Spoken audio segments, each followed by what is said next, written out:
Hi, welcome back guys. This is your friend, the What If guy, back with another fanfiction. This is the first part of What If Betrayed Issei Met God. Now before starting, please give this video a like and subscribe to the channel if you want more videos like this. Now let's get into the fanfic. One morning at 5 o'clock, people were beginning their day, preparing to head to work and support their families. Some were lovingly sent off by their families in a cheerful atmosphere, while others slipped away quietly to avoid waking anyone. A few even roused their children to get ready for school. I wished I could be among them, but my situation was different. I just need the phone numbers for the boss, I muttered to myself. At 24, I worked at a manufacturing company, earning just enough to cover household expenses. That wasn't my main issue, though. Someone chimed in, "I don't understand why you keep working there if you haven't been promoted. Useless." I turned, annoyance etched on my face, and there she was, my mother, the source of my misery. She had me when she was just 17, and even now, she retained her striking figure. I wasn't from the north, but I felt a mix of joy and pity for the man who managed to win her over. Joy because I would finally get a break from her, and pity for him, as he would have to endure her. I didn't hate her, but it was clear she hadn't raised me. My grandmother had, until she passed away from an illness nearly 7 years ago. I had hoped that after my grandmother's death, my mother and I could navigate life together, but I was sorely mistaken. To her, money was everything. When she inherited my grandmother's house, she sold nearly everything, keeping only my room and a few important items, which I managed to protect from her greed. You might wonder why she sold everything. The answer was simple: to buy liquor and pay off her poker debts. I had argued with her countless times, urging her to stop wasting our meager savings and to act like an adult. But my words only fueled her anger. I had tried to connect with her my entire life, but it never worked. For days, I had been asking a good friend at work if he could find out about available apartments in the building. I was fed up. As cruel as it sounded, I was tired of living with her, of being insulted, and of having things thrown at me during our arguments. I was done with her squandering our money on bills without appreciating my efforts to support us both. My friend eventually found an apartment for me, and fortunately, my boss allowed morning employees to leave 2 hours early. As I continued packing my things, my mother's next words were the final straw. "You know what I regret the most in this world? Having you. You can't even support me, let alone buy me a miserable gift," she said. "The gifts I gave you were given to your so-called friends who just steal from you." "That's why," I retorted. She slapped me hard, causing my head to spin. "If you say my friends are thieves again, I swear that when you come back this afternoon, you'll find your things outside this house," she shouted. "Then I don't need to repeat it," I replied, grabbing my belongings and leaving before another argument could erupt. Tears welled up in my eyes, but I fought to hold them back. I was done. She could take care of herself. I had tried and failed to live with her. If she didn't want me in her life, I would respect that, but I wouldn't tolerate her any longer. By 7 o'clock, I was at my workstation, filling out data to send to management, numbers scattered across the page. I was exhausted. I completed the task, printed the documents, and the messenger arrived as usual. The messenger was my good friend, Samuel.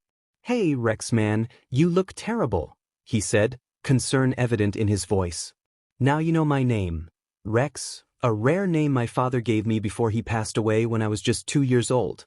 I still didn't know the reason for his death." "Hey, Sam, how are you?" I replied tiredly. "Good, man, guess what?" he said cheerfully. "What?" I asked, curiosity piqued. "I'm dating the blonde girl from the 4th floor," he exclaimed. I was both doubtful and surprised. "The new one?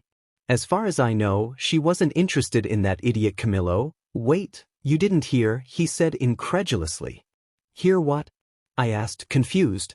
"I stopped Camillo from sexually abusing her, and he got fired by the boss," Samuel explained. I was wide-eyed. "But weren't Camillo and the boss dating?" "Yes, but when she found out what that JRK was planning to do, she broke up with him and fired him. Now she doesn't want to see him at all," Samuel said. I was shocked by the news. "By the way, are you ready to leave that house for good?" he asked, concern lacing his tone. I looked determined. Yes, I can't take it anymore. I tried everything to make her change, but no matter how hard I tried, it didn't work. What hurts the most is that despite everything I went through, she didn't care at all. She will have to fend for herself now. I won't keep rescuing her from every problem she creates. Well, the boss announced we can leave 2 hours early, while your mother, Samuel started, but I shot him a cold look. She stopped being my mother a long time ago, got it? I snapped. As I was saying, while that woman goes to the bar to waste the little money she has, we'll get your things and move them to the apartment, he said.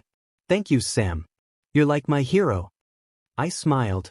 Hours later, at 2 o'clock, all the employees were leaving to return to their families, while Sam and I headed to the house I no longer considered home. He had brought his dad's truck to help move my belongings. I took the keys, and we ascended to the second floor to my room. We gathered everything, and as I began writing a letter, my emotions surged. Mother, if Mrs. Garcia is reading this, I have already left this house. The reasons are obvious. You and I never got along, and you are responsible for my leaving, not me. Over time, things between us worsened. I tried countless times to make you change, to be a good woman and a good mother. I was never useless. I was the one who kept us both afloat, not you. I always tried to get you to love me as your son. I never held a grudge against you and never will. But back to the point, no more. I won't keep getting you out of your problems. I won't keep putting up with your insults towards me. I'm done. I'm tired of how you treat me, tired of trying to make you happy, tired of trying to be by your side. I'm going to do you one last favor. I'm going to distance myself from your life. What hurts the most is that despite everything you did to me, I never stopped loving you, but I guess that doesn't matter to you. Anyway, I hope you find someone who makes you happy, rich or poor, young or old, I don't care. I just hope that when you have another child, you give them the love you never gave me throughout my life. I bet my remaining savings that Grandma must be turning in her grave for how you've behaved all this time. Goodbye, and I hope we never see each other again. Sincerely, Rex Garcia. I left the letter on the dining table and closed the front door. Sam looked at me with pity as tears streamed down my face. Rex, if you need anything, you know I'll be there for you, Samuel said softly. Thanks, brother, let's go. I don't want to be here, even if she shows up, I replied, my voice thick with emotion. We climbed into the truck and drove away. An hour and a half later, we arrived at the apartment complex. We unloaded my belongings and took them to the 4th floor, where my new apartment awaited. It took us 2 hours to carry everything up as the load was heavy. After we finished, we decided to grab a bite to eat. At the cafe, we sat in awkward silence until Samuel broke it. How do you feel, Rex? I sighed, looking at him. It will be hard to get used to this new lifestyle, but the good thing is that I won't have to endure her yelling and insults anymore. The good thing is you're out of that bad environment. What do you say we have some fun this summer? It's been a while since you enjoyed yourself, Samuel suggested. I smiled at him. I would love that, bro. We ate with a bit more cheer that evening. An hour later, we said our goodbyes and went our separate ways, Sam to his house and I to my new apartment. When I entered, it felt strange not to smell liquor or hear complaints and insults. It was a peaceful silence I wasn't used to. I put my things on different shelves and took a shower before changing into my sleep clothes. After changing, I lay down and stared at the ceiling. I would be lying if I said I didn't feel strange and melancholic. I sighed and closed my eyes. This was a new life, a chance to start over, but now with a peace I had never felt before. 5 months passed. In the apartment, I could wake up without a bad atmosphere surrounding me. There were no arguments, no yelling, nothing to ruin my day. The neighbors were kind, and even the security guards greeted me warmly, wishing me a good day. Summer arrived, and I was excited because Sam and his parents invited me to the beach. I hadn't seen the sea in a long time, so I went to the store to buy drinks. Everything was starting to improve greatly, but then my phone vibrated. When I saw the message, my heart sank. It was from my ex-mother. Since I didn't have her number saved, the message was just a series of dots, but the last one read, "Goodbye and turn around." Nervously, I turned around, only to be met with horror. "Nobody leaves me," she hissed, and I felt a sharp pain as she stabbed me with a knife. I pushed her away, but she knocked me to the ground. People around us gasped in terror as they saw the knife covered in blood. Nobody leaves me, Issei, she screamed, stabbing me again. I gave you life and I can take it away, she shouted, her eyes wild. Screams of terror echoed around me. I struggled to push her off, but the pain was unbearable. Call the police, someone shouted. Let him go, another voice cried. My ex-mother stabbed me once more.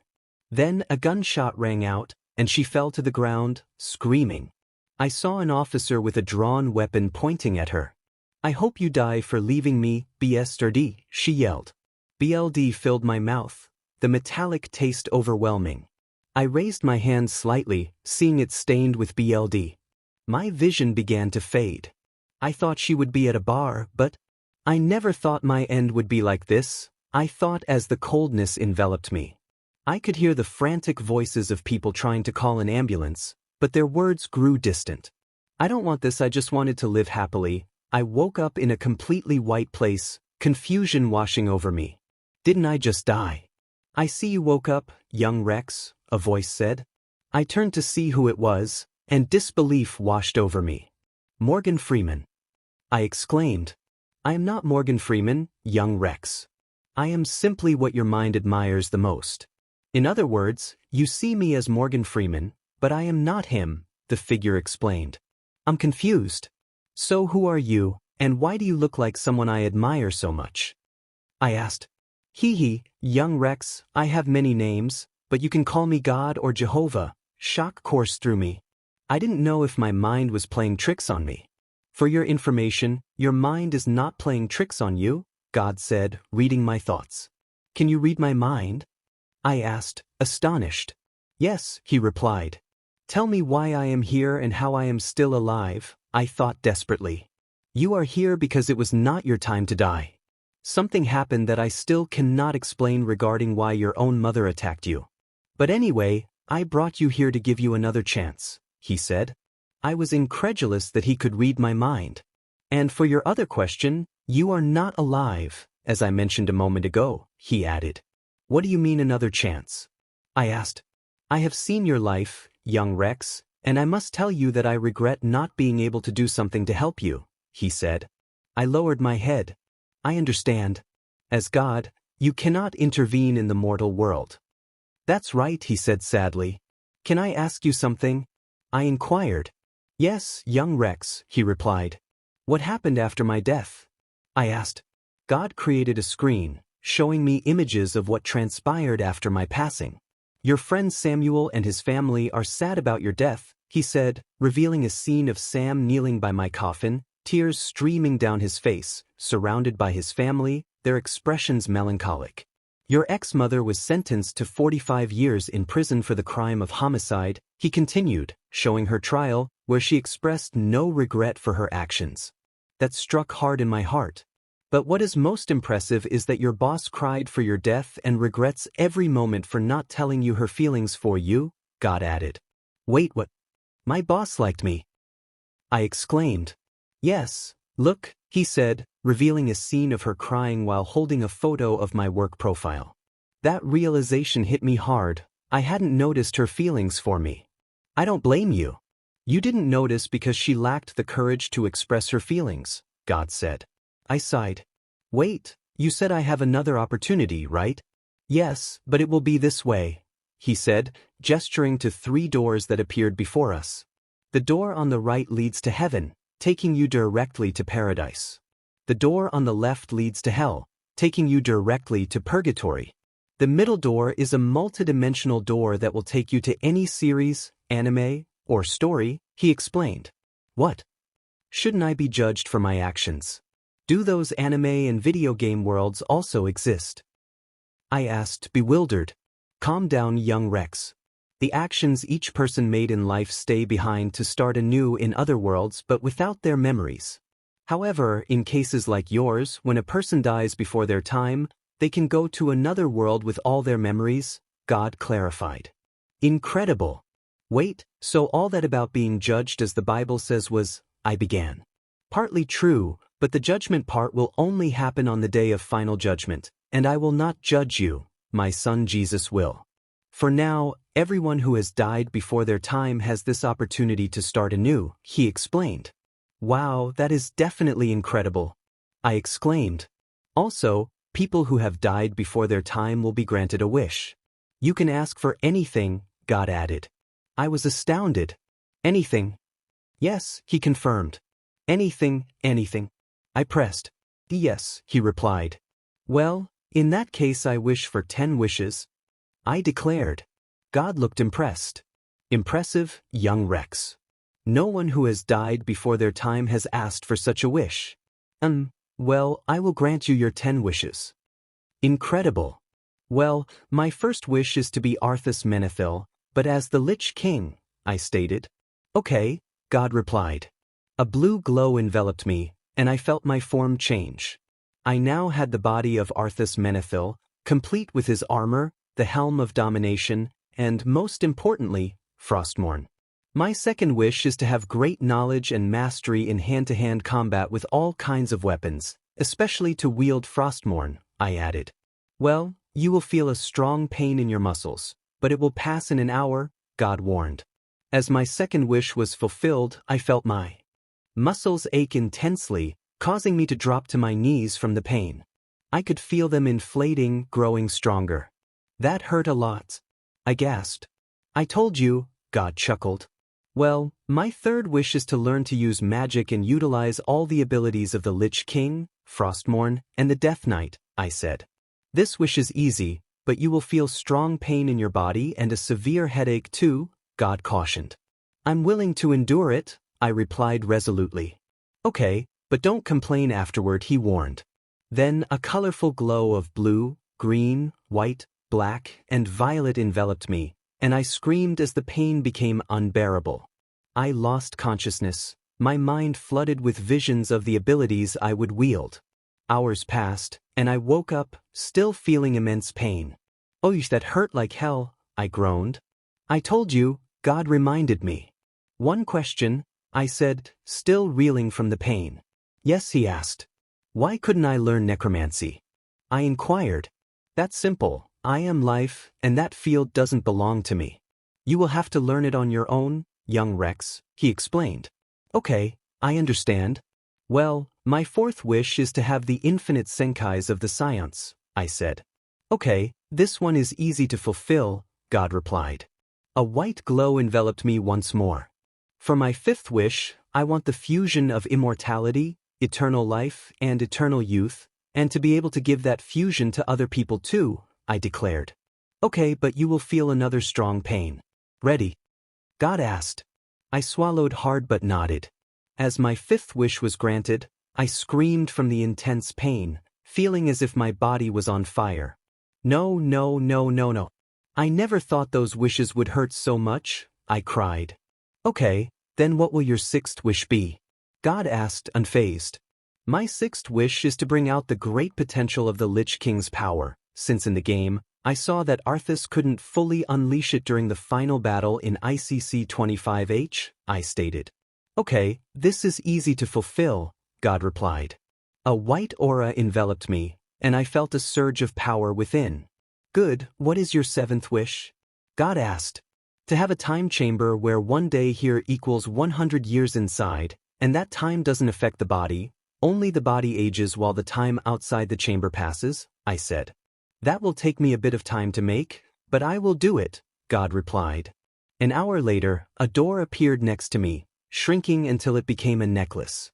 So you can use it, just put a bit of your power and it will turn into the door. To turn it back into a necklace, just use runic power on it, and it will revert. Also, every time you get used to the gravity of that place, it will increase passively, as if it had its own consciousness. Well, what is your eighth wish? God explained. Well, I wish to have huge fallen angel wings, with the tips of the feathers of phosphorescent sky blue, I said. Okay, that's easy to do, but as always, it will hurt, although not as much as the other times, he warned.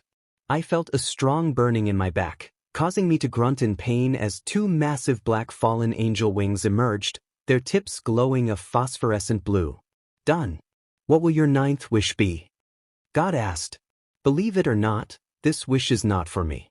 I wish for my best friend Samuel and his family to lack nothing, to have plenty of money, and to be free from illness, I said. God smiled and nodded. Okay, that wish was good. You have one more wish. As any cheerful cook says, this one is on the house. I smiled, knowing my brother Samuel and his family would have a prosperous life. Well, what will your last wish be? God asked. I wish to summon the entire ice-crowned Citadel, covered by a colossal barrier that cannot be felt and does not allow anyone to see the Citadel. When someone who is not me or any ally passes by, it will be as if the Citadel was never there, I declared. This wish is a bit difficult to fulfill since we are talking about a colossal structure, but I will do it, God replied. 5 hours passed as I practiced with Frostmourne. Come closer, the god commanded. I approached, and he took my hand, inscribing a rune upon it. With this rune, you can summon the Citadel, but only once, he explained. When you summon it, extend your hand forward. Don't lift it upwards, or the Citadel will fall on you. It requires a significant amount of runic power to activate, and it has the barrier you requested. That sounds incredibly useful, I replied. And what is your 10th and final wish? He asked. I wish for someone inside Frostmourne to be my advisor, training MSTR, and combat partner. I think I know who your ideal companion will be. Andarius. In an instant, an imposing angel with black hair and blue eyes, clad in silver armor, appeared and knelt before the god. What do you wish, father? Andarius asked. My son, I have good news for you. Remember that you asked me for a combat partner. Yes, father, he replied happily. Rex here will be your new partner. And that sword, he said, pointing to Frostmourne, you can help him better by being inside it. You can enter and exit whenever you like. The archangel approached me and extended his hand. Greetings, I am Andarius, Archangel of Skill. Hi, I'm Rex, or you can call me Arthas, whichever you prefer. Can I call you partner? Yes, why not? Well, I have fulfilled all your wishes. Now, I suppose you will take the middle door. Yes, if I end up in Resident Evil, High School of the Dead, The Walking Dead, or Dawn of the Dead, I can control the dead and prevent further deaths. But first, I need to master necromancy. Do you know which world I will fall into? That's the problem, even I don't know which world you will enter. So, in whichever world you find yourself, you will have, well, since this is a second chance, I will do my best to use this power for the good of humanity and the innocent. But if something goes wrong, I will become the monster who makes anyone wishing to do evil kneel, as I will be the Lich King of the world I enter. God and Andarius smiled at my declaration. I will keep you informed of what happens in that world and train you as best as possible in the time chamber, Andarius assured me. In that case, I wish you luck, and to you, my son, I wish you both good fortune. The archangel hugged his father, and I followed suit, curious about how it felt to embrace the Almighty. Then, Andarius entered Frostmourne, and I donned the helm of domination. With the voice of the Lich King, I asked God, will I see you again, God? I'm not sure, young Rex, but when you look at the stars, imagine that one of them is my soul. I nodded and turned to the door. Ready, Andarius. Ready to show our strength to everyone in the world we are about to enter. Frostmourne glowed with a white light, and Andarius's voice resonated in the air. Ready, partner. Let's show them what we are capable of. I slowly crossed the threshold, glancing back at God, who gave me a warm smile. As I stepped through, he uttered his final words. Good luck, my children. Meanwhile, the screen displaying the mortal world focused on my ex-mother. God's expression turned serious as he regarded her, mentally noting to deal with her personally. A strong light enveloped me. Partner. Andarius's voice pierced through the haze. I jolted awake, pain coursing through my body. Arg, weren't the pains from those wishes enough? Partner, I'm glad you're okay. Andarius's voice echoed in my mind. I slowly rose, wincing. As pain shot through my legs, torso, back, and arms. Looking down, I was horrified to see numerous cuts, bruises, and burns. My bones were visible as if I hadn't eaten in days. Andarius, what happened to me? I don't know, partner. Like you, I just woke up and sensed that your body was in critical condition. But don't worry, besides being the Archangel of Skill, I also possess some healing magic. I'm healing you, but it will take time. In the meantime, explore this place a bit. I nodded and stood up slowly, every wound screaming in protest. I found myself in an alley, disoriented. In front of me stood a broken mirror. I picked it up to assess my injuries, but what I saw shocked me. And Darius, look, the Archangel, while healing my wounds, glanced up, equally astonished. Hayadu Issei. But what the hell is happening? Issei shouldn't be with the Grammary group. What season is this? Before I could finish, I noticed several military trucks patrolling the area, and what surprised me most was the presence of paranormal beings alongside military soldiers. Rapido, buskin a Issei trader, no PR Lijos? A female voice caught my attention. In the distance, I saw a woman resembling a Valkyrie, her expression serious, flanked by underworld soldiers and several Japanese military personnel. Is that Rosswise? Compañero, we should leave. I have a bad feeling. I'm almost done healing your wounds, so let's go. I quickened my pace and spotted a distracted Japanese soldier. With a swift blow, I knocked him unconscious and dragged him into the alley's shadows. I quickly donned his military uniform and took the keys to a nearby vehicle, slipping away without raising suspicion. Minutes later, Darius spoke. You should destroy this vehicle and find another to get us far away. I nodded and stopped in an empty lot far from Tokyo. With a powerful icy touch, I reduced the vehicle to mere frost. In the distance, I spotted a man with a parked car. And Darius, do you think it would be wise to kill him?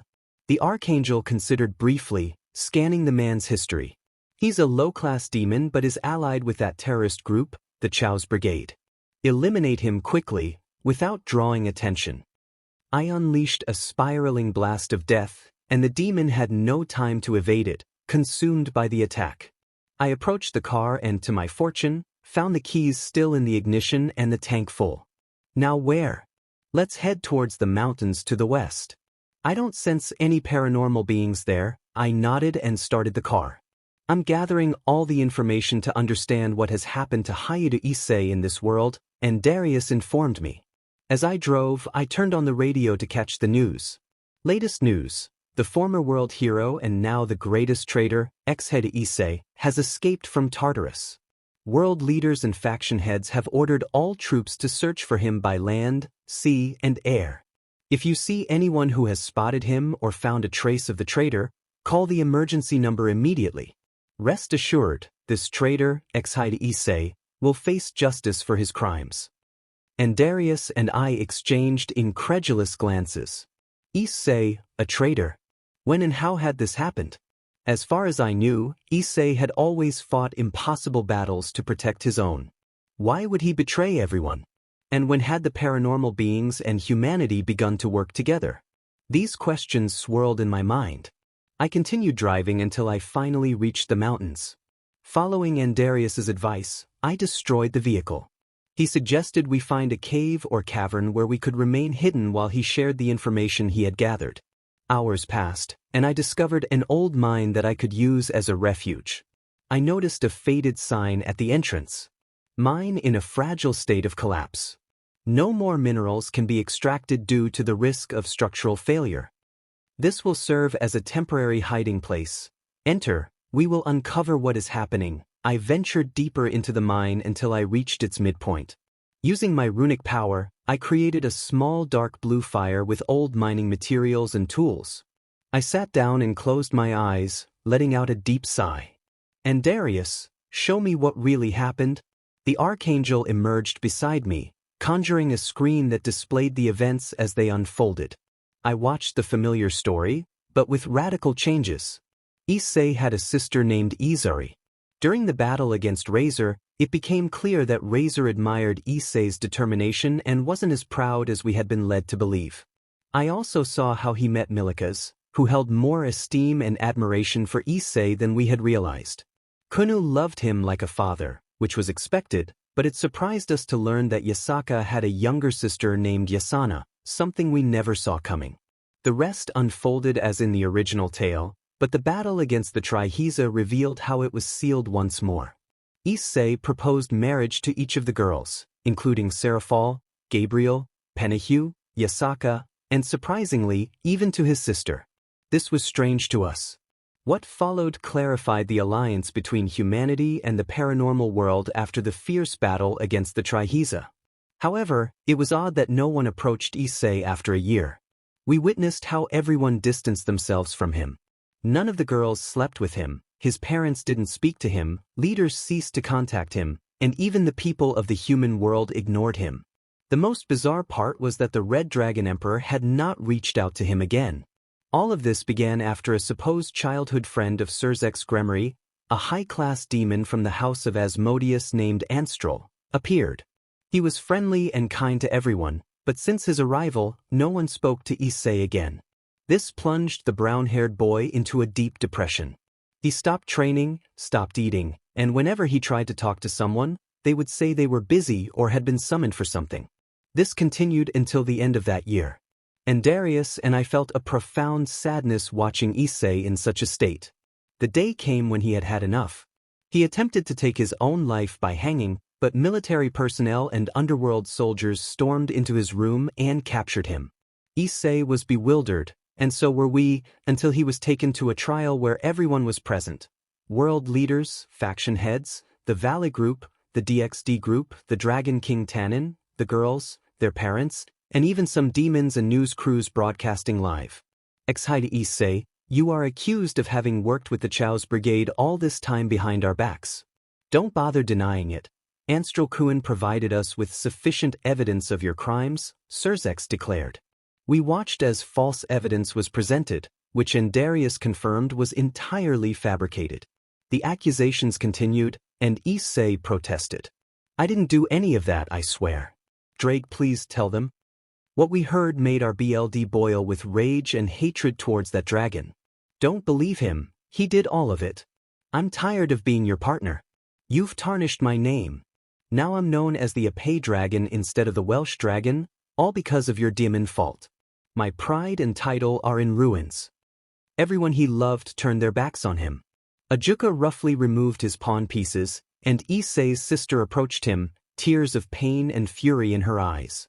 The Welsh dragon entered her, transforming her into the new Securidai. I regret ever falling in love with you, Bissy.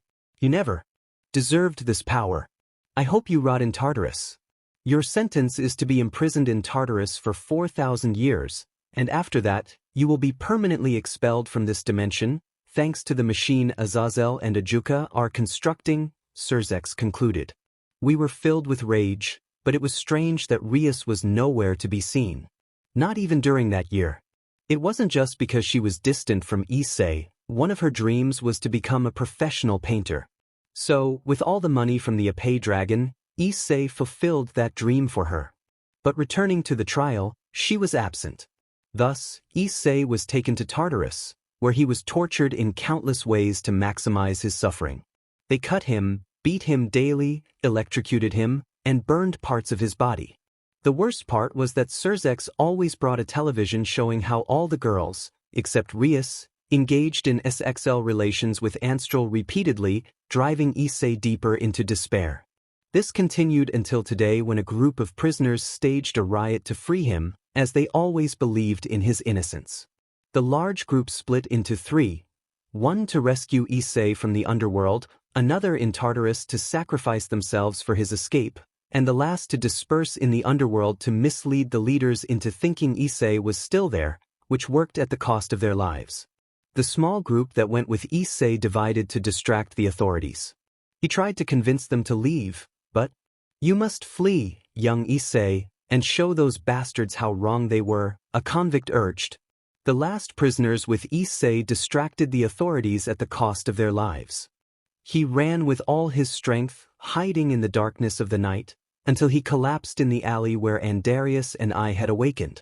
I never thought my end would come like this, but at least I can die in peace. I just wanted everything to be different. Darius closed his eyes in pain and empathy for the fallen hero. I clenched my fists, tears streaming down my face. The soul of Issei has left this world forever, Darius said softly. Issei died, I murmured, my voice filled with contained fury. Then it struck me. And Rias? What happened to her? We didn't see her in the information or Issei's memories until the day he went to France to become a great painter. I'll investigate. The information I gathered is limited. For now, rest, and I'll find a place where we can establish a citadel to train and earns your power as the Knight of Death, as the ex-king, and as Arthas Menethil. And Darius helped me construct a makeshift bed. I closed my eyes and he entered me once more. But in my subconscious, we both felt confused as we entered a pitch-black space, yet we could see each other. Suddenly we heard footsteps.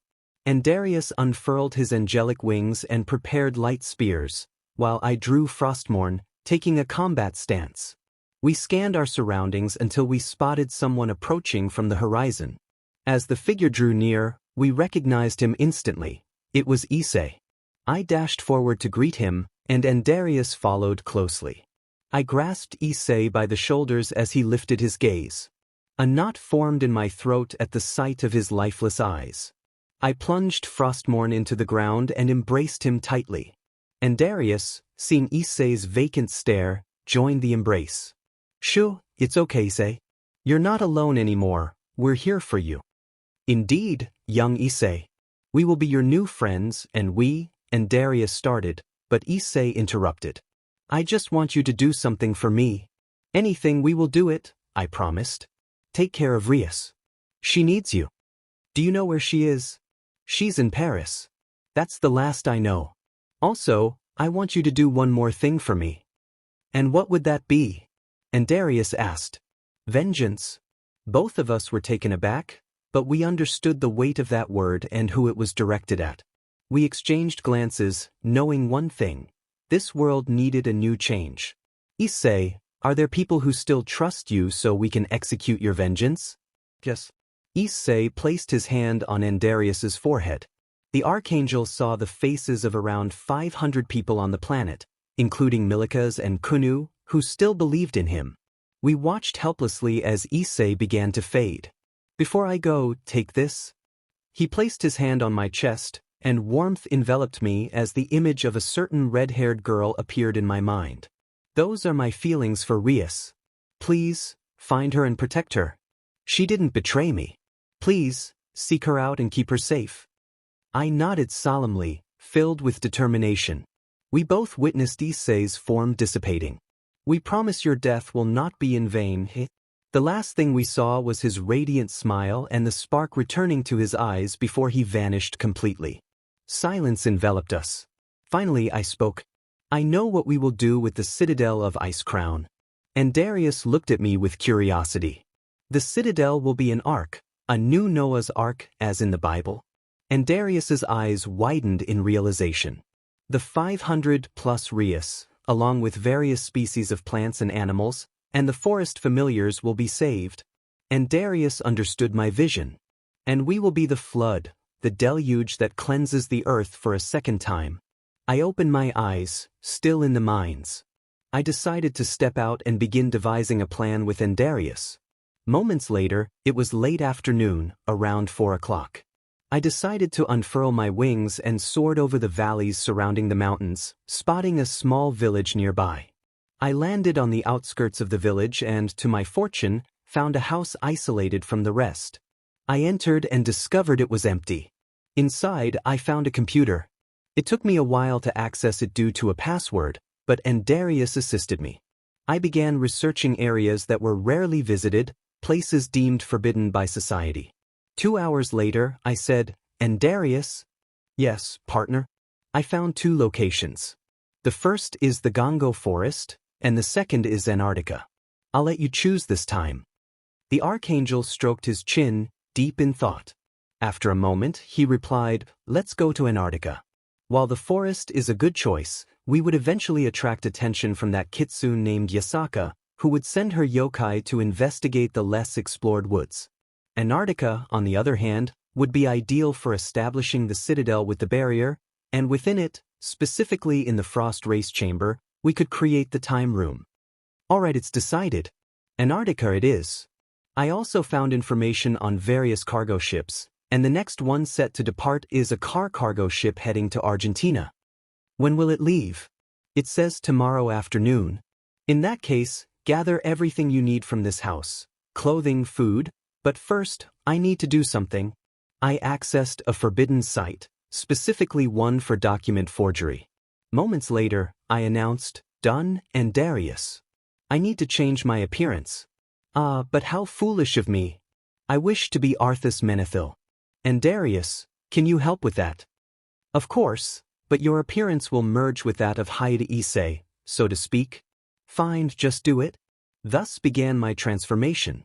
My features shifted, and soon my hair turned white, falling to my neck.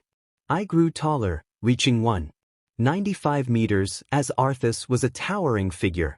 My skin transformed and the waitress leaned in, her voice low and conspiratorial. If they had investigated more thoroughly, everything would be different. Besides, that childhood friend of Sir Zexama is definitely hiding something. I can't put my finger on it, but it must be connected to everything that's happening. I considered her words. Maybe you're right.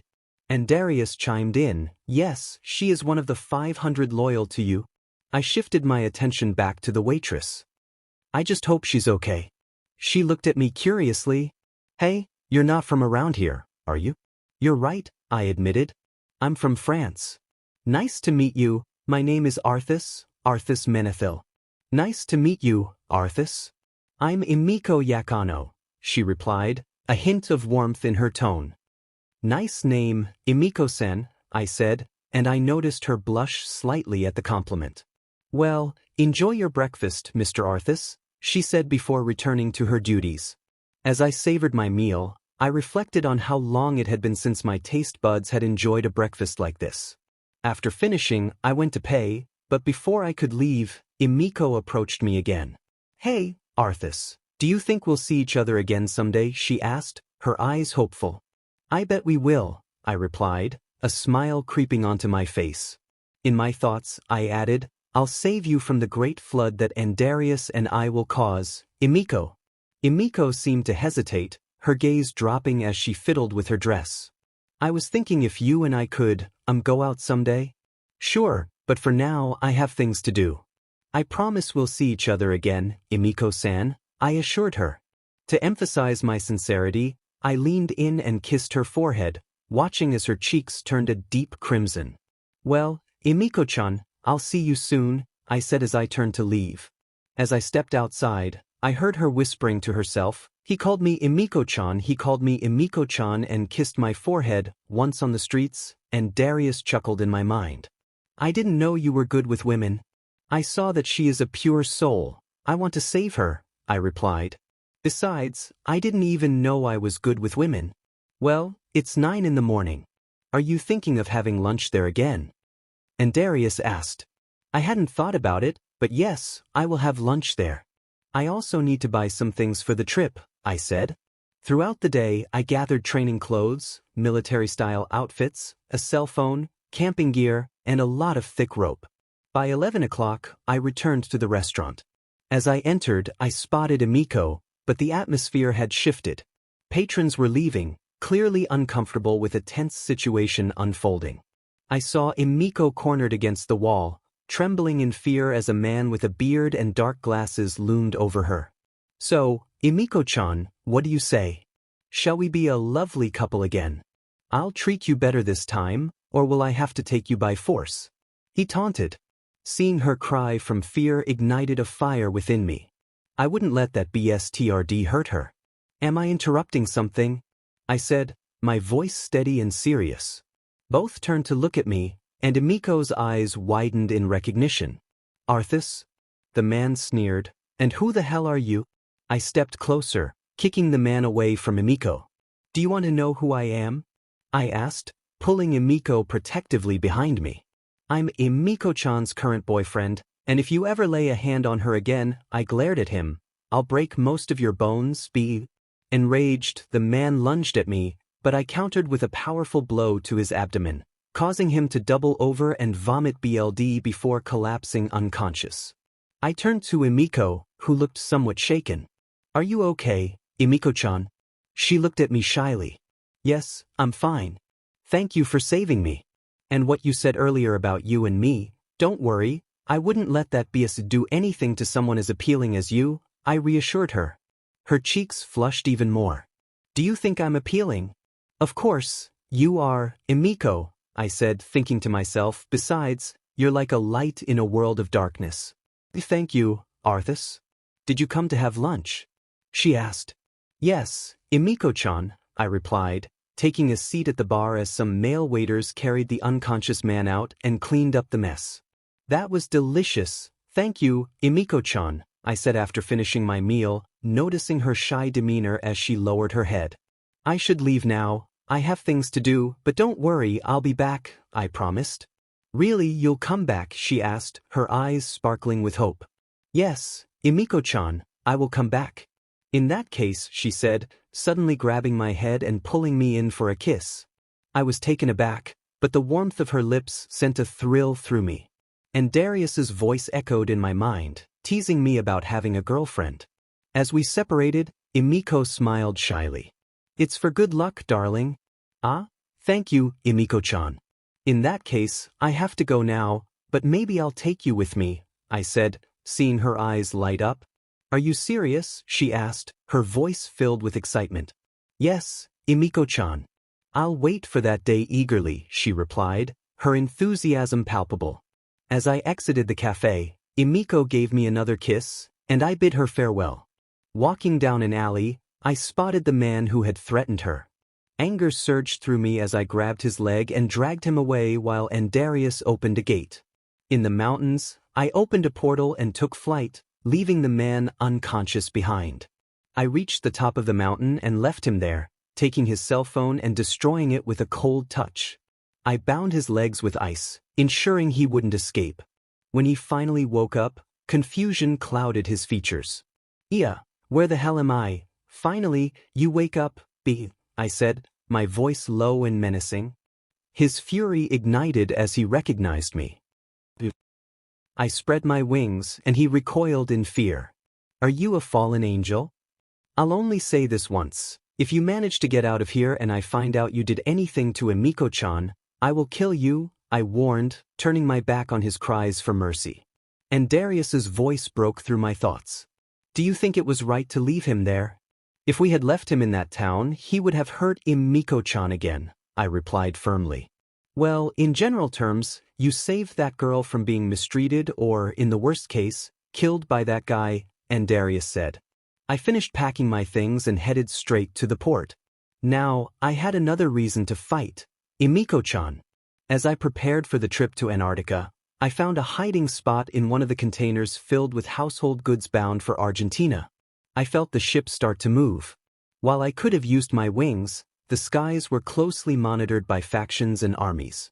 I lowered my aura until it felt like that of a simple insect.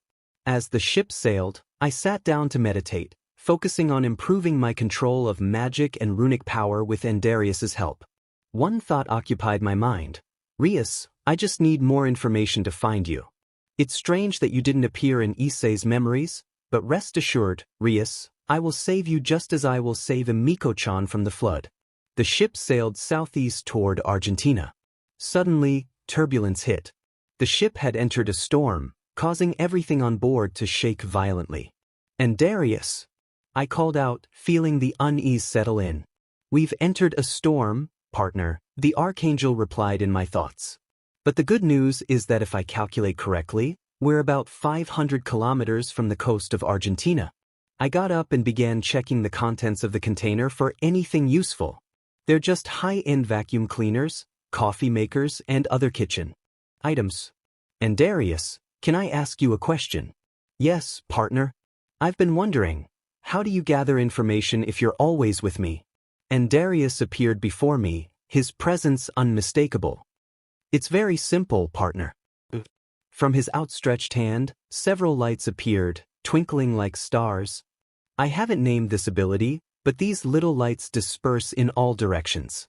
Some enter technology to gather information, others disguise themselves as fireflies to collect information through conversations, and others go directly to important meetings to gather whatever they can. It's like my personal spy network, and only I can use this technique. No other archangel knows about it, only I and Father are aware. I was left speechless, impressed by his skill. Moments later, boredom set in. How much longer? I'm bored. I complained, lying back on some boxes. And Darius, engrossed in a manual on how to use a blender, turned to me. We're only 8 kilometers from the coast. What if we go out and use the ability to walk on water? I suggested. After a moment of thought, he nodded. So we left the container and found it was night. How long were we in there? I asked. About 15 hours and 40 minutes, he replied. We sneaked toward the edge of the ship. Should we use our wings or take a cold saltwater bath? I asked. And Darius looked at the sky, then at me with a pleasant smile. Let's use our wings instead, that way, we'll get there faster. For now, there are no paranormal beings within a 200-kilometer radius. We spread our wings and took off into the night sky. Moments later, we arrived at Bahia Blanca in Buenos Aires, Argentina. Well, it's best to find a place to stay. I'm also hungry, I said. Believe it or not, I'm hungry too, partner, and Darius admitted. I chuckled lightly. In that case, let's go. We entered a restaurant and ordered something light to eat. As we waited, the news on the television caught our attention. Greetings, everyone. We regret to inform citizens that there are still no traces of the world traitor, Issei. Now, Sirs Lucifer will say a few words. The red-haired Mao appeared on screen, and I felt a surge of anger rising within me. Sirs had a serious expression as he began to speak. Thank you, announcer. I'll be direct with you, BSTRD. I and the other leaders will not stop until we find you, and when we do, you'll wish you had never escaped from Tartarus. Also, Valley and his group have joined the search, so when I have you in my hands, I'll make you suffer 1,000 times worse than what we made you suffer in Tartarus. So it's better to show yourself, since you brainwashed Rias, and I will never forgive you for that. Also, Issei proved to be a better host for Drake than you. The announcer added, as you heard, you damned traitor, you have nowhere to run since the world's armies are hunting you right now. And Darius's expression turned cold, and I struggled to contain my fury. They had no idea that Issei was never a traitor. Tomorrow at first light, we'll head to Antarctica, I declared. I want you to train me with the toughest and wildest training you have. And Darius nodded, equally determined. Later that evening, we settled into a small apartment for the night, knowing we would need our strength for the challenges ahead. I went to sleep while Darius entered my mind to meditate. At 5 in the morning, I woke up and quickly prepared, aware that time was of the essence. If Sirs' words were true and Valley and his team were searching for Issei, I doubted my new appearance would help much. Once ready, I left the apartment before dawn broke. Spreading my wings, I soared toward the coast. By 5:30, I arrived at the coast, realizing I couldn't keep using my wings without attracting attention. The only way to reach Antarctica was through the ability to walk on water, a skill I had honed. I began running, my enhanced abilities allowing me to glide effortlessly across the surface of the water. I estimated I would reach Antarctica in about 2 hours. As I continued, I marveled at the vastness of the icy expanse. And Darius spoke up again. Partner, it's best to establish the Citadel behind those large mountains in the distance. I quickened my pace, knowing time was vital. With Issei's memories and knowledge of Valley, I understood that the lunatic wouldn't stop until he found him. The low temperatures were nothing to me, thanks to my resistance. Once we establish the Citadel and start your rigorous training, I'll use my ability to locate Rias Gremory or ex-Gremory. Based on Issei's memories, she should still be in France, but if she's not there, we'll have to investigate. My ability is effective, but it can't do everything. I nodded, anxiety gnawing at me as I thought of Rias. I promised to protect her. An hour later, behind the large mountains, I focused my energy, channeling the runic power within me. A strong blue light burst from my palm, causing the ground to tremble. The blizzard whipped around us, and I felt exhaustion wash over me. As I prepared to return to the city, something caught my attention in an alley. I approached cautiously, and what I found was astonishing. Who are you? A voice asked. In front of me stood someone who, according to reports, should have been dead for years. And Darius, is that Fried Selin? I asked, recognizing the man in the gray coat with black accents. He looked worn and defeated, sitting on the ground with a metal plate of coins. Hello, Angel Kuan, do you have food? Fried asked, his voice tinged with desperation. What happened to you? And Darius inquired, concern evident. Fried glanced around, shame washing over him. I sold my swords and weapons to survive. A fugitive from the factions doesn't have many resources. What have you been doing all this time? I pressed. Hiding, doing light jobs just to survive, he replied. And Darius created a magic circle beneath him, renewing Fried's strength. Fried looked astonished. What did you do to me? I renewed you, and Darius said with a warm smile. Fried knelt, kissing my boots in gratitude. I felt a drop of sweat form on my brow, unsure how to respond. Hey, do you want to come with me? And Darius asked. Really? Can I go with you, Angel Kuan? Fried's eyes lit up with hope. Yes, but first, I quickly placed a rune of acceptance from the Citadel without him noticing. Let's go. I want you to see someone you haven't seen in a long time, and Darius said. Who God? Angel Kuan. Fried joked, but I merely sighed. No, someone you knew in the past, and Darius clarified. We opened a magic circle that didn't lead to the Citadel, and I felt a mix of anticipation and uncertainty about what lay ahead. And Darius signaled for everyone to remain calm, allowing Fried to continue his story. Both angels, fallen demons, yokai, and gods from various pantheons are worthless, Fried declared, his voice filled with anger. They used that poor demon Kuan. Witnessing the injustice against him made me realize they condemned him for something he didn't do. None of those bastards bothered to investigate whether the evidence was true or false.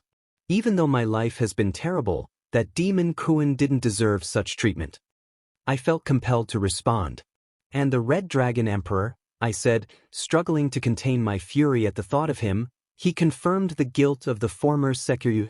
Fried's next words surprised us both. Dragons, like demons, are proud and sometimes treacherous, all to maintain a good image. Poor demon Kuan just wanted to be friends with a hypocritical dragon who only cared about his pride and title. Just because that demon Kuan created that fun Issei dragon program, the stupid factions betrayed a great hero. You really care a lot about the young Issei, and Darius remarked. Of course, Fried replied. He saved everyone from the apocalypse beast without asking for anything in return. I agree with you on that, I added. After everything I did for them, it wasn't enough.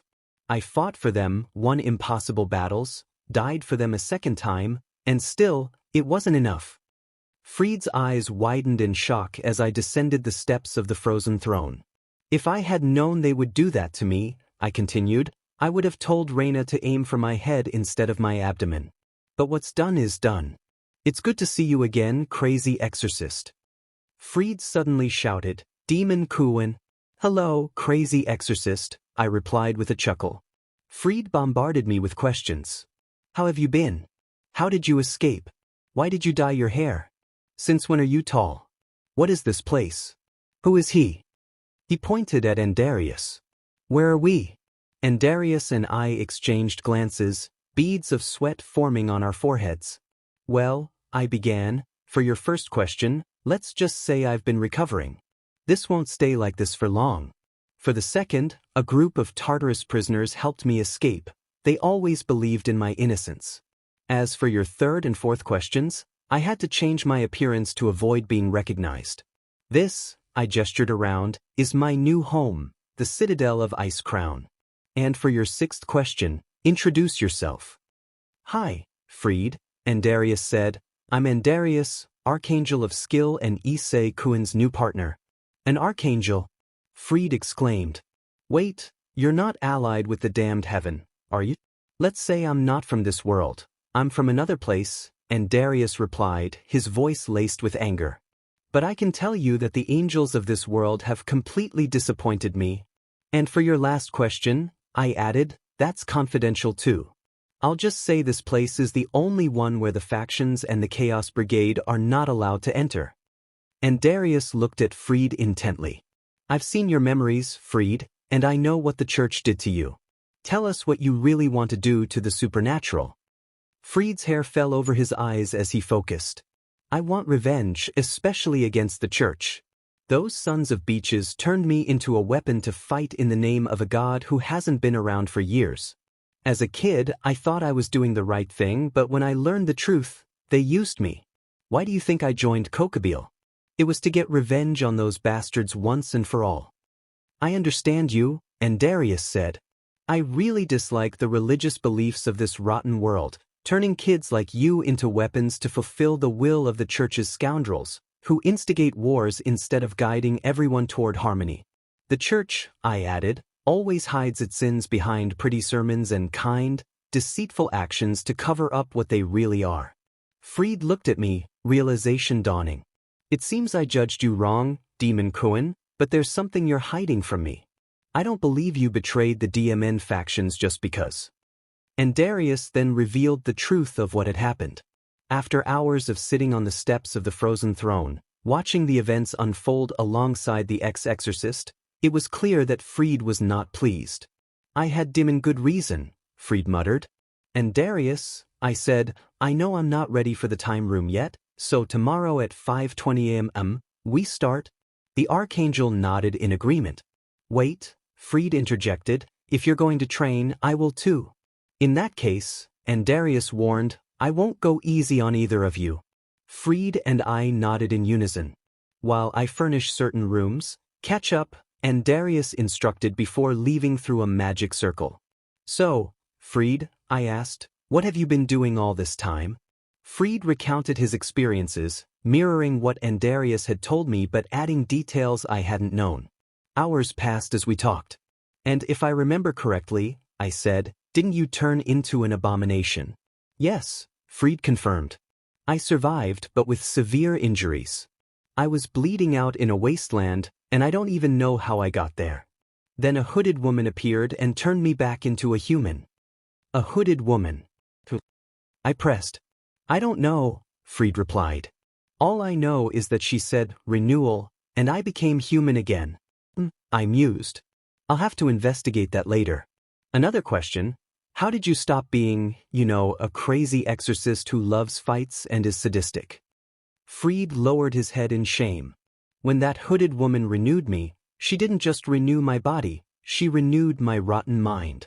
Remembering everything I lived and did in the past made me want to end my life. But she told me I could do humanity a favor by killing renegade demons. At first, it went well, but I was running out of resources, which is why I had to sell my appealing weapons, my little pistol and my blade. I miss them, I patted the ex-exorcist on the back in compassion.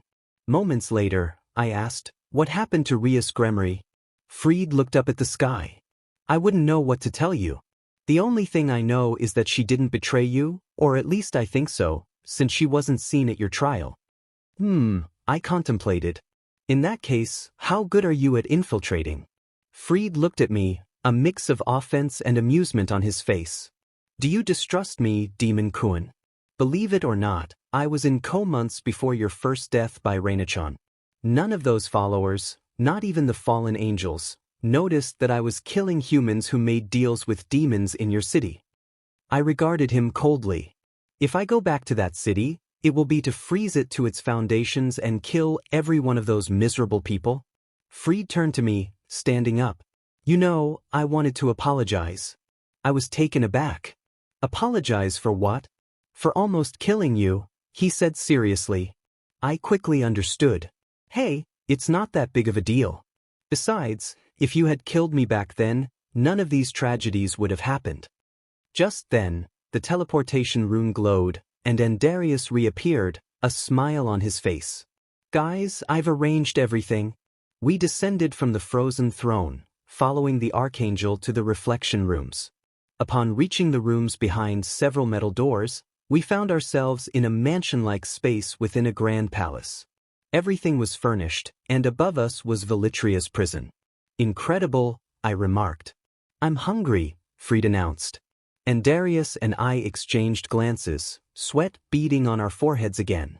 I already took care of that, and Darius said, guiding us to a large dining area filled with food preserved by magic. Fried dashed forward, grabbing a plate and piling it high. I took a plate and began sampling the various dishes, while Darius did the same. "Free food, thank you, sir," Fried exclaimed, his enthusiasm almost overwhelming. Both Darius and I felt a bead of sweat trickle down our brows as Fried broke into song. "Thankful to the one above, but the one above, the all-powerful, has become my partner, my good friend. He got me out of poverty. That damned is my enemy." I struggled to contain my laughter, while Darius maintained a poker face, clearly unimpressed. In my thoughts, it repeated a mantra, "Don't laugh, don't laugh, don't laugh." Darius thought to himself, seriously, of all the biblical songs, he had to sing that nonsense. It's not that it angers me, but that song is not our style. Finally, I composed myself. "All right then, bon appetit." We began to eat, with Fried devouring his food as if there were no tomorrow. Moments later, Fried sighed. "Thanks for the food, Angel Kuan. Also, I'm exhausted." "Yes," Darius replied. "I'm going to train you before entering that room." "Very good. This is the only good thing you Sabandijas did. Now I will make one thing clear. I am no longer your friend.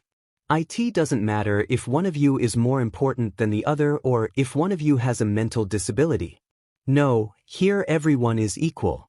I will make you suffer in this training, and if you don't have the guts for this, it's better to quit." "Yes, sir."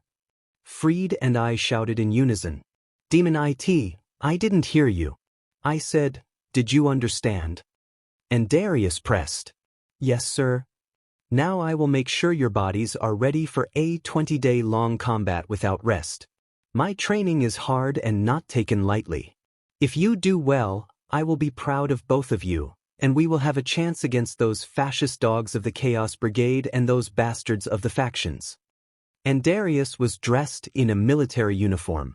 I whispered as quietly as possible, "Who are you, a communist commander or what?" At that moment, I realized I had crossed a line. Darius turned around, fury etched on his face, a vein throbbing on his forehead. "Who said that? Who the hell said that? Who is the stupid communist idiot who just signed his death sentence? It wasn't anyone, right? It was a little angel, except for me, of course. But what a mess. Now I will make you exercise until you die, until you can milk with your demon, but, you stupid idiots." He grabbed Fried by the collar of his shirt. "It was you, albino son of a beet sheath?" Fried's eyes widened in fear. "No sir, I wasn't me, sir." "Stupid idiot, you look like Aiden. I bet it was you." "Sir, no sir." I quickly confessed, "Sir, I said it." Darius released Fried and slowly approached me.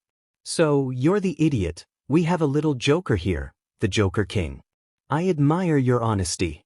So, honest king, don't you want to come to my world and have one of my many sisters?" Before I could respond, Darius struck me hard in the knee, knocking the air from my lungs and sending me to the ground, clutching my injury in pain. "Damned king, no need to say who you are, and I have you by the butt. You won't laugh, you won't cry. You will learn point by point. I will teach you. Get up, damned king, stand up." With great effort, I stood while Darius continued to shout at me. "You better stop that stupidity or I will take off your domination helmet and I will see on it." "Sir, yes sir," I replied, trying to regain my composure. "Tell me, Joker King, why do you want to get strong?" "Sir, to get revenge and end the factions, sir." "So you're a vengeful killer, Sir, yes sir. I want to see your war face." "Sir, that's your war face." "Weergarg. This is a war face, show me your war face, idiot." "Weerwarg. Damned king, you didn't convince me. Show me your true war face, idiot." "Arg. That doesn't scare me, practice it." "Sir, yes sir." Darius turned to Fried. "And you, what's your excuse?" "Sir, what excuse, sir? Only I ask the ding questions here, understood?" "Sir, yes sir." "Well, Thank you very much. Can I give orders now? Sir, yes, sir. Are you scared? Did you get nervous? Sir, yes, sir, I'm a little nervous, sir. Did I make you nervous? Sir, what were you going to say, you idiot? Sir, no, sir. What's your height, recruit? Sir, what? 85, sir. Don't tell me, I didn't know SHT like that existed at that height. Are you trying to grow taller, Sir, no, sir.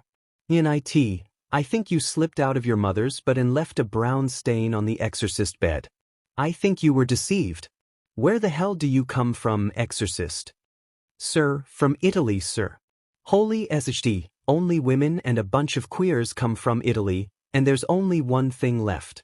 Do you like PP, exorcist? Sir, no, sir. You like TTT, don't you? Sir, no, sir. I bet you'd FA fallen from behind without even punching him at the same time. I'll be watching you. He turned back to me. Your traitor ex-parents had another child apart from you and that were Issei. Sir, no, sir. I bet those idiots regret it. They're so ugly they look like a modern art piece. Do they both like pages? Sir, no, sir. And Darius looked at me again. IT, I think you're capable of swallowing a ball through a straw. Sir, no, sir. Tell me, damned king, am I handsome or what? Sir, no, sir. Then both of you, get rid of those scared expressions on your pathetic faces. We struggled to wipe the fear from our expressions. I give you 3 seconds, 3 demon seconds to remove those scared looks from your faces, or I swear I will tear your eyes out with my fingers and shove them up your skull. 1, 2, 3. Sir, I can't, sir. And Darius's veins bulged on his forehead. DMNIT. Now hang yourselves.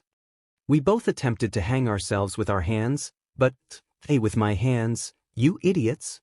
We tried to grab his hands, but don't bring your demon hands near me. I told you to hang yourselves. Get your necks near my hands and hang yourselves. We complied, placing our necks in his grasp as he squeezed hard. Your fear is over. Why, sir, yes, sir.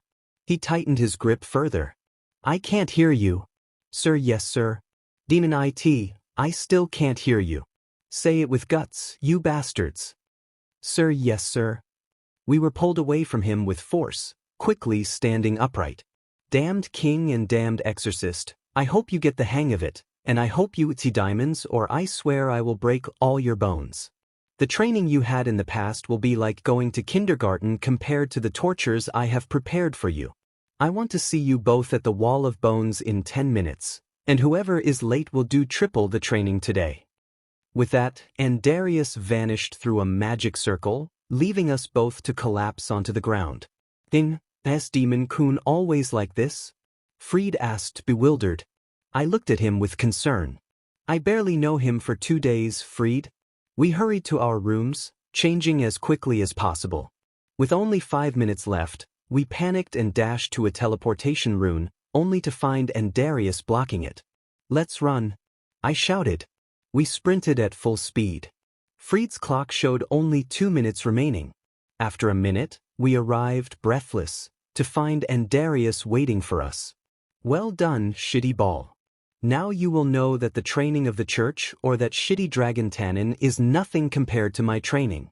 The 3 of us will show that bunch of traitors and those fascists of the Chaos Brigade that only 3 men will beat them all.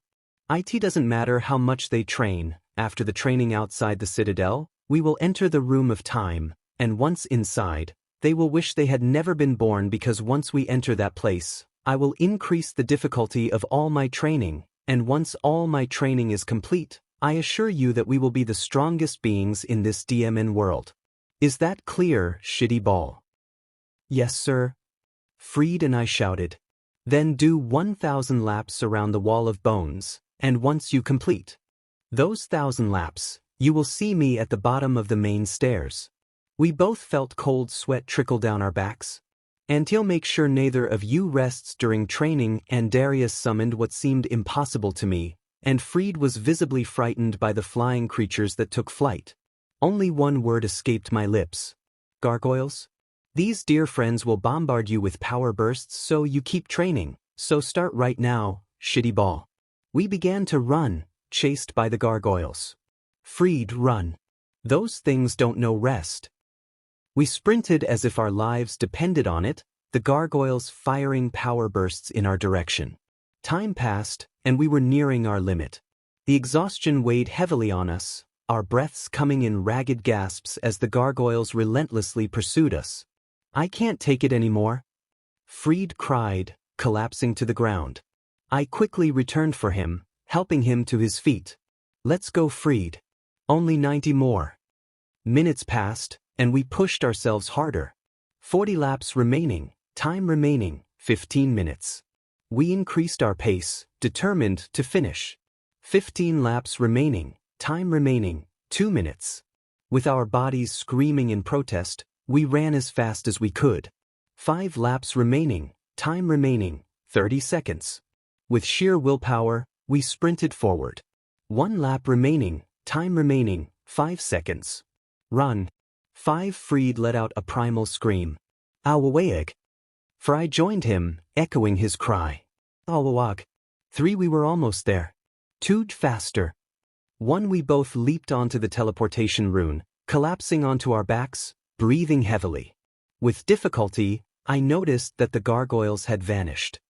We did it. Fried shouted. We did it. I echoed. We both thought the same thing. That was hell.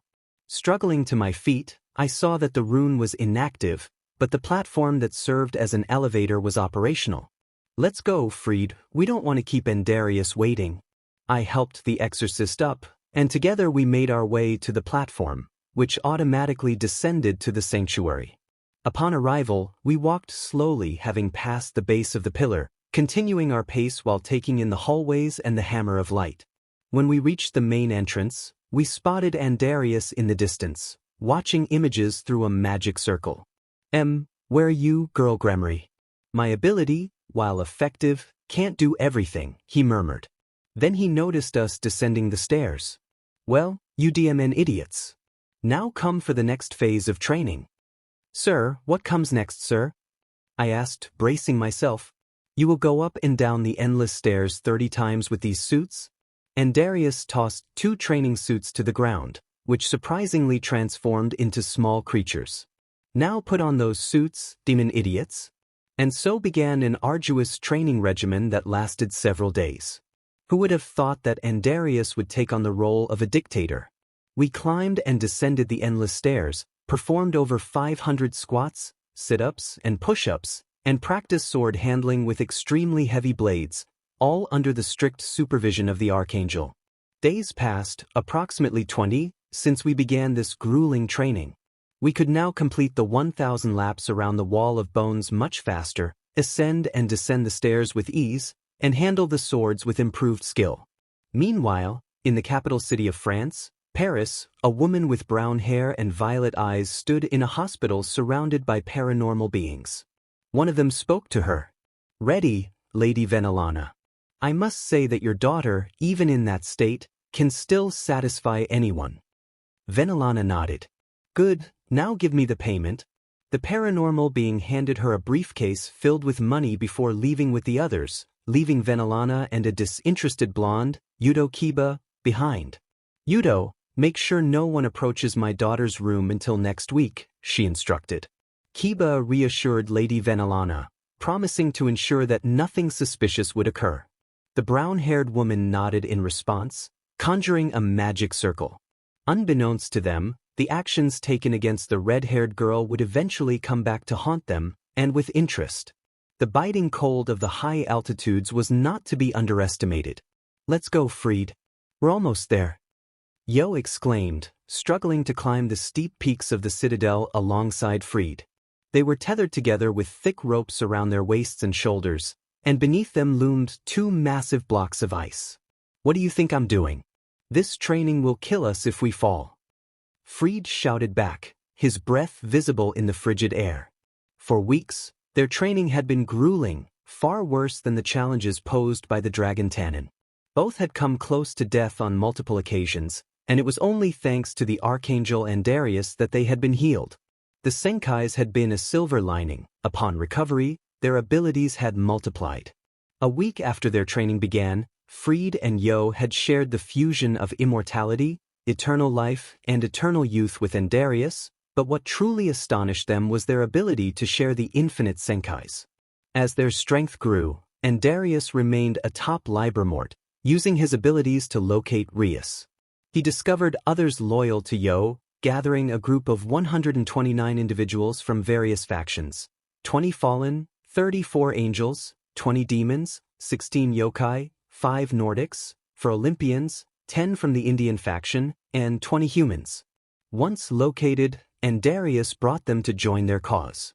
When they arrived, they learned of Yo and Fried's true identities, leaving them in awe, quickly followed by joy. 40 of the newcomers were women, who eagerly approached Yo with a flurry of questions, while the others listened intently to the Archangel's words. The angels and fallen expressed regret and shame for their past inaction, but Yo and Fried reassured them that there was nothing to forgive, as they would survive the impending flood. Most of them wished to assist, and Darius decided to train them separately, providing a modified version of their own rigorous training. The women brought their belongings to the Citadel, settling in various areas. The humans, along with the angels and yokai, made their home in the Hammer of Light, while the Nordics and Olympians took residence in the sanctuary. The demons, fallen, and Indians found their place in the frost hallways. Everyone was astonished by the palace's grandeur. They had never seen anything like it. Of the 90 individuals eager to help, many continued their training to enhance their abilities, while the rest decorated the Citadel for comfort. Meanwhile, Yo and Fried persisted with their brutal training. Just a few meters left. Yo shouted, pushing through the pain and the biting cold. Despite their resistance as the exanimate king and knight of death, the frigid temperatures were still unbearable, even as they approached the clouds. "We did it!" Fried exclaimed as they finally reached the summit. Their lungs burned from the near-freezing air, and they quickly descended, unable to endure the harsh conditions any longer. After half an hour of careful descent, they collapsed on the ground, exposed to temperatures that could easily kill a mid-class demon without magical protection. Darius arrived shortly after, a smile on his face. "Well, you fools, get up. We're heading to Sindragosa's lair for Eskrima training." Struggling to rise, they followed the Archangel to the teleportation rune. Upon arriving at Sindragosa's lair, they were met with an imposing sight: 2 enormous swords, each towering at 170 meters, with thick blades and long handles. Darius approached them, his demeanor serious. "First, you'll need to acclimate to this gravity. Once you're used to it, you'll perform the same exercises you did in the Citadel, but under 100 G. Once we reach that point, I'll personally train you both. Here, you won't age, you won't feel hunger, and you won't need to use the bathroom. So, get to work." Both Yo and Fried broke into a cold sweat at the thought. Enduring the same training under 100 G would be sheer torture. With all their strength, they shouted in unison, "Yes, sir." Darius left a watchful exanimate eye to oversee them. As soon as he departed, they attempted to rise but fell repeatedly. An hour and a half later, they finally managed to stand, though they felt as if they might collapse at any moment. Yo turned to Fried, and they began to move slowly toward the eye that continued to observe them. "This is worse than climbing the structures," Yo remarked, panting. "Or doing 4,000 laps without rest on the wall," Fried replied, equally exhausted. They finally reached the spot beneath the eye, deciding to acclimate to the 30 G of gravity. Outside the room, 6 hours passed, during which Darius administered training to the others. The 98 individuals were drenched in sweat, as the Archangel's training methods were, in their words, suicidal. The angels attempted to persuade Darius to ease the regimen, but instead, they only angered him. As a result, they were now required to double their training efforts. Meanwhile, in Tokyo, at 8 p.m., people were leaving work to head home. In a penthouse apartment, a diverse group gathered: 5 humans, 3 angels, 4 fallen, 4 demons, 1 Nordic, 1 Olympian, 3 yokai, and surprisingly, a humanoid dragon.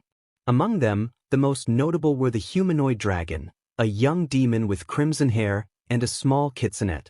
Silence fell over the room as the young redhead began to speak. Is there any news about Issei Nizan? A small trace, a clue, anything? He asked, his serious tone betraying his anxiety over the absence of someone he considered a younger brother. The humanoid dragon, appearing as a man with black hair and blue eyes, responded, "No, young Milikas. We've searched all of Japan and its surroundings. It's as if the earth has swallowed him whole. Moreover, that miserable Valet Lucifer and his group have also joined the search to imprison Issei once again." The small kitsunet chimed in, "We must find him. If we don't, they'll lock him away in that dreadful place again." "Calm down, Kun. We'll find him. I doubt he's just sitting idle. He must be training," Milikas reassured her. "He's right. My best friend Issei wouldn't just sit back, would he, Motohama?" Another voice interjected. "Exactly, Matsuda. Issei isn't the type to be caught off guard," Motohama affirmed. A girl with pink hair added, "I agree with the perverts. Issei-chan wouldn't just be sitting around. Knowing him, he'll be hiding until things settle down." Kates is right. I can't believe that after everything he's done, he would betray us. That's just not like him. There must be something more to this betrayal. The group of 5 humans in the apartment consisted of Matsuda, Motohama, Aika, Kates, and Murayama, former classmates from Kout Academy. The small kitsunet was Kunu, the princess of the yokai, while the humanoid dragon was Russell, a young man with pale skin, blue eyes, and black hair. Russell spoke again. "That's a good point. If Drake had known he was part of the Chaos Brigade, he would have informed the leaders from the start. I'll continue searching for traces of Issei. There has been a lot of activity from the Chaos Brigade lately." "Be careful, Russell. Those people don't hold back against their enemies," Kunu warned. Russell smiled at the kitsunet. "Don't worry, little one. I'm known as the Blue Lightning for a reason. My speed is unmatched." With that, Russell stepped out onto the balcony, unfurling his wings and disappearing in a flash of speed. A fallen spoke up, "Lady Kunu, we'll continue investigating the criminal groups to see if we can find anything." The fallen departed through a magic circle, and an angel stepped forward. "We'll investigate in Latin America." The 3 angels left, while the Nordic, a Viking, and the Olympian, dressed like a Spartan, approached. "We'll stay in this city in case anything happens," the Nordic said. The red-haired boy nodded in agreement. The Nordic and Olympian exited the apartment, and a demon spoke up. "We'll stay to protect you, young Milikas and Kunu," the demon said. "Same here," a yokai added. Thus, the group of demons and yokai remained in the building to safeguard the 2 young ones. The former academy group bid farewell and left, having nothing more to contribute. Kunu began to cry, and Milikas approached her, embracing her tightly. "I can't believe my mother is so blind. After everything Isotsun has done for us, she just..." Kunu couldn't finish, breaking down in tears. "I know, Kunu-chan. Surzex couldn't see beyond the supposed evidence either. I'm ashamed and disgusted to be his son. The only bond one have with him is our BLD relation," Milikas replied. "Do you think we'll find him? Do you think he'll believe us?" Kunu asked, her voice trembling. "I'm sure of it. Besides, trust in him. He'll become incredibly strong." "I doubt he'll just let this go," Milikas reassured her. Together, they began to examine various maps, searching for any clues regarding the whereabouts of the former brown-haired boy. In another location, deep within the ancient underworld, in one of the castles of the former demon kings, there was much commotion. In the main hall of the castle, several demons, fallen, yokai, and other paranormal beings were gathered. One demon approached a black-haired man holding a tablet. "Lord Anstrel, we've inspected the seal of 666, and it appears to still be weakened after the former Securudii managed to defeat it," the demon reported. Anstrel smiled wickedly, a glint of madness in his eyes. "That's splendid. If Securudii is a nuisance, nothing will stop me from taking revenge on those damned leaders for what they did to my parents, especially those 3 sons of Surzex, Hazazel, and Michael. Sir, I know we shouldn't meddle in your affairs, but I'm curious. Why do you harbor such hatred for those 3? A fallen asked. Anstrel, his hair obscuring his eyes, replied, "Those 3 miserable wretches made my life a living hell. They took everything I loved when I was a child. Now I will take everything they cherish. Pretending to be friends with that bastard Surzex makes me want to vomit. Everyone listened intently to their leader. What Ryzevin couldn't accomplish, I will. I will bring glory to the Chaos Brigade and put an end to those damned false mouths once and for all. Once I deal with them, I will unleash the Triheza to eliminate all the other leaders. Thanks to that band of fools, with just the help of those two gods, we were able to manipulate the memories of that stupid dragon. But enough talk, let's get to work. The end of the factions is near.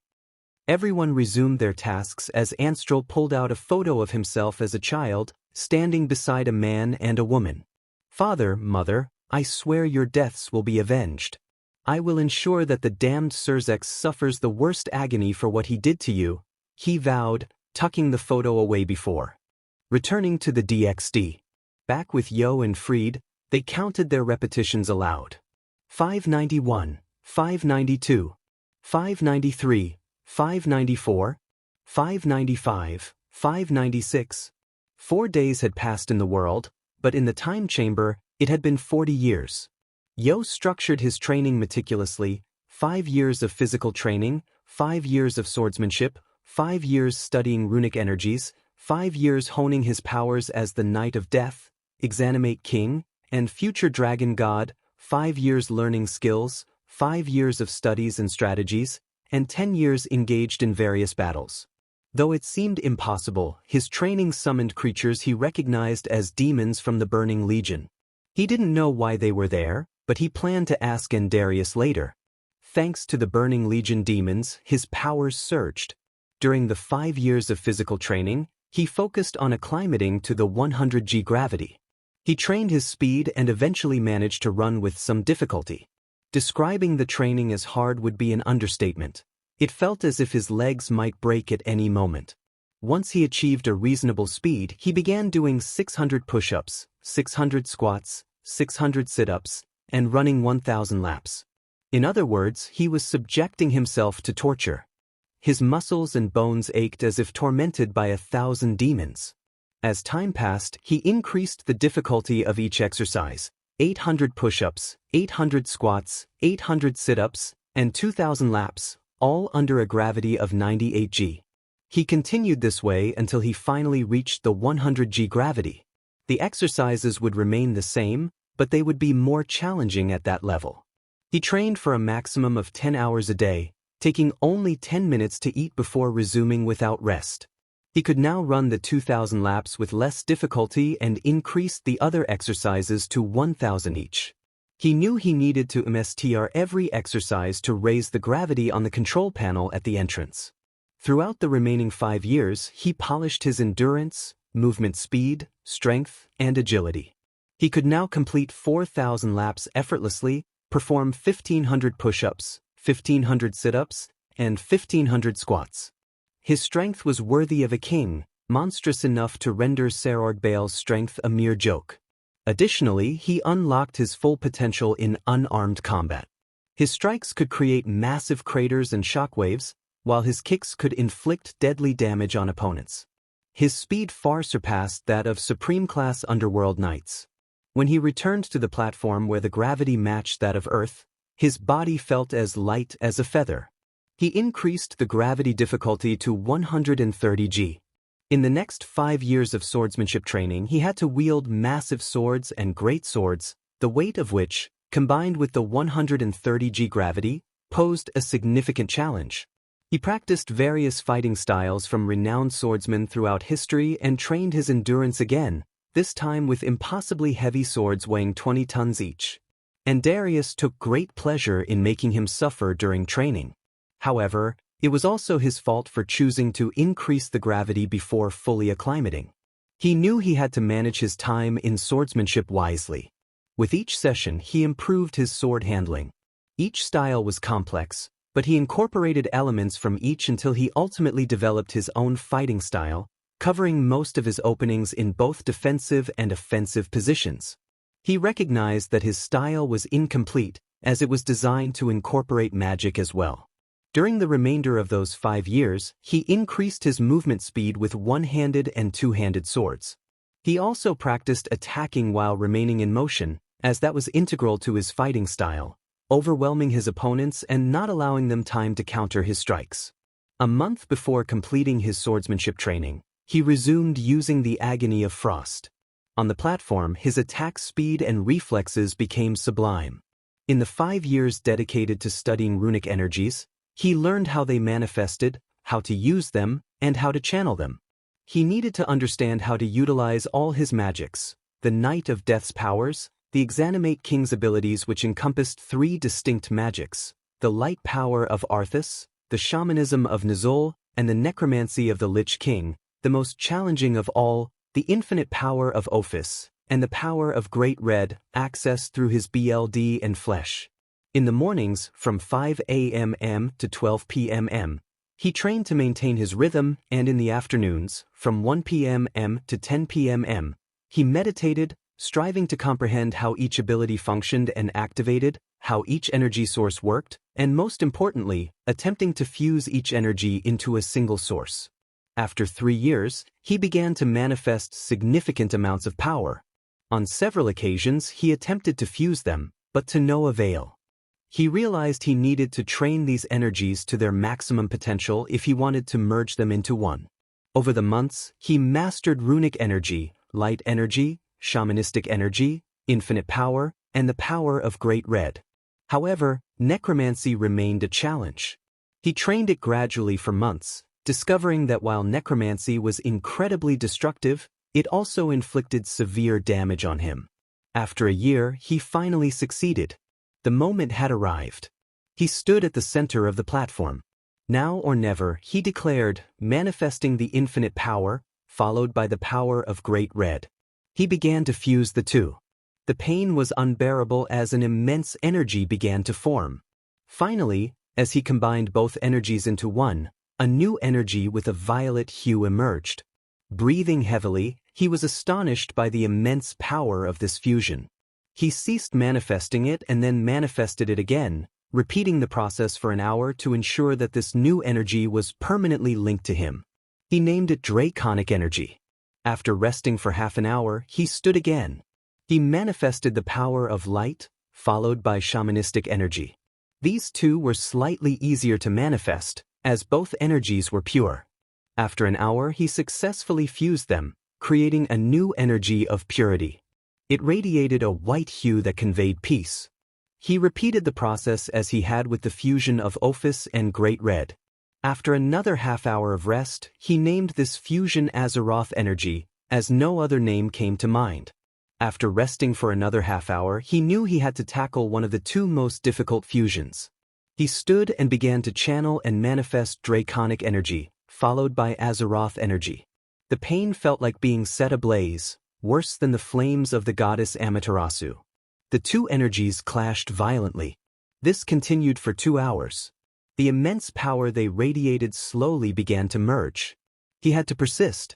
After another 2 hours, a new fusion was born, which he dubbed Cataclysmic Power. The next fusion was undoubtedly one of the 2 most lethal, runic magic and necromancy. He first manifested necromancy and then the runic energy. To be honest, it felt like being set on fire, worse than the flames of Amaterasu. The 2 energies collided violently.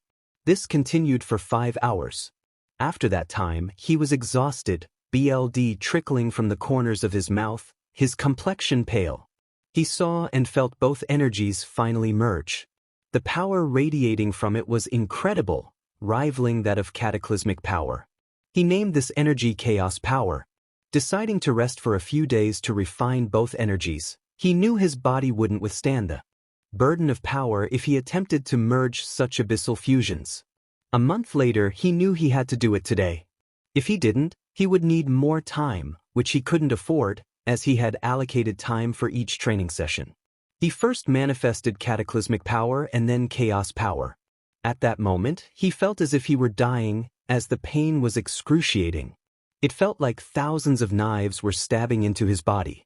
He knew he couldn't give up. So much power, so much pain, he understood it would be worth it. This process continued for 10 hours, hours filled with unimaginable agony. 10 hours during which his body begged him to surrender, but he refused. 10 hours in which he watched as both energies slowly merged, cataclysmic and chaos becoming one. After 10 hours of unbearable pain, he looked on in astonishment and joy, realizing he had succeeded. After all this time, he had fused all the energies into one, creating a brilliant purple aura with streaks and a sky blue edge surrounding it. The power he felt from this energy was on another level. From the war arts books, I learned strategies to quickly wear down the enemy, create false charges to deceive them into thinking we would attack, and strike from multiple flanks, leaving them no chance to react. The resource-gathering books taught me the value of unconventional resources, as well as the importance of collecting various species and plants to preserve life and legacy once the flood began. From the governing books, I discovered that kings worldwide often led their people to disaster, with two notable exceptions: the first emperor of China, Qin Shi Huang, and the king of Sparta, Leonidas. Both were leaders who fought alongside their people and were the first to charge into battle and the last to retreat. I learned that a king must prioritize the safety of his people, connect with their hearts, care for both civilians and soldiers, manage their well-being and duties, make tough and consistent decisions, maintain a stable economy, stand firm against criticism, never give up, and understand his people's pain. A true king must be willing to sacrifice everything for his people, even his life. If I wanted to be the best king, I had to keep these lessons in mind and learn from the mistakes of others. I absorbed all this knowledge while continuing my training. Knowledge was invaluable, equipping me with insights that would aid me in the future. 5 years passed in relentless training and study. This knowledge was a blessing, guiding me in every confrontation and preparing me to govern after the flood. 10 years of battles had shaped me. Each day, I engaged in friendly sparring matches with my minions, who were imbued with my power to ensure fair fights. This practice allowed me to identify their weaknesses, close openings, and gauge the strength and speed I needed to employ. At that moment, with my maximum power and everything I had learned, I felt as if I were at the level of a biblical god or Shiva at 10%. I found myself in an aerial battle against the frost vermis and my pet vermis. Some launched ice bolts, while others unleashed fire from the frozen wastelands. My pet vermis slashed through the air, leaving a path of destruction. The bone giants hurled their massive weapons, and I managed to block most of them, though with some difficulty, while I destroyed others with frost agony. The vermis attacked me relentlessly. Then, in the distance, I spotted something unusual. I commanded my forces to halt, and we all gazed at what appeared to be green flames flickering far away. I left a rune on the platform to activate a death gate and summon the rest of my forces. We marched toward the growing flames. After hours of travel, the flames continued to expand. As we drew closer, I realized what they were. Flames of the Legion. I murmured.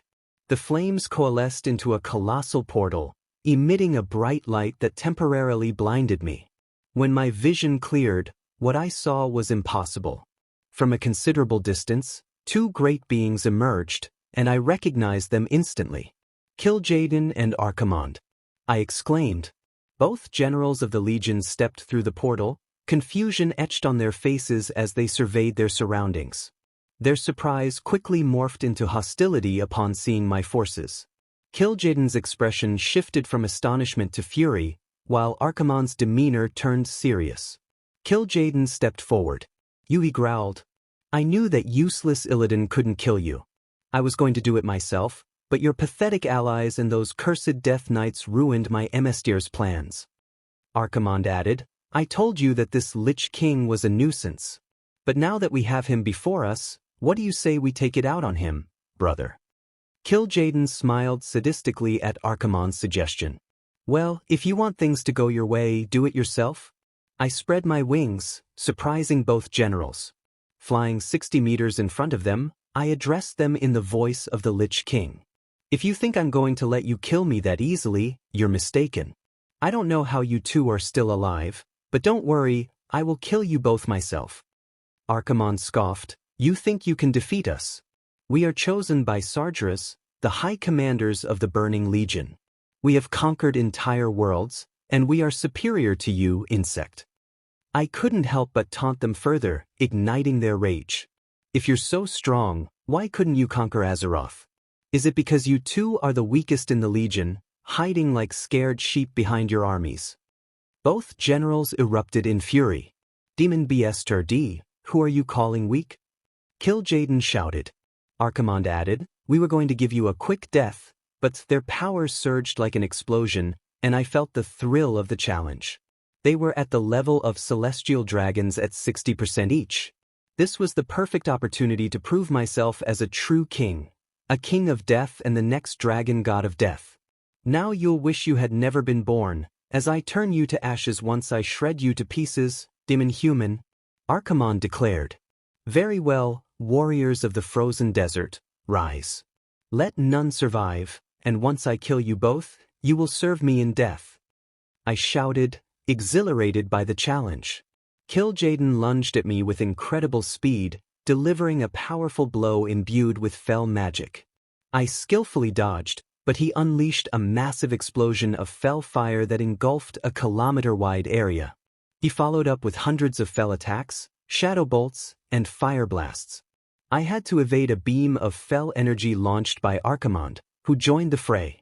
Frost Vermis, attack. I commanded. All my Frost Vermis charged into battle, unleashing powerful frost blasts at both generals. Archimonde, tired of this, summoned dozens of Infernals and Apocalyptic Guards. I ordered my forces to focus on the Apocalyptic Guards while the Vermis dealt with the Infernals. Kil'jaeden launched a massive orb of fell fire at me. I channeled my power and countered with a colossal spiral of death. The two attacks collided, creating a tremendous explosion. But the battle raged on. Archimonde unleashed powerful fire blasts that I narrowly dodged while avoiding Kil'jaeden's relentless strikes. I managed to land a deep cut on Kil'jaeden's chest. His shock quickly turned to fury, and with a powerful blow, he sent me flying. If not for my ice fortitude and frost presence, that strike would have been devastating. It felt like being hit by a massive hammer. Dare rebel against us, against the Legion? Kil'jaeden roared. My next words only fueled their anger further. Let the Legion disappear even from history. You two will be a vague memory that no one will remember. Archimonde shouted, the one who will be a vague memory will be you, inhuman. He unleashed a powerful blast of fell flames at me, which I countered with a howling explosion. Fire and frost clashed violently. I enhanced my attack with a frost pillar, feeling my instincts urge me to retreat. I saw Kil'jaeden preparing a gigantic shadow attack and quickly activated my anti-magic shell, charging at him. I engaged in close combat while dodging Archimonde's relentless assaults. I inflicted serious wounds on Kil'jaeden and launched 3 spirals of death at Archimonde, who raised a wall of fell flames to defend himself. I charged at him, exploiting his weaknesses in close combat. Archimonde, not being a close-range fighter, left several openings that I took advantage of, landing cuts in vital areas.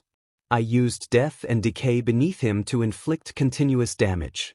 I had to keep moving as Kil'jaeden, moving at monstrous speed, nearly landed a powerful shadow-charged blow on me, creating a deep crater upon impact.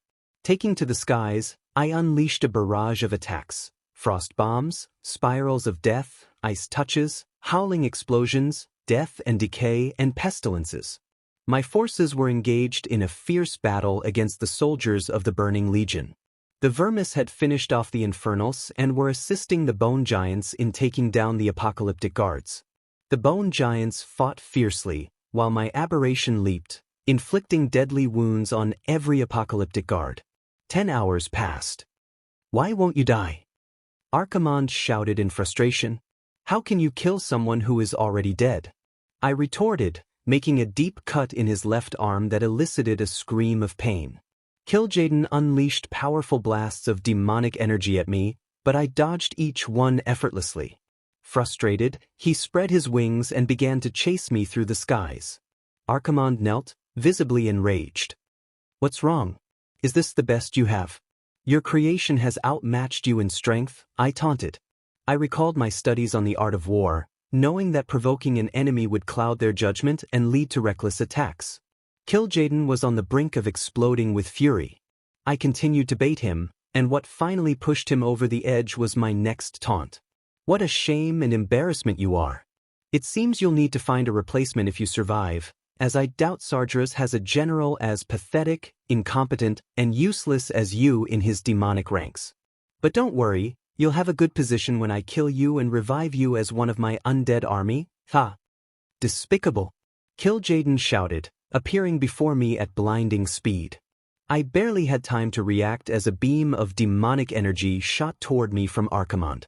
I had to summon all my strength to evade it, but to my shock, Kil'jaeden couldn't dodge in time, and one of his wings disintegrated. His scream of pain echoed in the air.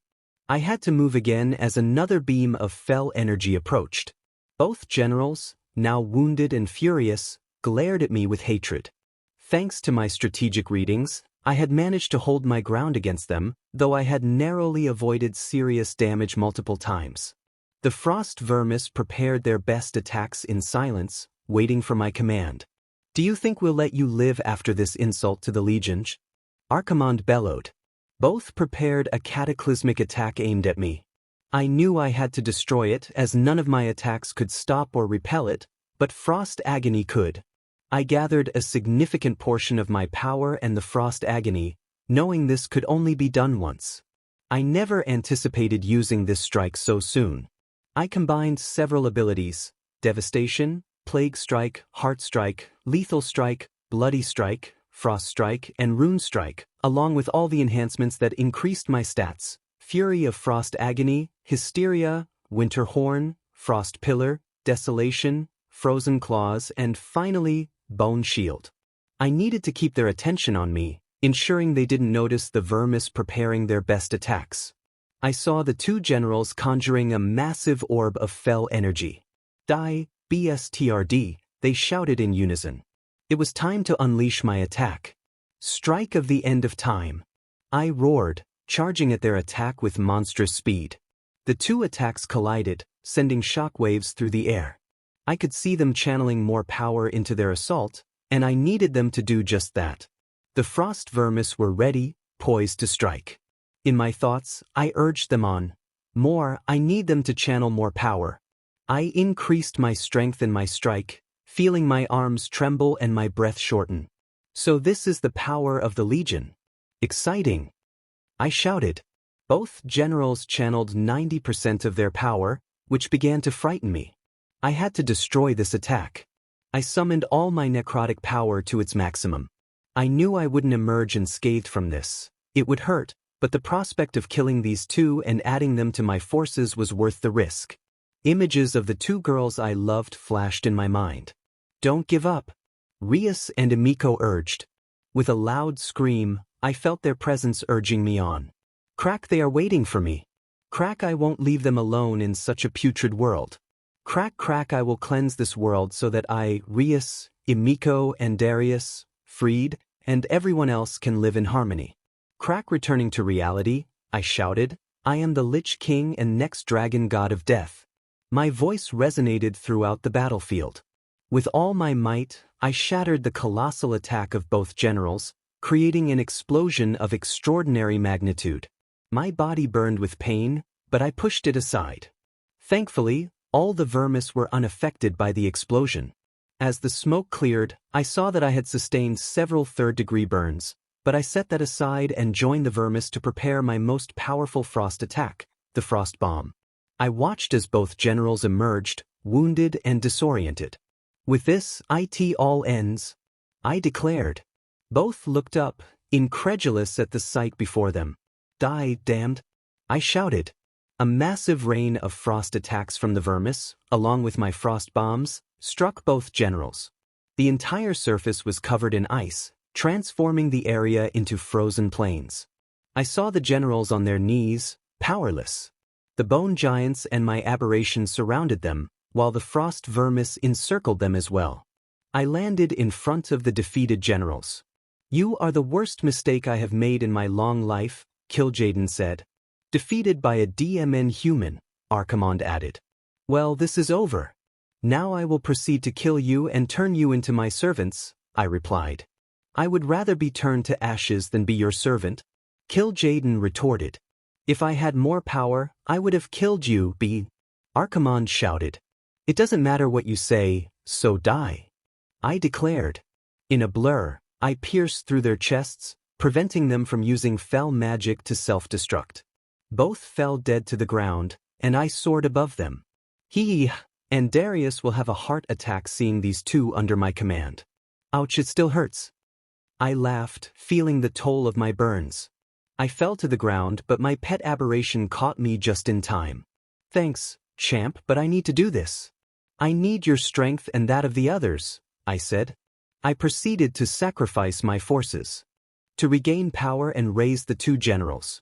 Well, it's time, I announced, raising the frost agony. Rise and become masters of the plague, Caden and Archimonde.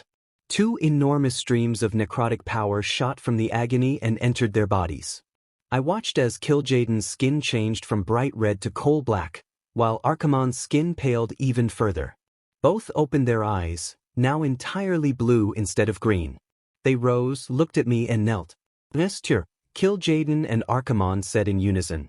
Your first order is to train here while I rest. We are almost out of the time room. I just have 3 years left, I instructed. Then I opened the death gate and stepped inside. Once I reached the great expanse, I decided to practice dances with books of various styles. Sometimes I stumbled due to my clumsiness, while other times I watched my warriors, vermis, and generals train. In the end, my training had come to an end. On my last day, I donned the bone armor of the Lich King and pulled up my hood. I summoned my warriors and slowly made my way to the exit. I entered with the power of a cadre at 90% and emerged with the power of a biblical god and Shiva at 45%. Each time I emerged wounded, my power increased slightly. In training, I not only amplified my powers but also refined and mastered them to avoid exhausting my energy. Standing before the door, I grasped the handle. Upon opening it, I saw 2 Asgardians. They rushed toward me, eager to know how I was faring. Call Darius, I instructed. One of them invoked a magical communication circle. Lord Darius, come quickly. Lord Issei has emerged from the time chamber. One Asgardian called out. Moments later, the Archangel arrived swiftly, a smile spreading across his face upon seeing me. I see you've grown stronger. Tell me, what level of power do you possess now? Darius asked. 45% of the power of Shiva and the biblical god, I replied.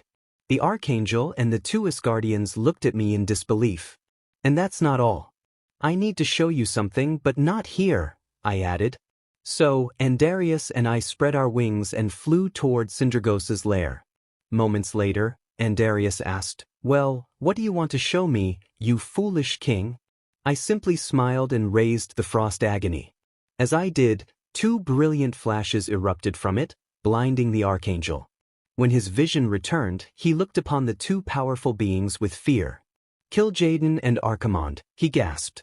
In my years of training, they appeared. I faced them and, well, you know the outcome. But I always wondered how they were still alive and how they arrived here, I explained. The Archangel pondered for a moment, unable to provide an answer. And did you ask them, he inquired. Yes, they claimed they didn't know either. They only remember dying and then walking in the time chamber, I replied. Neither of us knew what to do or say under the watchful gaze of those enormous beings. In that case, let's head to the throne. I want you to tell me what happened during your training, Darius suggested. I stored both generals away and we made our way to the spire, using the translation rune. In the icy throne room, we sat on the steps, gazing at the horizon. Now, tell me what transpired during these 4 days of my absence, I prompted. Darius continued to stare at the horizon before speaking. Well, to start, the population in the Citadel has increased. We now number 230, 16 humans, 10 yokai, 20 angels, 14 demons, 6 Asgardians, 10 angels, 5 demons, and 5 Olympians. Additionally, one of those humans is a bearer of a sacragir, he reported. What's sacragir? I asked. A belt that enhances speed and strength, generating shockwaves. If I calculate correctly, it possesses the power of a high-class demon, he explained. I see. What else? I pressed. I assigned Fried the task of watching over and protecting Yumiko. During these 4 days, he kept her safe from the shadows and reported to me every 5 hours about her condition, and Darius said, "I think it's time to bring her here and reveal my true identity, or rather, that I am Issei." "You understand?" I stated. "Very well, I will notify Fried to return. In the meantime, you should see the others. They have been asking about you constantly, when you would return, how you are doing, if you're hungry, among other things that almost made me want to leave them outside the Citadel for how irritating it was to be asked all the time," and Darius remarked. I could only sweat nervously at that. "I'll go, but don't you have to train the others?" I asked. "They are being monitored by the eyes of the undead," he replied. And what will you do?" I inquired. Sighing, "I will train the now 120 volunteers as best I can so they can enter the time chamber," and Darius answered. "That's good. The more help, the better," I agreed. At that moment, the 4 bearers of sacred jewels approached me. "Lord Issei, it's great to see you. How have you been?" one of them asked. "Better than ever," I replied. "Oh, forgive my manners and those of my companions. My name is Rias, bearer of the daggers of Samuel," one introduced. "My name is Sarah, bearer of the elemental staff," another said. "I'm Monica, bearer of the cloak of shadows," the third introduced. "And I'm Raymond, bearer of the breakgear," the last one said. "Well, I know you all know me, but let me introduce myself. My name is Issei Menethil, bearer of the Frost Agony and soon-to-be Lich King," I declared. The 4 Sacrageur bearers looked confused at the mention of the Frost Agony and Lich King. And Darius and I explained the situation. To say they were surprised would be an understatement. They were incredulous that I now wielded the power of death. "Well, I apologize for what I'm about to say, but you may leave now, as I need to discuss something important with Darius," I said. The Archangel nodded in agreement. The 4, still bewildered, obeyed and left. "Now, what do you really know?" I asked Darius. He looked up at me with a serious expression. "Are you sure you want to hear what they did to Rias?" he asked. "I need to know," I replied, almost shouting. "Very well," he sighed. "I discovered that her mother, or rather ex-mother Venelana Bale, feeling offended and ashamed to have a daughter in love with a supposed traitor, allowed and even facilitated something that— Are you sure you want to hear the next part?" "Yes. I need to know how she is." "You said she was in a hospital. Tell me how she is," I urged. Sighing, Venelana uses Rias as a piece of meat for lustful men, renting her out to depraved individuals. You can imagine the rest, and Darius revealed. He recoiled in fear as a dark aura began to manifest around me. My gaze darkened as I contemplated one thing: the destruction of the Gremory family. "I'm going to get her right now," I declared. "I'll accompany you," and Darius offered. "No. You will stay here and protect the Citadel in my absence," I commanded. "Very well, in that case, I must inform you that the hospital where she is located is heavily guarded by hundreds of soldiers from various factions, commanded by Yuto Kiba," and Darius warned. "Open a portal or magical circle directly to Paris and give me the address," I instructed. And Darius provided me with the memories of the hospital's location. "Tell the doctors in the medical wards to prepare a bed for her," I ordered. The Archangel nodded firmly. I stepped into the magical circle, transporting myself directly to the city of Paris, France. Dark alley of Paris, France, a magical circle opened, and I stepped through. In the distance, I spotted the hospital, and Darius hadn't lied. I could see several paranormal beings flying around, guarding the place. I approached with a calm expression, but inside, I was seething with rage. How dare Venelana do this to her own daughter? How could she reduce her to a mere object to satisfy the desires of those who deserved the most horrific deaths imaginable? As I neared the hospital, several humans and paranormal beings glanced at me with indifference. Upon entering, I registered under the name Arthas Menethil and slipped away from the administration before anyone could ask questions. I climbed the stairs floor by floor until I reached a level bustling with paranormal activity. I spotted 2 fallen angels conversing and quickly neutralized them. Inside a room, I ended their lives. I returned to the hallway, using a realism spell to avoid the watchful cameras as I moved, eliminating every paranormal being in my path. Then I saw him, standing in front of a door, a prince who cared more about his reputation than the friendship he once had with Issei. I walked up to him and spoke, "We meet again, Yudo Kiba?" He turned to me, scrutinizing my face. "Who are you?" he asked, on guard. I chuckled. "I've changed quite a bit. We used to be good friends back in the academy. I don't know who you are, and I've never had a white-haired friend like you." Seriously. It seemed the few brain cells he had left had abandoned him. "I called you Prince, in case you forgot." His eyes widened in surprise, and in a slow motion that felt almost comical, I dodged a slash he attempted to land on me. "Damn traitor. How dare you come here, you piece of filth!" he shouted. I stopped his demon saint sword with just 2 fingers. "Are you done yet?" He continued to hurl insults, trying to free himself from my grip. I delivered a blow to his abdomen, causing him to double over in pain, blood spilling onto the floor. He was so weak. Did he not train? Did this miserable traitor think he could take me on? I grabbed his hair, forcing him to look at me. I saw the hatred in his eyes. I kicked him away, shattering several of his ribs in the process. "That's enough. Sword V," he began, but I used a strangulation spell. Black chains wrapped around him, cutting off his breath. He dropped his sword, his tongue lolling out as he struggled for air. His face turned blue as he desperately tried to free himself from the chains, but it was futile. I deactivated the spell, and he fell to his knees, gasping for breath. "Well, any last words?" He looked at me in terror, confusion clouding his mind. I pulled out the agony of frost. "I'll freeze your insides until you become a shell of ice." I unleashed a fully powered frost touch. The last thing that blonde prince saw was his own body freezing. To finish him off, once he was completely encased in ice, I struck him with the agony of frost, imprisoning his soul within the sword, where it would be tortured for eternity. I approached the door and took a tablet with the patient's name. Name, Rias X Gremory, age 22, indefinite coma, visits to date, 289. Seeing that, my fury threatened to explode. The state she was in and the number of visits made me want to kidnap Venelana and leave her at the mercy of several lustful Cerberus. I entered and felt something break inside me. Rias lay there, emaciated and pale, connected to a machine supplying her with oxygen. I quickly contacted Andarius and several doctors from the Citadel.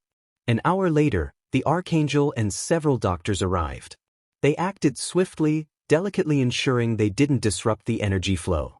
Andarius created an alternate energy source, and with great care, they disconnected the original. To our relief, it continued to function. The Archangel sensed Venelana approaching the building. We had to act quickly. "Be careful, we need to move fast." "That woman is here," Andarius urged. The doctors and I quickly moved the medical bed. As we passed through the portal, I left a powerful frost bomb as a parting gift for how they had treated my Rias. As we crossed, the portal to death closed behind us. Moments later, the brown-haired demon entered that floor and was horrified to see Kiba's shattered, frozen remains. She rushed to the room where we had been, and upon opening the door, she saw an energy orb that detonated, creating an explosion of frost that froze much of the hospital. She managed to shield herself in time but witnessed the spell leave everyone else inside dead, except for her. To say she was furious would be an understatement. With a magical circle, she returned to the underworld to report this. Meanwhile, we changed Rias out of those filthy clothes and off that contaminated bed. Carefully, we transferred her to another bed without disconnecting her. I was heartbroken seeing her like this. Tears streamed down my face. She looked so fragile, too fragile for my liking. Andarius used his healing powers, revitalizing the redhead's body. The doctors monitored her closely, injecting her with nutrients she should have received during her coma. Her condition is serious. It's a miracle she's still alive. If she had stayed any longer, she would have certainly died, Andarius said. "I'm leaving her recovery in your hands from now on."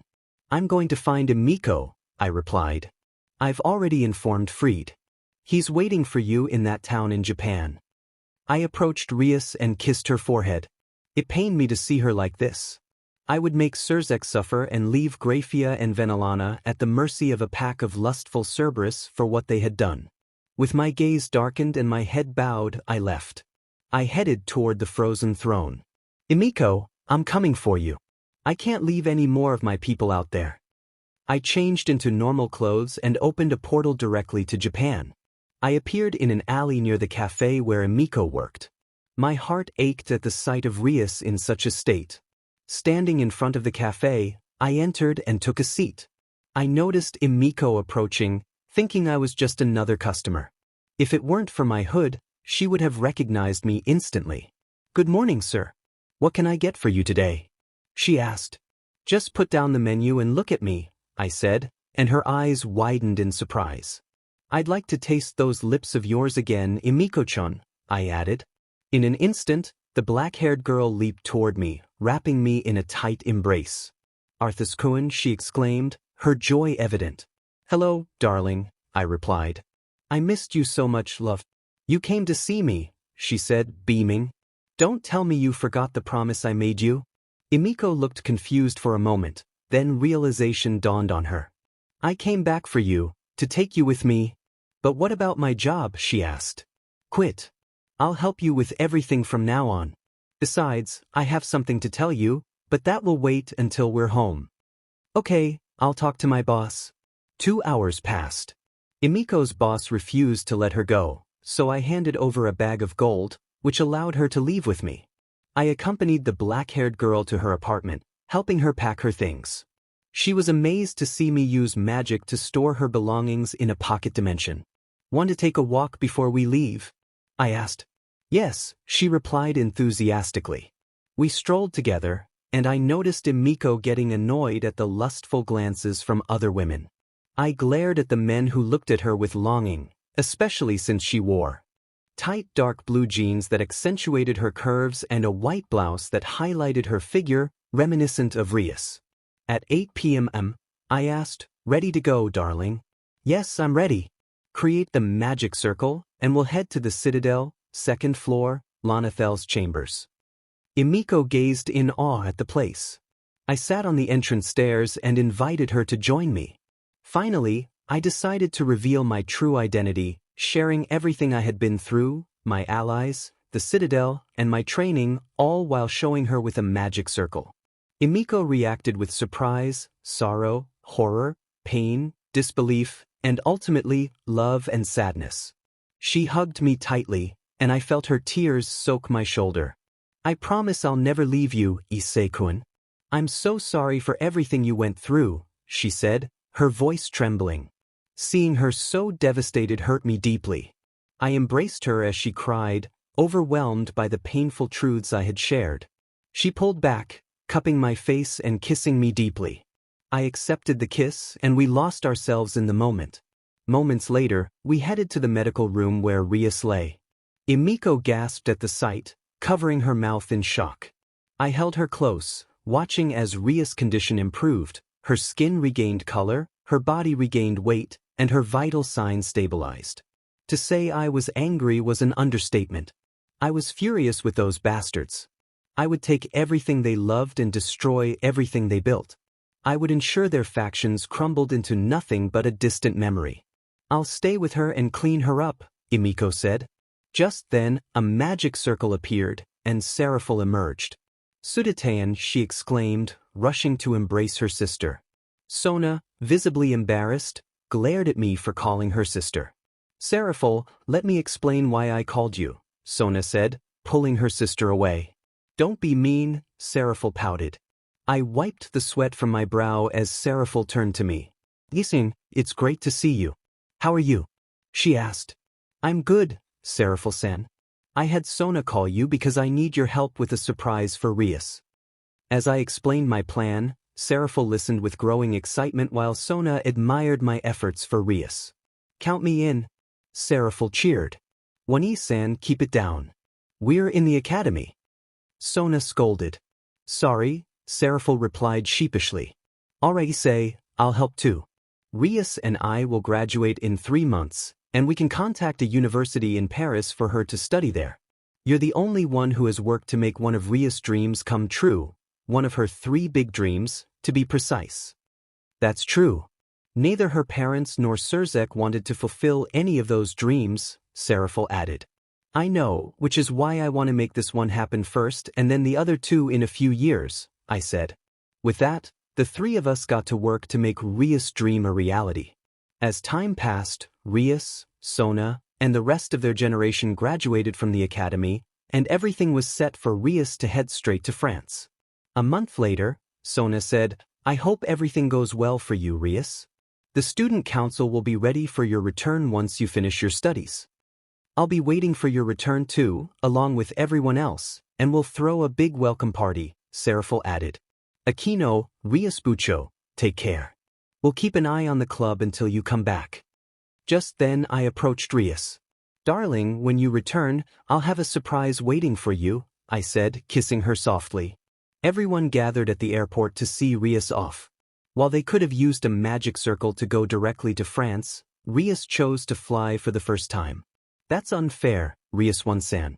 Issei-san pays more attention to you than to all of us, Asia complained.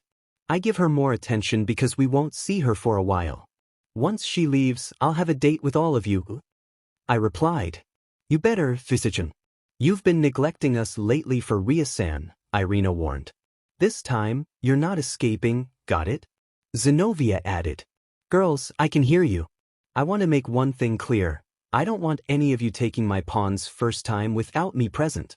We'll share it equally, so you better obey me as your queen, Rias declared, smirking as she clung to my arm, making me blush. Yes, Rias, whatever you say.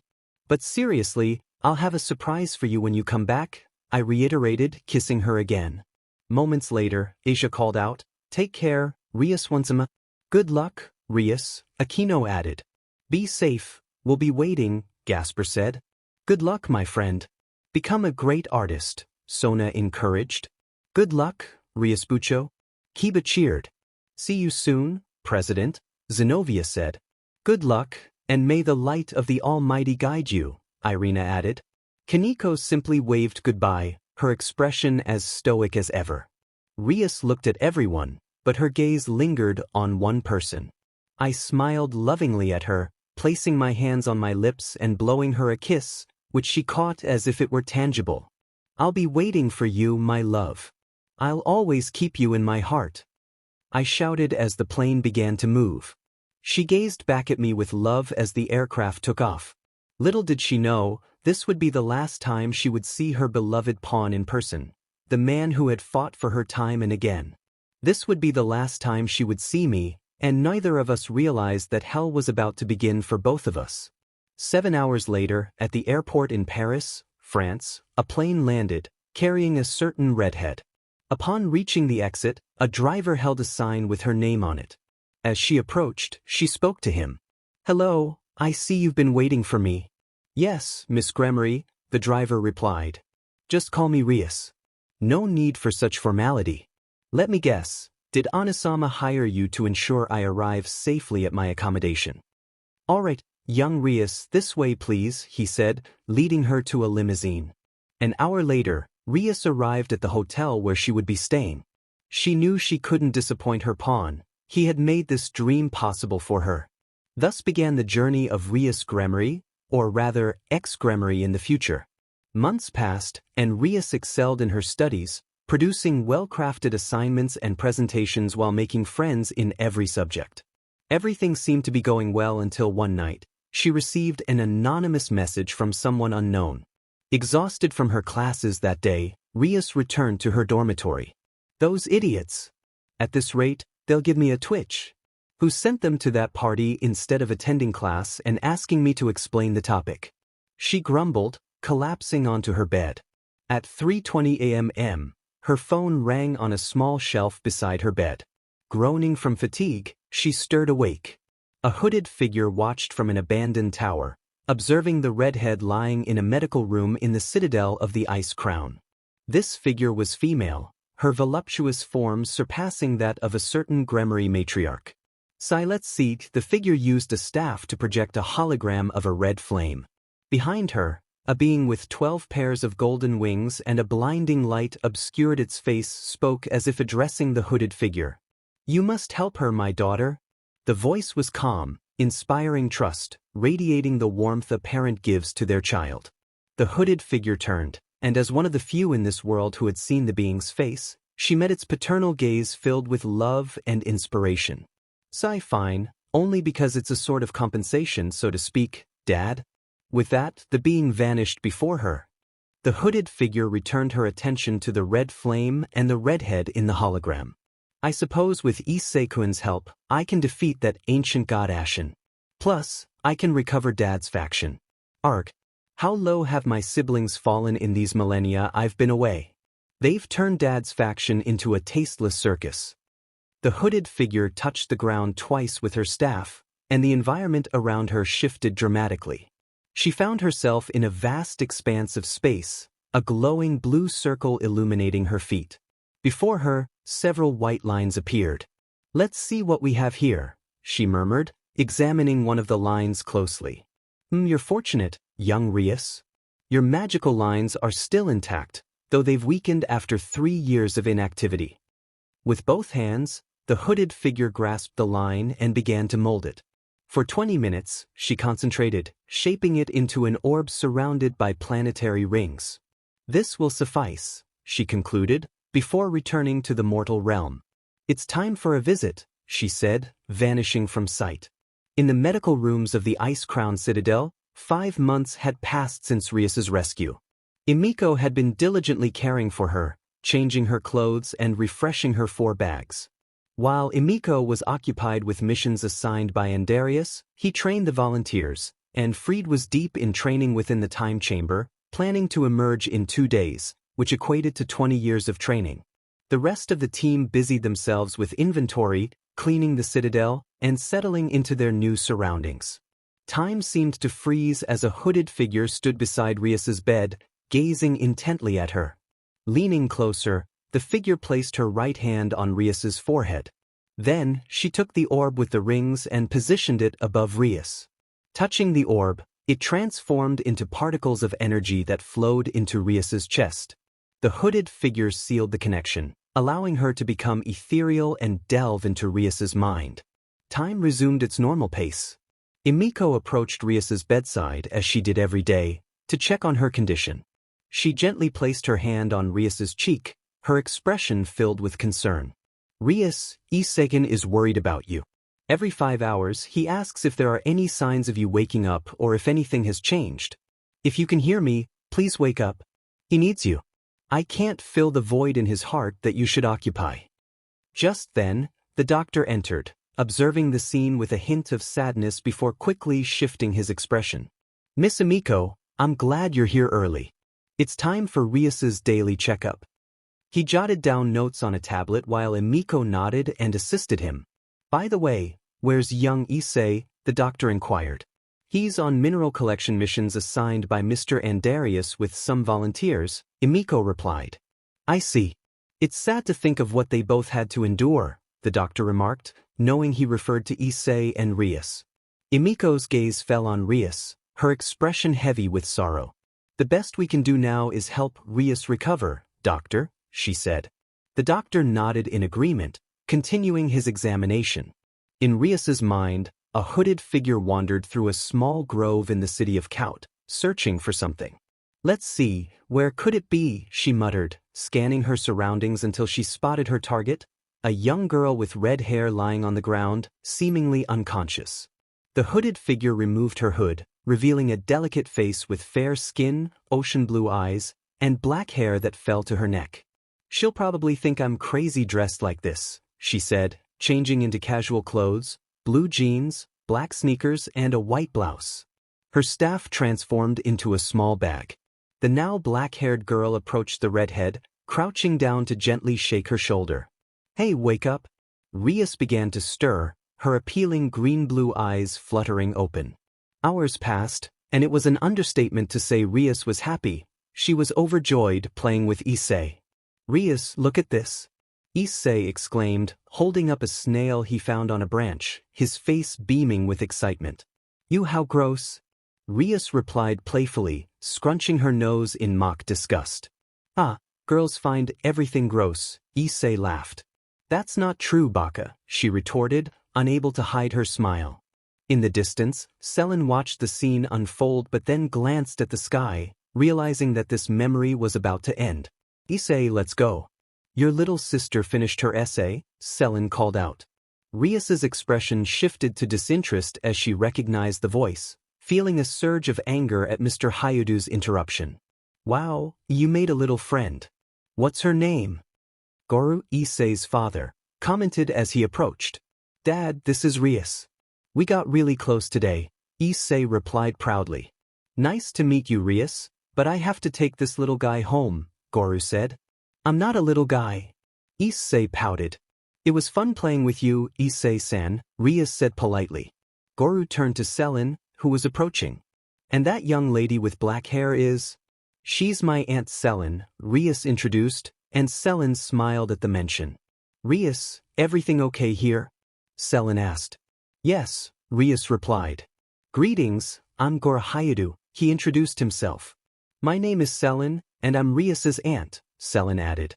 Well, it's time to go, Goru said. Rias, next time we meet, I want to spend more time with you, Issei said, his sincerity warming Rias's heart. I feel the same, Issei, she replied, leaning in to give him a quick kiss on the cheek. My son is quite the charmer, Goru remarked, a proud smile on his face. Don't you think it's too soon for a relationship, Rias? Selin teased, causing Rias to blush. I think in the future, they could be more than friends, Goru mused. Yes, Selin agreed, envisioning a couple that would radiate love despite any adversities they faced. As Mr. Hayudu and Issei departed, Rias and Selin remained. Well, life test completed. Let the death test begin, Selin declared. Rias responded, confused. Suddenly, the world around Rias plunged into darkness. Selin, what's happening? She called out, but the black-haired girl had vanished. Selin! Rias shouted, feeling herself being placed in a chair. The surroundings brightened, momentarily blinding her. When she opened her eyes, she recognized the room instantly. The occult club, she exclaimed, standing up and heading toward the entrance. As she passed a mirror, she caught her reflection and was astonished to see herself as an 18-year-old, back in her third year at Cout Academy. What's happening here? She wondered aloud. Just then, someone entered the room. You, Rias said coldly, her thoughts racing with anger at the sight of the albino girl. Dean Nikomata, after I saved your miserable life, you repay me by betraying me, Rias thought, maintaining a calm exterior while seething inside. President, I have news about the task you gave me, Kaneko said, her expression serious. Rias, though confused, kept her demeanor steady. Go ahead. Apparently, the fallen angels are following second-year student Issei, presumably because of a sacred gear. Rias's heart sank as she realized this was the moment she confirmed the fallen were indeed after Issei. Thank you very much, Kaneko. You can leave, Rias said, dismissing her. Once alone, Rias reflected, I remember now, Issei was being followed by the fallen. I won't make the same mistake. Recalled that Issei's date was that Saturday. The scenery shifted around her. Now, she found herself in the club, sitting with her eyes closed. Startled, she opened them, pulled out her phone, and checked the date and time. It's Saturday and it's 2 p.m. Issei's date ends in 3 hours. I won't make the same mistake. This time I won't be selfish with him. Suddenly, she sensed Akino's energy approaching. Knowing it would be a waste of time, Rias conjured a magic circle and left the club. Akino, Bucho, I brought the report of Rias. Akino entered the club only to find it empty. On a little-traveled street, the sound of running footsteps echoed. A red blur dashed in one direction. It was Rias, focused on a single goal, to avoid the mistake of reviving Issei out of sheer selfishness. Time, 4:55 p.m. The redhead diminished her presence and concealed herself among the trees near the fountain. From her hiding spot, she spotted Issei with the fallen angels. She watched in horror as events unfolded until Issei was struck by a light spear. Once the fallen departed, Rias burst from her hiding place, rushing toward him. Hold on, she cried, quickly retrieving her pawn pieces. Issei, I know you won't agree, but I need you. I need you in my life. At that moment, time froze for both of them. Rias Gremory, is that you? Issei asked weakly. Yes, it's me, my Issei. I want you to keep living, but this time by my side, not as my pawn or servant, but as my Issei, the man who conquered my heart. Please, I want us to live a life we'll remember. I don't care what happens to me or around me. Please, live for me, live for our future.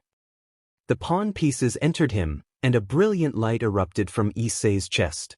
In the distance, Selin watched with a smile, knowing that Rias would finally release the pride she had clung to since childhood and focus on building a future with the love of her life. Death test completed, let the test of will and hope begin, Selin announced. As the light faded, Rias saw that Issei was no longer bleeding. Overjoyed, she embraced him tightly. Rias? Issei asked, confusion evident in his voice. Rias opened her eyes to find Issei smiling at her. Tears streamed down her face as she kissed him desperately, his response awkward but genuine. My Issei, she exclaimed, caressing his cheek with hers. Rias, listen to me. I'm not Issei, I'm just a memory of him, he said sadly. Then you're not him, she said, looking down in despair. Rias, this isn't over. Come and follow me, he urged, standing up and taking her hand, leading her to an unknown destination. After a few moments, they arrived at enormous golden doors. Issei turned to her, his expression serious. You will have to do this test alone. You have to open these doors without touching them. But Issei, what about you? Rias protested, watching him approach the door. When you reach the other side, you will understand, he replied, stepping through the door. Rias stared at the door, then approached and saw her reflection. To her surprise, a younger version of herself looked back. She raised her right arm, and her reflection mirrored her movements. Hello, Rias, Selin's voice broke the silence. Startled, Rias turned to see the black-haired girl before her. You, but are you another memory? Rias asked, confused. No, dear. I'm Selin, the guardian of the earth, and I've come to give you advice to pass this test, Selin explained. Rias was taken aback. The woman before her was not a memory. But then you, that memory, that day you and I in the park, Rias stammered. Calm down, little one. I woke you that day so you could continue your story. That day you met Issei for the first time, but over the years, both of you forgot it. That's why at the academy, before you reincarnated him as a demon, it felt familiar to you, or am I wrong? Selin asked. Rias pondered this for a moment, then opened her eyes wide. I thought it was an empty memory. It wasn't, but it's good that you remembered. My advice is mutual forgiveness, Selin said. Rias tilted her head in confusion. I'm not asking you to forgive those who hurt Issei or those who hurt you, but I do ask you to forgive yourself, Selin clarified, stepping toward the door and passing through it like Issei had. Rias sat on the floor, closing her eyes as memories flooded her mind. She recalled how she had always depended on others, how Issei and the others did the work while she stood by, angry not at them, but at herself for not being strong enough to fight alongside them. A clear example was the raiding game against Sarorg Baal. Issei had defended her and won against the Baal heir, even with the odds stacked against him. What had she done?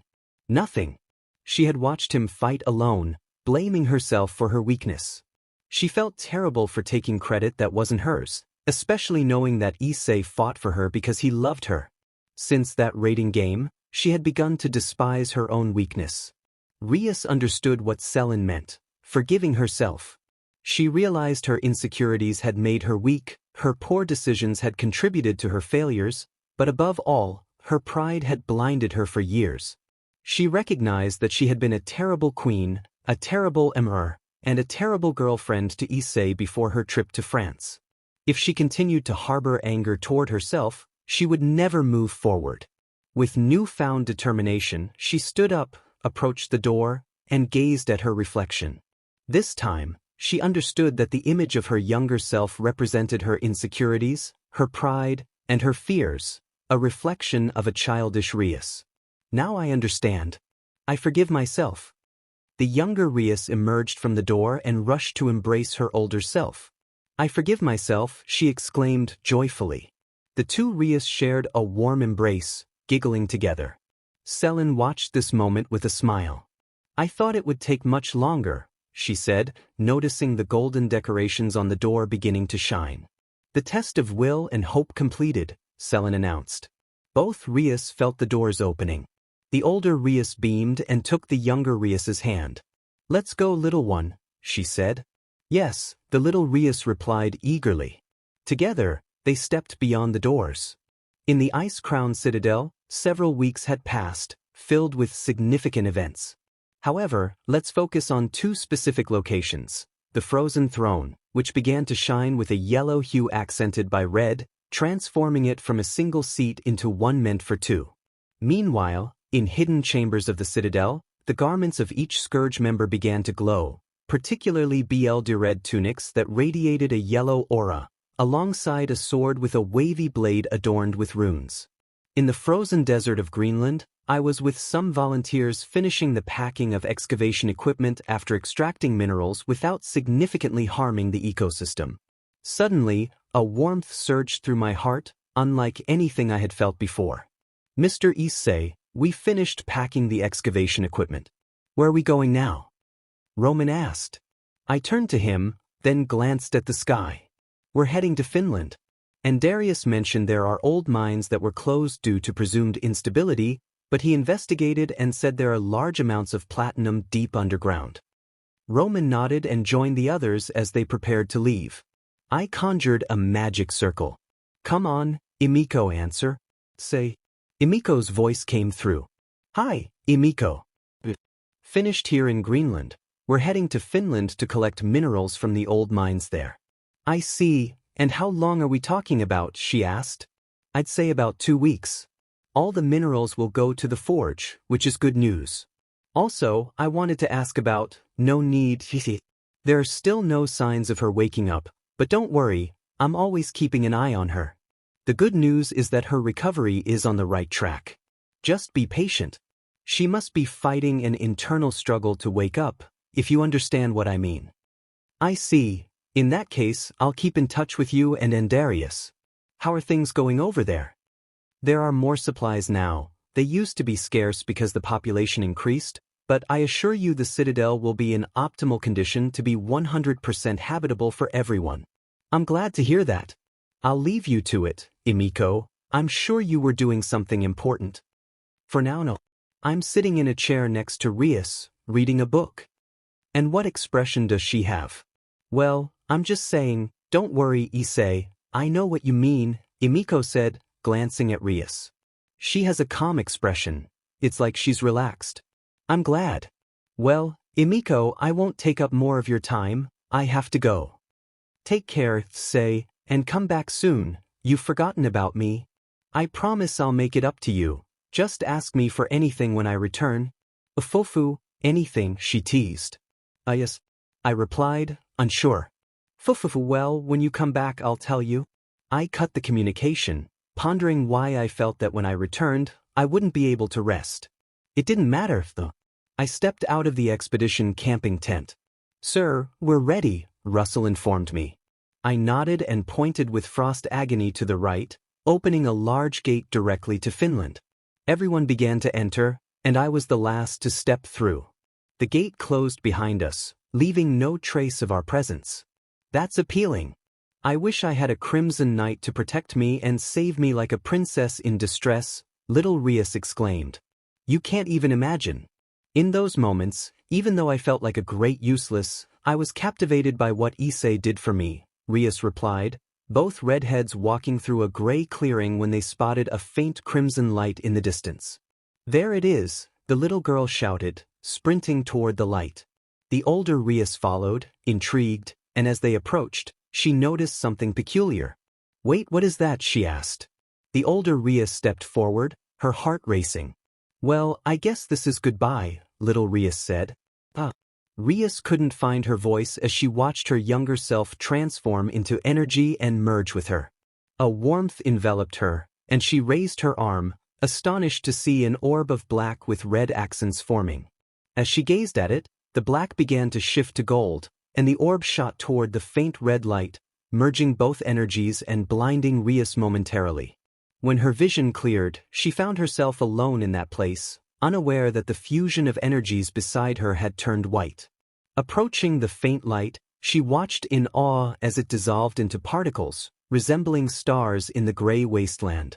Looking ahead, she spotted the orb with rings once more. She reached out to touch it, and as she did, it disintegrated into lines of energy that surged into her, causing her body to shine brightly, blinding her again. In that moment, she felt herself falling through a tunnel filled with memories, her life, her battles, her moments with Issei, and the instant she extended her hand toward the orb. Suddenly, the shadow of little Rias appeared before her. It doesn't matter how difficult the path of life is, what's important is to never lose hope in the people you love. Hope makes us strong. That's what has brought us here. It's our last weapon when everything else is lost, the little Rias said, moving away and returning through the tunnel. As Rias looked up, she saw a light growing closer, and she felt herself rising at great speed. The brilliant light enveloped her, culminating in an explosion of energy. The surroundings turned black, and Selin appeared, walking toward Rias with a relieved smile. "My work here is done," Selin said, creating a magic circle. In the ice-crowned Citadel, in Rias's room, Imoen was changing the sheets when the heart monitor began to beep rapidly. Stunned, she turned to Rias, witnessing what seemed like a miracle. Rias struggled to open her eyes, squinting against the light in the room. "You're Marargurg," she murmured. Imoen dashed to the entrance, activating the communicator to alert the medical team. "Everyone, Rias is waking up. Everyone come. Rias is waking up." Imoen called out, her voice echoing through the medical rooms. The medical team rushed to Rias's room, urgency in their every step. The doctor was the first to arrive, quickly approaching the redhead, who looked astonished at his presence. She grimaced, her hands trembling as they instinctively moved to her face. "Call Mr. Andarius now," the doctor ordered, and 2 nurses dashed out of the room. He then took a small flashlight to check Rias's pupils. Meanwhile, Fried, a fallen angel, grinned as he announced, "Good news. Prepare the champagne, sweets, and a big feast. We need to celebrate." He followed the others, who were still recovering from their encounter with the ex-exorcist. Outside the mines in Finland, we had just finished storing the excavation machinery when a magic circle appeared near my ear. My eyes widened in surprise as I heard it. "Quickly, everyone, let's go back to the Citadel," I urged, and everyone scrambled to get ready. I raised the frost agony, opening a gate directly to the Citadel. "Hurry up," I called out. As everyone finished storing their equipment, they gathered in front of me. I opened the gate, and one by one, they crossed over, with me being the last to follow. Upon arriving at the Citadel of the Ice Crown in the Bone Courtyard, I spread my wings and flew swiftly to the Hammer of Light, where I intended to use one of the teleportation runes. My heart raced as I thought of Rias.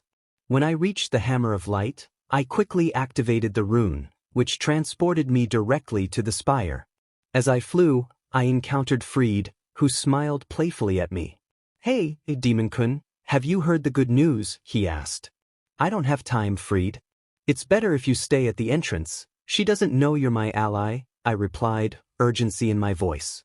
"Okay, but calm down, Demon-kun," he said, raising his hands in mock surrender. I made my way to the medical rooms, with some fallen angels following me. Fried remained at the entrance, watching as I approached a specific person. As I neared Rias's room, Andarius noticed my presence and quickly stepped out with Imoen. "I understand, Mr. Andarius. It will be interesting to see how this all develops," Imoen said, her eyes sparkling with curiosity. I arrived just in time to see Andarius halt my advance. Imoen leaped into my arms, giving me a tight hug. "I missed you so much, darling," she said, squeezing me tightly. "I missed you too, Imoen, but I need to get in," I replied, desperation creeping into my voice. Andarius approached and lightly smacked my head. "Hey, why did you do that?" I protested, rubbing my head in annoyance. Mr. Andarius? Emiko complained, glaring at him. Do you think you can just walk in like that? She doesn't know you've changed your appearance. It would be a huge shock for her. Andarius explained. Love, Mr. Andarius is right. Show her your new appearance later, but for now, use your old one, Emiko added, her tone serious. I sighed, looking at them in defeat. The Archangel summoned a magic circle beneath my feet, enveloping my entire body. When the light faded, I found myself transformed back into Issei. Emiko gazed at me with a look of longing that made me a bit uneasy. Now, go in, partner, Andarius urged. With firm but shaky steps, I approached Rias's room. I opened the door to find several doctors monitoring the woman in the bed, the one I had longed to see awake. The medical staff looked surprised at my entrance. Andarius and Emiko followed me in, signaling for the doctors to step aside. Finally, I could see her awake. My heart swelled as I stood before the only woman who had always believed in me since I became a demon of the Gremory clan. I approached slowly, unable to tear my gaze away from her. It felt as if time had frozen, leaving just the two of us in that moment. Rias's eyes filled with tears as she trembled, raising her arms. My Issei, is it you? She asked, her voice breaking. I bent down, gently taking her trembling hands in mine. Yes, Rias, it's me. I've come back for you. Leaning in, I kissed her softly on the lips. With the little strength she had, she clung to me and returned the kiss. Afterward, she held onto my chest, her voice filled with emotion. My Issei, my Issei, my Issei, I thought I would never see you again. I was afraid I wouldn't be with you again.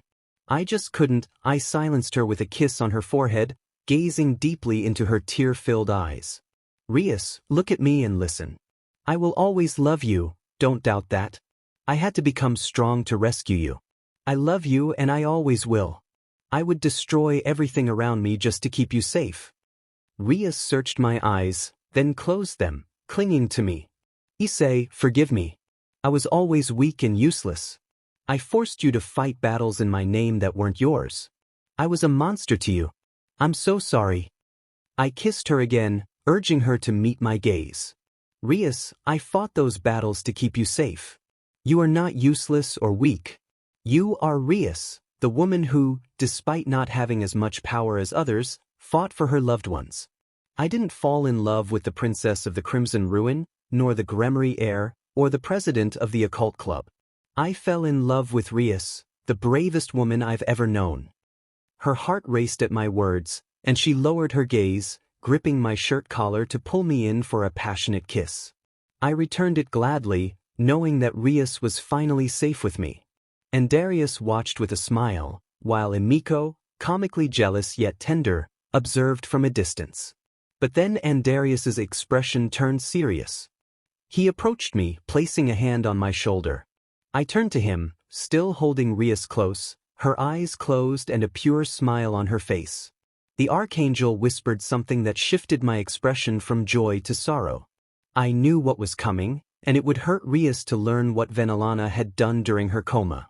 Rias, you need to know something and please, stay calm, I said, my voice steady despite the turmoil within.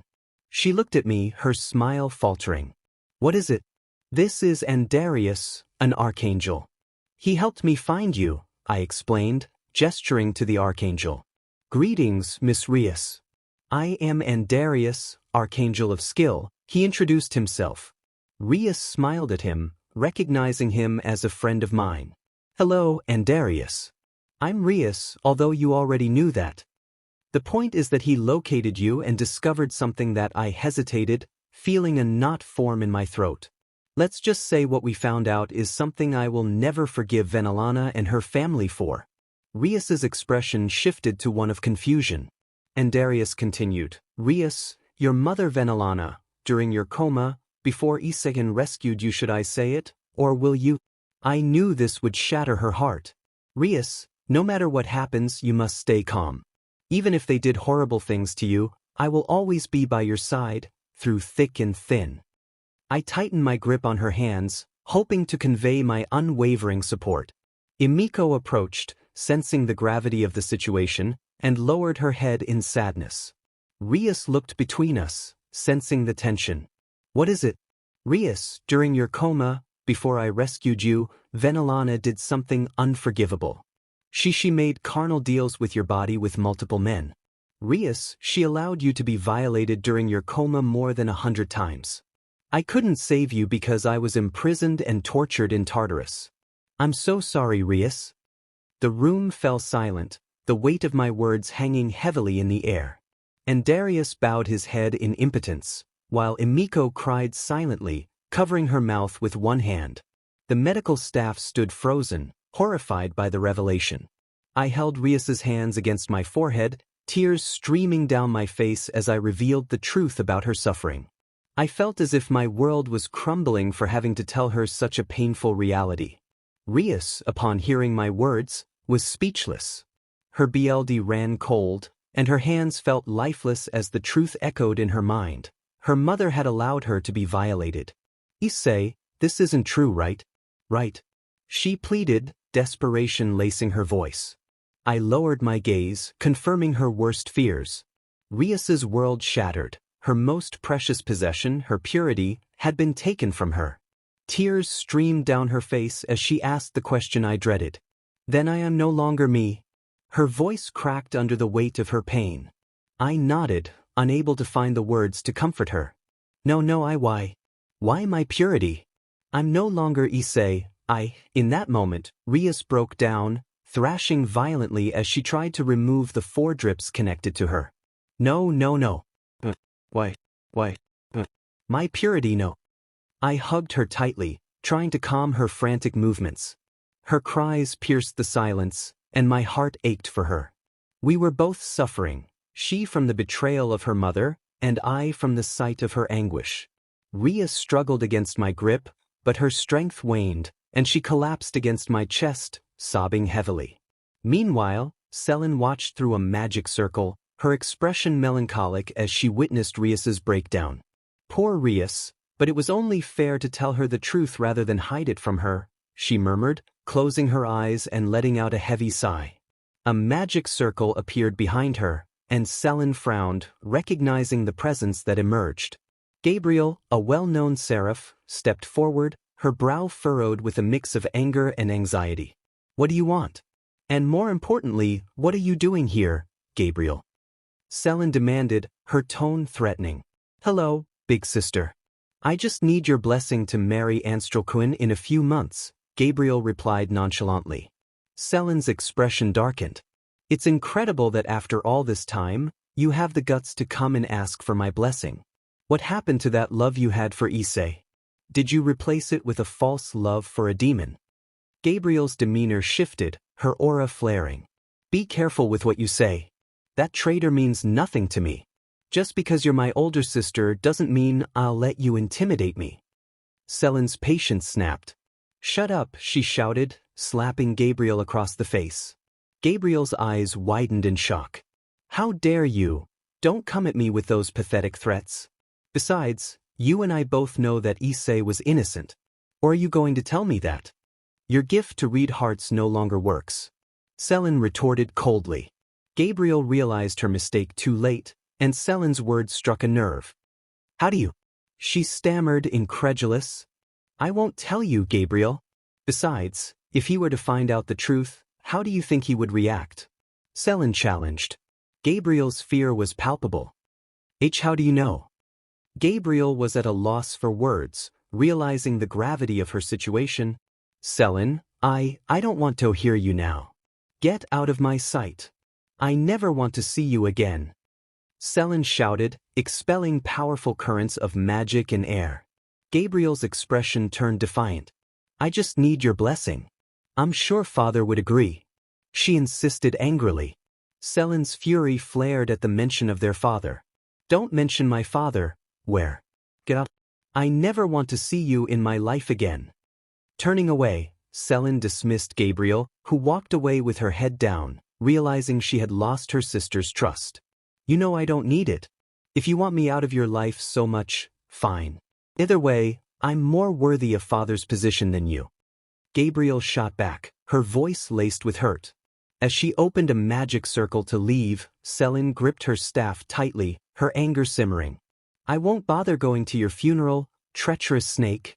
Gabriel clicked her tongue, casting one last angry look before disappearing into the portal. Selin gazed at the horizon, knowing she could no longer hide. Father, can you hear me? She asked, her voice trembling. She looked up at the sky, searching for a sign from her deceased father. I don't know if I have the strength to defeat that ancient god, but I want to know that if I die, I can be by your side in the afterlife. A warm breeze brushed against her cheek, as if someone were caressing her gently. Father, always pampering me even from the beyond, she said with a melancholic smile, feeling the softness of the wind. She opened a magic circle to observe the happenings in the Citadel. Back in the medical rooms, I gently stroked Rias's hair. Are you feeling calmer now, Rias? I asked softly. Sniff, yes, she replied, wiping her tears. We remained locked in an embrace, surrounded by the concerned gazes of the medical staff.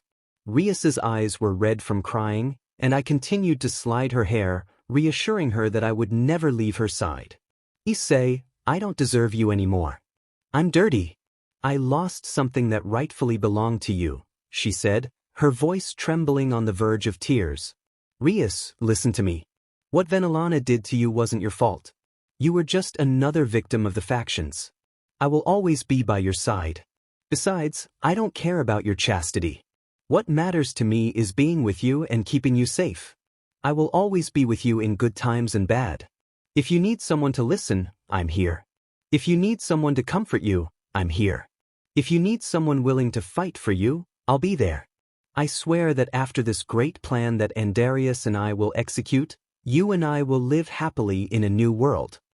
Rias raised her gaze, pain etched on her face. But Issei, I no longer have my first time. Does that not matter to you? I cupped her cheek in my hand. Rias, in the not-too-distant future, I want to start a appealing family with you. I want us to live a life we can cherish.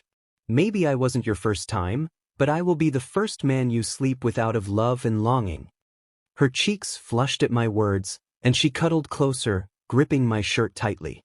I held her, providing warmth and comfort, assuring her she was safe with me. From the sidelines, Emiko watched, feeling a mix of jealousy and affection. She decided to intervene, clearing her throat to get our attention. Ahem, she called out, her expression comically jealous. I turned to Emiko, a drop of sweat forming on my brow. Rias, you know Emiko. Well, don't get mad, but she's also my girlfriend. But don't worry, you'll always be the first, I said, introducing her with trepidation. Rias looked at Emiko, initially annoyed, but then her expression softened. So we'll be like sisters in a HRM and rivals, right, Emiko-san? She asked, clinging tighter to me, her aura shifting. It seems so, Ria-ten, Emiko replied with a smile, though her aura darkened ominously. Both women radiated hostility, causing panic to ripple through the room. I felt the tension rise, and I wasn't the only one. Everyone present was on edge. Girls, why can't you get along? If you do, I'll do anything for you, I said, my voice laced with agitation. They both turned to me, their eyes sparkling with mischief. Anything, they echoed in unison. Something told me I had made a grave mistake. Yes, anything, I replied, my heart racing. They exchanged conspiratorial glances, and Rias said, well, since I'm the first, I'll ask for something later, but for now, I kindly ask you to leave while my sister in the HM, Emiko, and I talk. And that goes for all of you too. Everyone quickly exited, and I struggled to free myself from Rias's grip. Emiko leaned closer, her voice flirtatious. Issei, you owe me a little favor, remember? At that moment, I realized my life was in danger. Rias's expression darkened, and a deathly aura surrounded her. What little favor are you talking about, Issei? She asked, her voice low and threatening. Rias, I asked Emiko to take care of you while I was on missions. I owe her a favor until then. We didn't do anything, I swear. I stammered, panic rising within me. Emiko chimed in, but every time you called me, you always said you missed me. Rias, I watched in horror as Rias's aura intensified. As confusion said, here a cup broke, and everyone goes home. I exclaimed, preparing to flee. Nothing of going home. Now you answer me. Rias demanded. Well, I said that because it's the second time, and besides, you always asked about her first every time I called Emiko, I explained, my voice trembling. Emiko added, a fufu, that's true. Riaten always asks me everything about you, how you looked, what expressions you had, if you were okay. The tension in the room was palpable as I braced myself for the storm that was about to unfold. Several walls had been erected, including the Corp Red Har Gate and the ominous Gate of Horror, which led to a hexagonal area filled with various establishments.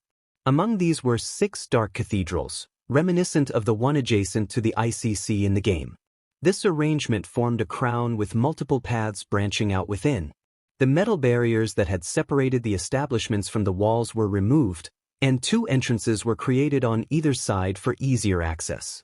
The renowned frost flames of the Corp Red Har Gate had been ignited, and the Gate of Wrath now stood before the Ice Crown, which had been mentally reinforced and guarded. This legendary event had drained significant power from the Exenime King and the mightiest Archangel to create the Ice Crown uniformly. In the Room of Time, I, Andarius, and Fried resumed our training. Over the past 20 days, Fried's fighting level had astonishingly reached 90% of Surzeka's maximum power. Andarius had provided him with an extensive training regimen that unlocked much of his potential. Meanwhile, Andarius, who had only entered the room a few times, had boosted his fighting level to 30% of a celestial dragon's power. Our training sessions were grueling, pushing us through extreme temperatures, fluctuating from 200 degrees Celsius to freezing zero. It was undoubtedly the most intense training we had experienced thus far. I possessed 45% of Shiva's power, Andarius had reached 30%, and Fried had become the strongest human in the world, achieving 70% of a celestial dragon's fighting level. After just 1 day in the room, Andarius had trained us in ways that would make Tannen's methods seem trivial. Once we completed our training, we quickly exited the room to embark on other missions. Our goal was to develop a cohesive combat style among the 3 of us, which we successfully achieved. I merely needed to wait for Andarius and Fried to enhance their powers to confront the factions and the Chaos Brigade, while I continued to refine my skills to keep pace. Once we reached similar power levels, we would return to the Room of Time to break our limits and surpass Shiva. Andarius and I granted immortality to everyone in the Citadel, including those who arrived after passing the test. Initially, we believed there were only 500 loyal followers of Issei, but we were pleasantly surprised to discover around 1,230 devoted individuals. This revelation filled us with joy, as it meant more good-hearted people would inhabit the new world. When the other followers arrived, we blessed them with immortality, which would prove invaluable if the Citadel faced an attack from a being more powerful than ourselves. This process took about 6 weeks, as locating them worldwide proved challenging, even with Andarius's extensive spy network. With all the minerals gathered from the icy deserts around the globe, we forged armor and weapons for all volunteers using the strongest materials. We also had blueprints for the armor of the Scourge forces. These armors and weapons were dubbed the sanctified sets of the Black Guard of the Scourge. Not only were they meticulously crafted, but they were also imbued with potent enchantments from various mages and supernatural beings of high-class demon levels. This would greatly benefit the humans in the Citadel, who were the most vulnerable. After much deliberation, the supernatural beings agreed to assist, recognizing that they would need all the help available during an impending attack or when the flood began. Half of the humans in the Citadel, military personnel, veterans, police, and mercenaries, immediately volunteered, eager to become more effective fighters. With the new armor, they would stand a better chance against beings of high-class demon power and beyond. The first relic we sought was Thor's gloves. Roman and I discovered them in a bar in Russia. While Roman enjoyed light beverages nearby, I engaged Thor in several rounds of drinks. If it weren't for my dragon resistance, I would have surely passed out. Everything was going smoothly until some drunken patrons began to fight. Roman had to step away to avoid drawing attention and conserve energy. When he returned, a drunken Thor insisted on a legendary duel. Tired of his antics, I revealed a massive hammer, the Revenge of Light, once wielded by Arthas. The clash of our hammers echoed loudly. Seizing the opportunity, I swiftly maneuvered behind Thor and knocked him out, sensing several powerful Nordic presences nearby, including the Valkyrie from Roswise.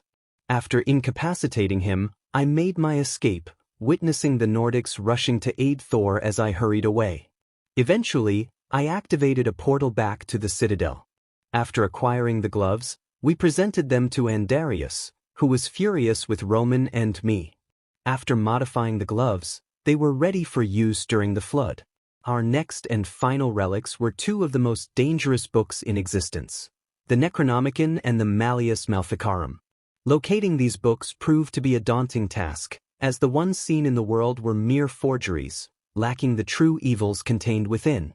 Andarius and I had to venture into remote areas, following leads provided by his spy network. Knowing more about these topics as a powerful archangel, Andarius advised me to wear a necklace to shield my mind from madness and the nauseating darkness. Finally, upon discovering the books, I was astounded by the sight of thousands of evil entities swirling around them. We managed to secure the books in two heavily fortified boxes, enhanced with powers from various beings, and concealed them deep beneath the Citadel in a labyrinth protected by multiple barriers, accessible only to us. After all this, Andarius and some angels prepared for what would undoubtedly be the most critical mission yet. I would remain in the Citadel with Freed and the others to protect it. Only Andarius and the angels could undertake this task. As we gathered at the top of Libremort, we were ready to depart for heaven. If my suspicions were correct, the heaven of this world mirrored that of my own. An angel girl approached me, her long white hair cascading down to her legs, and her heterochromic eyes, one blue and the other gold, shining brightly. "Sir Andarius," she greeted, saluting me. "What is it, Elizabeth?" I asked, turning to face her. "We are ready to depart for heaven, Sir Andarius," she replied. I nodded seriously. "In that case, let's go." I opened one of the many portals. Everyone prepared. "Remember, don't raise any suspicions," I instructed as our group of 10 angels prepared to leave. "Good luck, Andarius," one of them called out. "Yes, good luck, and be careful up there," Emiko added, her voice laced with concern. I glanced back at a certain annoying king and his girlfriend, offering them a smile before stepping through the portal, followed by the other angels. Upon arriving at a heavenly structure, we immediately concealed ourselves. This place bore a striking resemblance to the heaven of my world. "Sir, we await your orders," Elizabeth said. I pointed toward a distant location. "There is our objective." The other angels looked up in surprise. It was the last heaven. But first I conjured a large magic circle, transforming everyone's attire, including my own, into the armor of heavenly soldiers. "Let's go." Stealthily, we advanced toward the last heaven, skillfully avoiding detection by the angels present. "Sir, what's next?" Elizabeth inquired. I directed my gaze toward a large structure. "I, along with 2 angels, will enter. You and the others stay here to guard the entrance." With that, I spread my wings and flew directly toward what could only be described as a grand palace. "Guys, we must guard the entrance. Take the elite guard armor and pretend to be elites," Elizabeth instructed.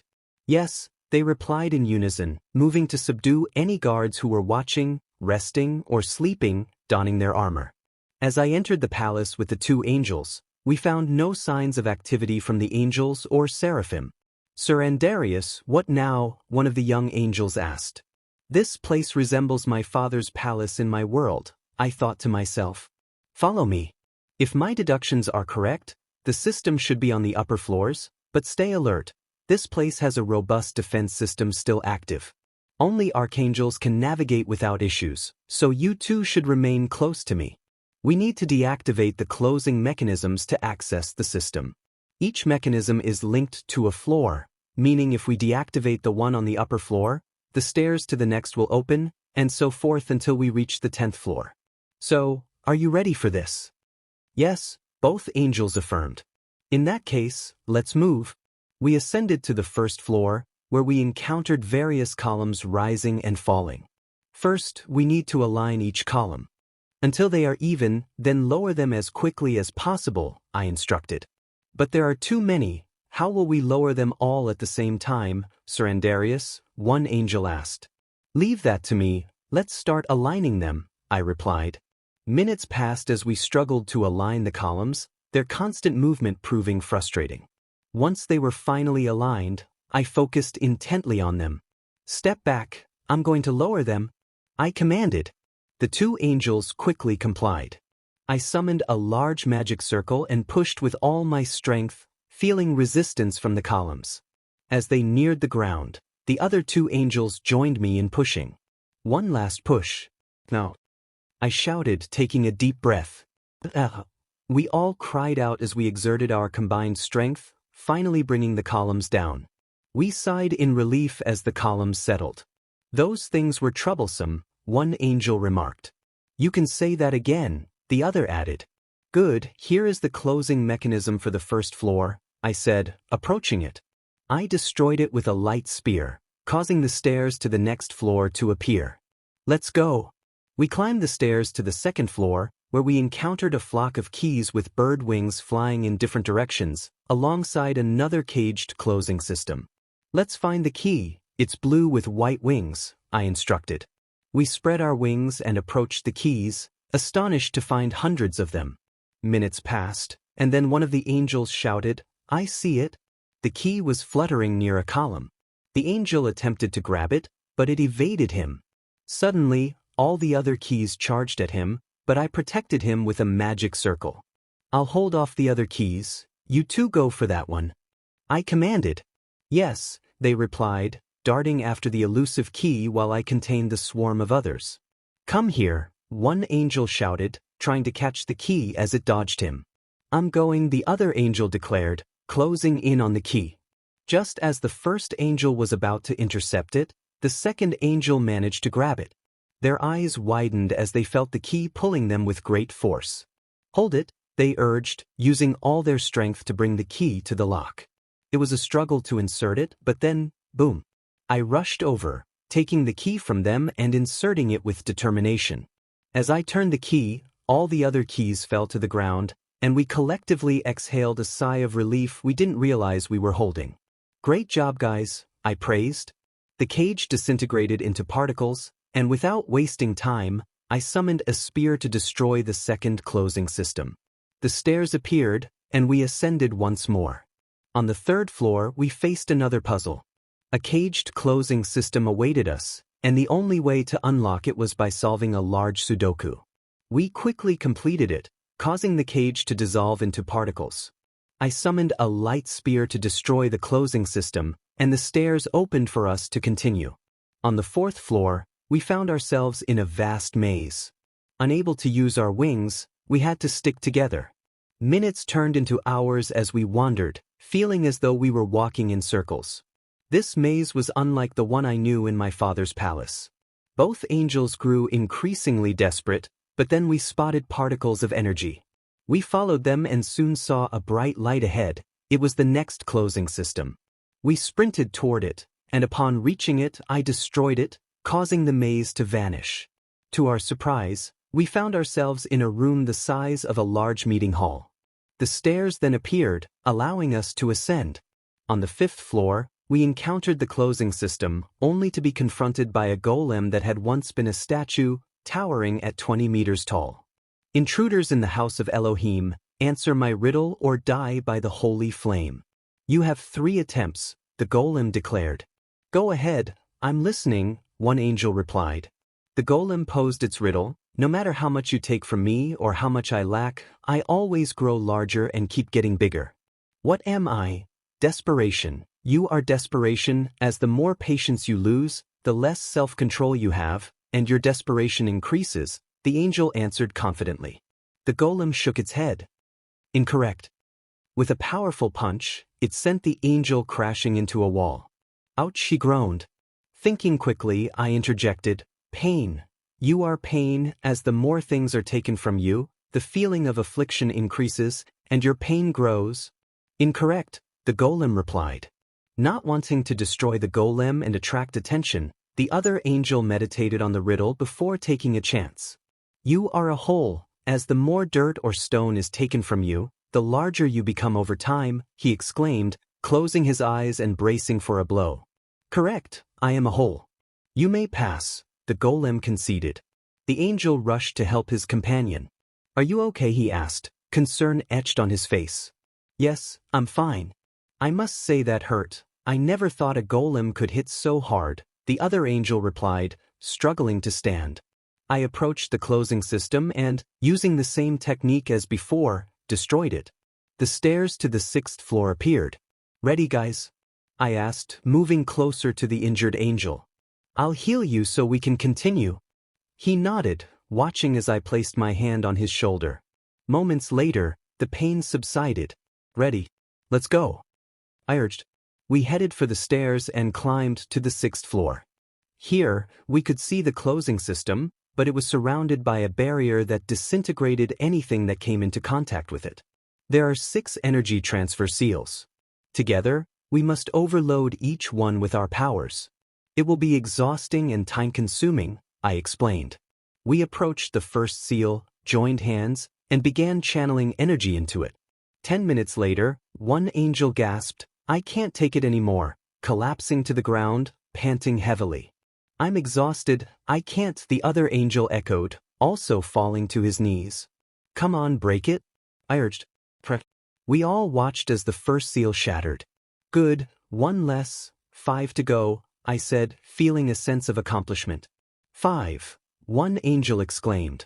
We'll die from exhaustion, the other lamented, a cloud of despair hanging over him as he squatted and traced circles on the ground. Let's rest for half an hour and then tackle the next one. 3 hours passed as we broke each seal. At the last seal, I shouted, break, BGMI. The final seal was cracking. Break. I yelled, feeling the stress of expending so much energy. The last seal broke, and the barrier fell before me, leaving me feeling drained and fatigued. Did the barrier fall? One angel asked, slowly lifting his head. Yes, the barrier finally fell, the other angel exclaimed, looking at me with hope. I created a lance of light and destroyed the closing system, revealing the stairs. I collapsed to the ground, breathing heavily. Summoning a small pocket dimension, I retrieved 3 jars filled with blue liquid. Take this, they are mana potions, I instructed. Both angels barely managed to grasp the potions. As they drank, they gulped them down eagerly, as if they were parched in a desert. Yummy, one angel exclaimed. Yes, that was refreshing, the other added, smiling at me. I sipped my mana potion slowly, giving them a small smile in return for their childlike enthusiasm. It's the least I can do for everything you do for this mission, I said, finishing my potion in one go and standing up. Let's go. Yes, they chorused, and we headed to the 7th floor. From a distance, we spotted the closing system, apparently guarded by enchanted armors. We braced ourselves for a quick fight to reach it. Support me from a distance with light lances. I'll face them up close, I instructed. Yes, they affirmed. I charged at the advancing armors, skillfully striking and dodging their attacks. More armors continued to swarm us, but I fought on, avoiding any hits. Meanwhile, my companions unleashed a barrage of light lances, effectively dismantling the armors that approached me. I had to admit, this duo made for a formidable team. As time passed, the number of armors dwindled, but their size and strength increased. We were nearing the closing system when 2 silver armors charged at us. Their speed posed a significant challenge, and 4 were swiftly taken down by my allies' light lances. Tired of the struggle, I quickly dispatched the last armor, drawing closer to our objective.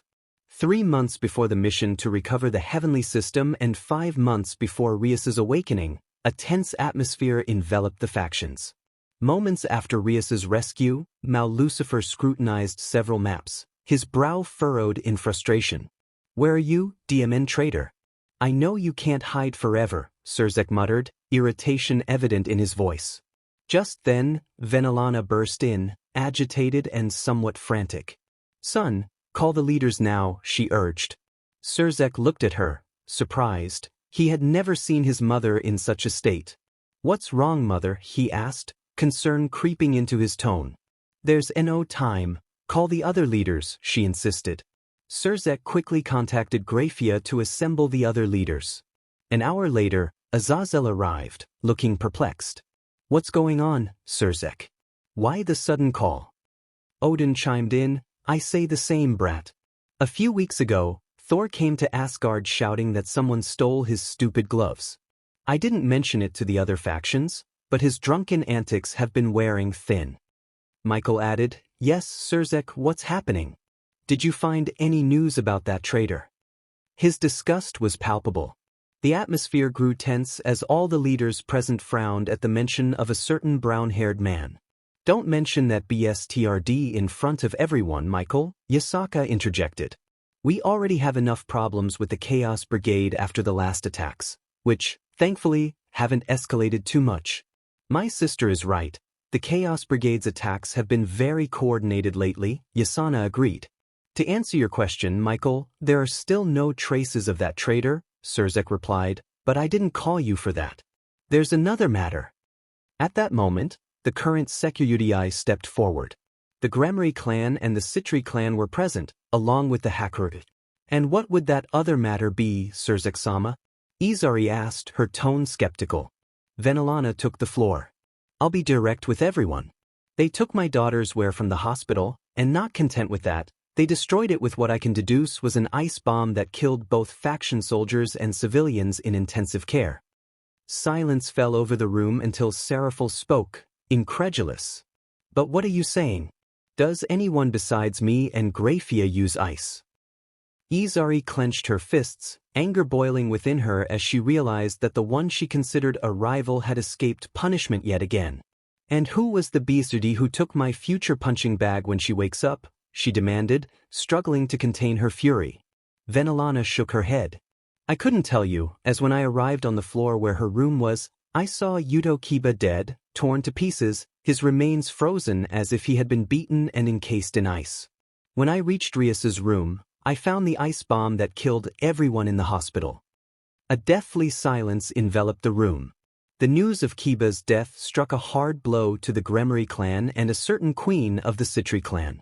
What did you just say, Miss Venelana? Akino stammered, her voice trembling. Tsubaki covered her mouth with her hands, tears streaming down her face as she absorbed the devastating news. As you heard, your companion Yuto Kiba was killed by the one who took my daughter's wear, Venelana stated coldly. Based on your account, mother, it seems highly likely that that piece of trash traitor was responsible for her abduction, Surzek concluded, his expression darkening. It would make sense since that woman was the filthy lover of that demon traitor. In that case, Valet the albino nodded in agreement. No need to say it, Mal Lucifer. My team and I will search by sky, sea, and land again. Azazel interjected, that's not the only concern. There have been reports of a large series of disappearances involving every being on the planet. Humans, fallen angels, demons, Nordics, yokai, vampires, Olympians, Hindus, and members of the Japanese gods faction. To make matters worse, no sacred gear-bearers not affiliated with the Alliance have been seen again. This declaration left everyone stunned, particularly a black-haired man who was embracing a distraught Akino over Kiba's death. What do you mean by disappearances, Azazel? Anstrel asked, confusion etched on his face. I haven't ordered my forces to kidnap anyone yet. What you heard, Anstrel. Multiple reports indicate that up to 1,000 beings have vanished worldwide, Azazel confirmed, his tone grave. Sona's anxiety was palpable as she spoke. What about the Sacragir bearers? We won't have the opportunity to add more members to our squads in the underworld. Azazel responded, his tone grave. There have been no sightings of any of them. All Sacragir bearers not in the Alliance vanished overnight. I've dispatched Shimasai and Baraquil to investigate these disappearances, but their findings have been less than promising. In the depths of Anstrel's mind, frustration boiled. Those fools. What do they think they're doing? I didn't order any kidnappings yet. What is happening in the quarters? This is too serious, Seraphil exclaimed, her voice tinged with hysteria. If what you say is true, it means that traitor took them for some purpose? Azazel interjected, I doubt it was Issei. First, he was never attuned to ice magic, he only had demonic and fire magic from Drake. If it were him, he would have attacked the locations of the disappearances. Also, he no longer possesses his powers, making him the weakest in the supernatural world. Barely a mid-class demon, if my calculations are correct. Lastly, I'm not defending that disgusting traitor, but we need to analyze the situation.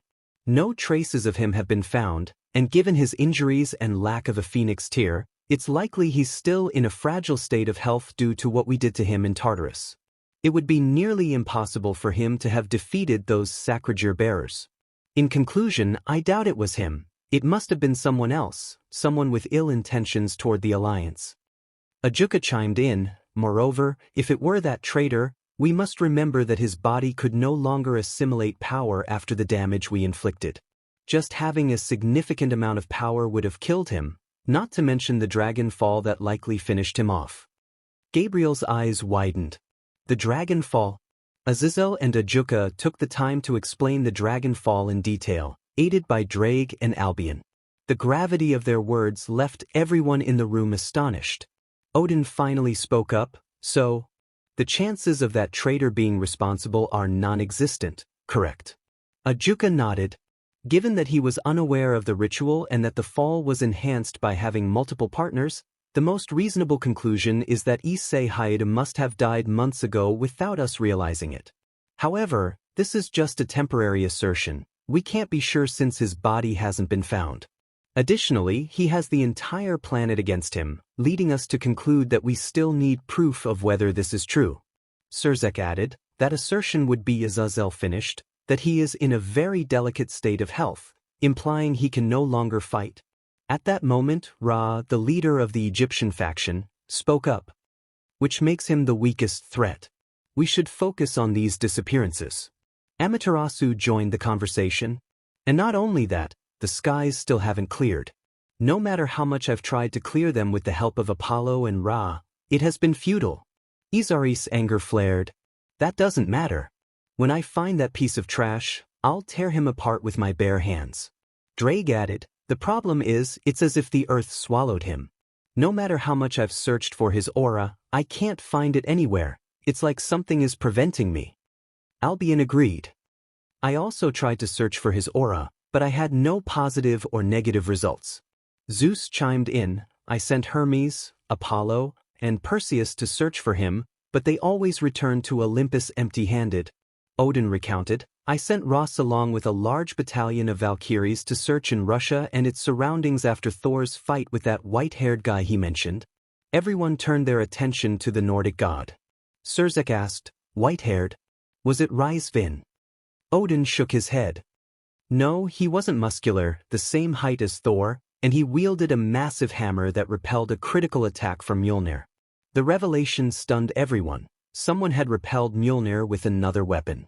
Azazel added, that gives us another assertion. That traitor is not white-haired and certainly doesn't have the ability to face Thor. I doubt he is an ally of Issei since if he were, he would have killed Thor. Instead, he not only stole his gloves, if I'm correct, Odin.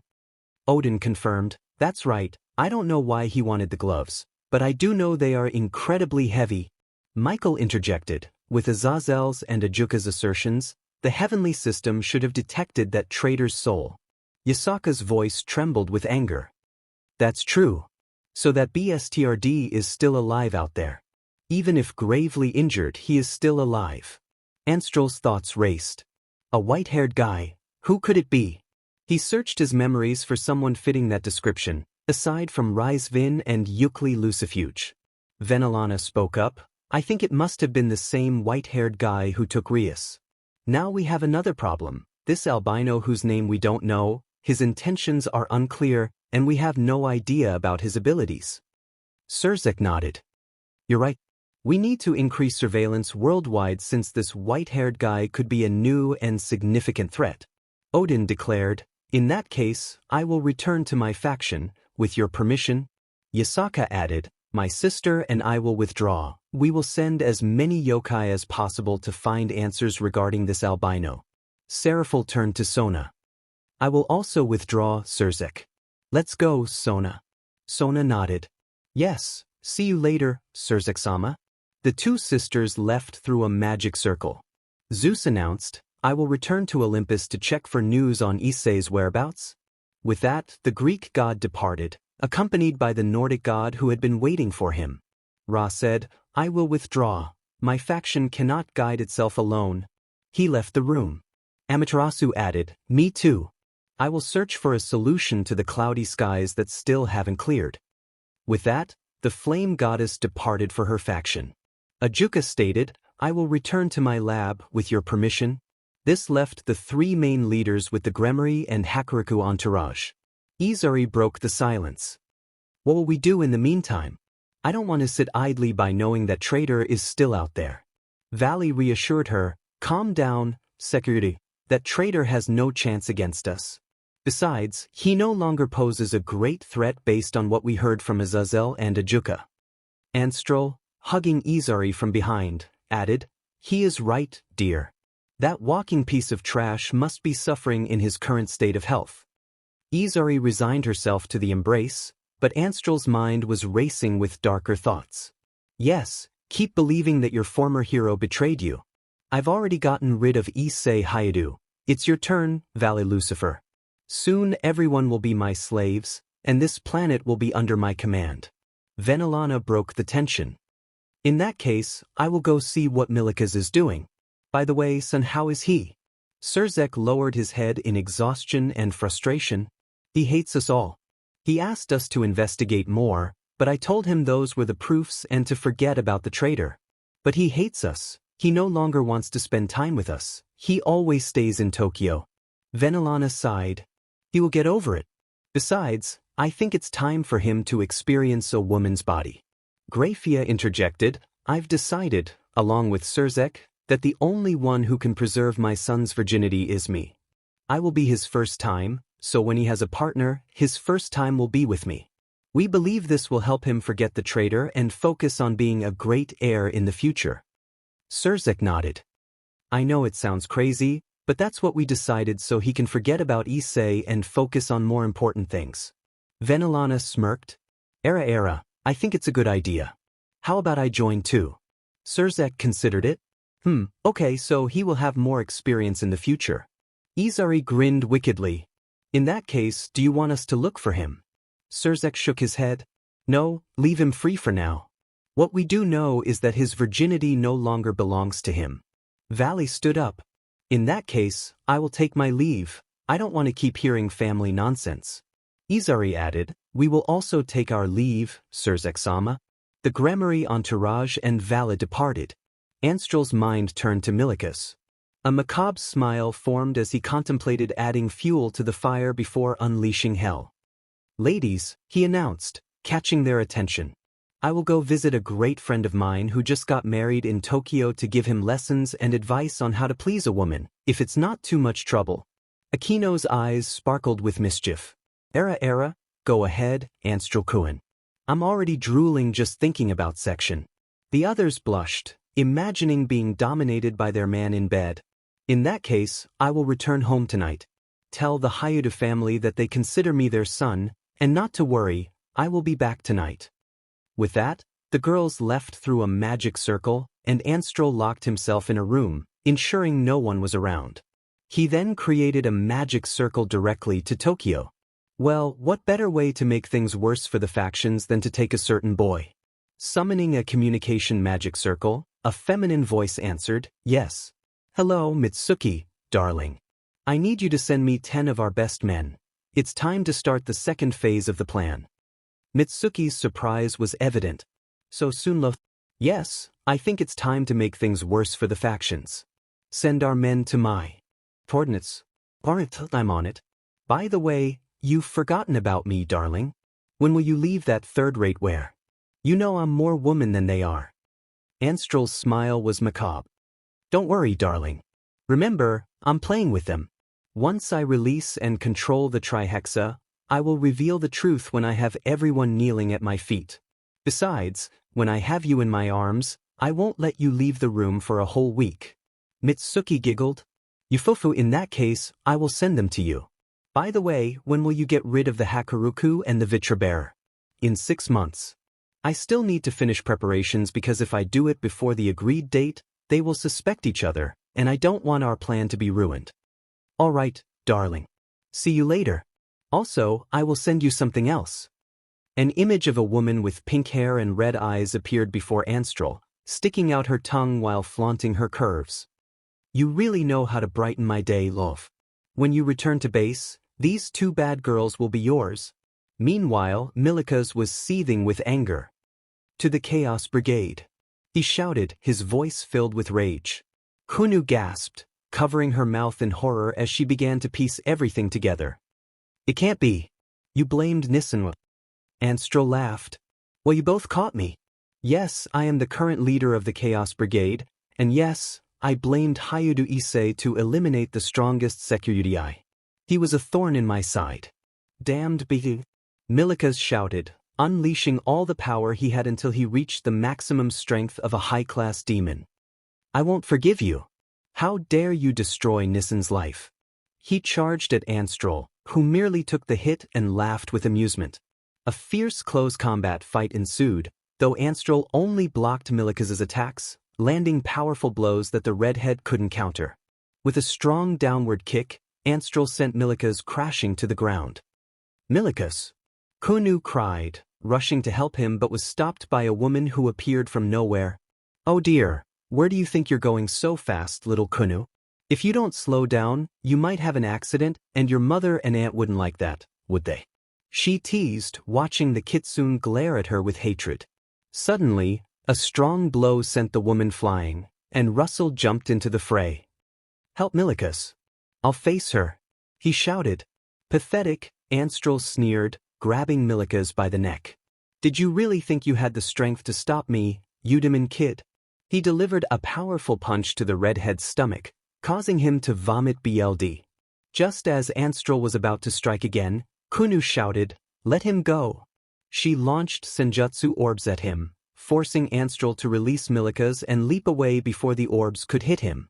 Kunu stood protectively in front of Milikas. I won't let you hurt Milikas anymore, she declared defiantly. Anstrel smirked. Ugh, with that mouth, you kiss your mother, he mocked. She is no longer my mother. I don't know what you want with Milikas, but you won't take him. The 3 turned to see a humanoid dragon with numerous wounds and a certain heiress standing nearby, seemingly unfazed. Moments earlier, the woman had launched dark energy rays at Russell, who barely managed to dodge. He dove at her, but she defended herself with a magic circle. As he struck fast blows against it, more protection circles formed around her. I thought dragons were stronger, but I see I was wrong, she taunted, landing a shadow-imbued blow on Russell. The dragon was thrown back, pain coursing through him as he realized the attack was not only imbued with shadows but also burned him from within. Imoen, what did you do to me? He gasped, clutching his chest as BLD trickled from his lips. She held up a vial of black liquid. Let's say we knew there was a dragon on that kid's side, so I brought this little vial courtesy of Samuel, she giggled. Russell's eyes widened in terror. Samuel's BLD, he exclaimed, vomiting BLD as the deadly poison took effect. Oh, you can't go on anymore, little dragon. What a shame. She recited a powerful attack that struck Russell directly. The pain paralyzed him mid-air, and he could do nothing as the attack hit him. In the present, Russell fell to the ground, and Kunu, terrified, was suddenly slapped to the ground by Anstrel, who looked at her seriously. Why are you doing this? What did we do to you? She stammered, tears streaming down her face. Isn't it obvious? Anstrel replied, his voice cold. I want the factions to suffer the greatest torment. I want the leaders under my feet.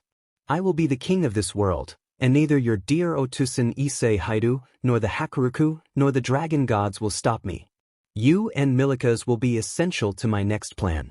Besides, you should thank me, little Kunu.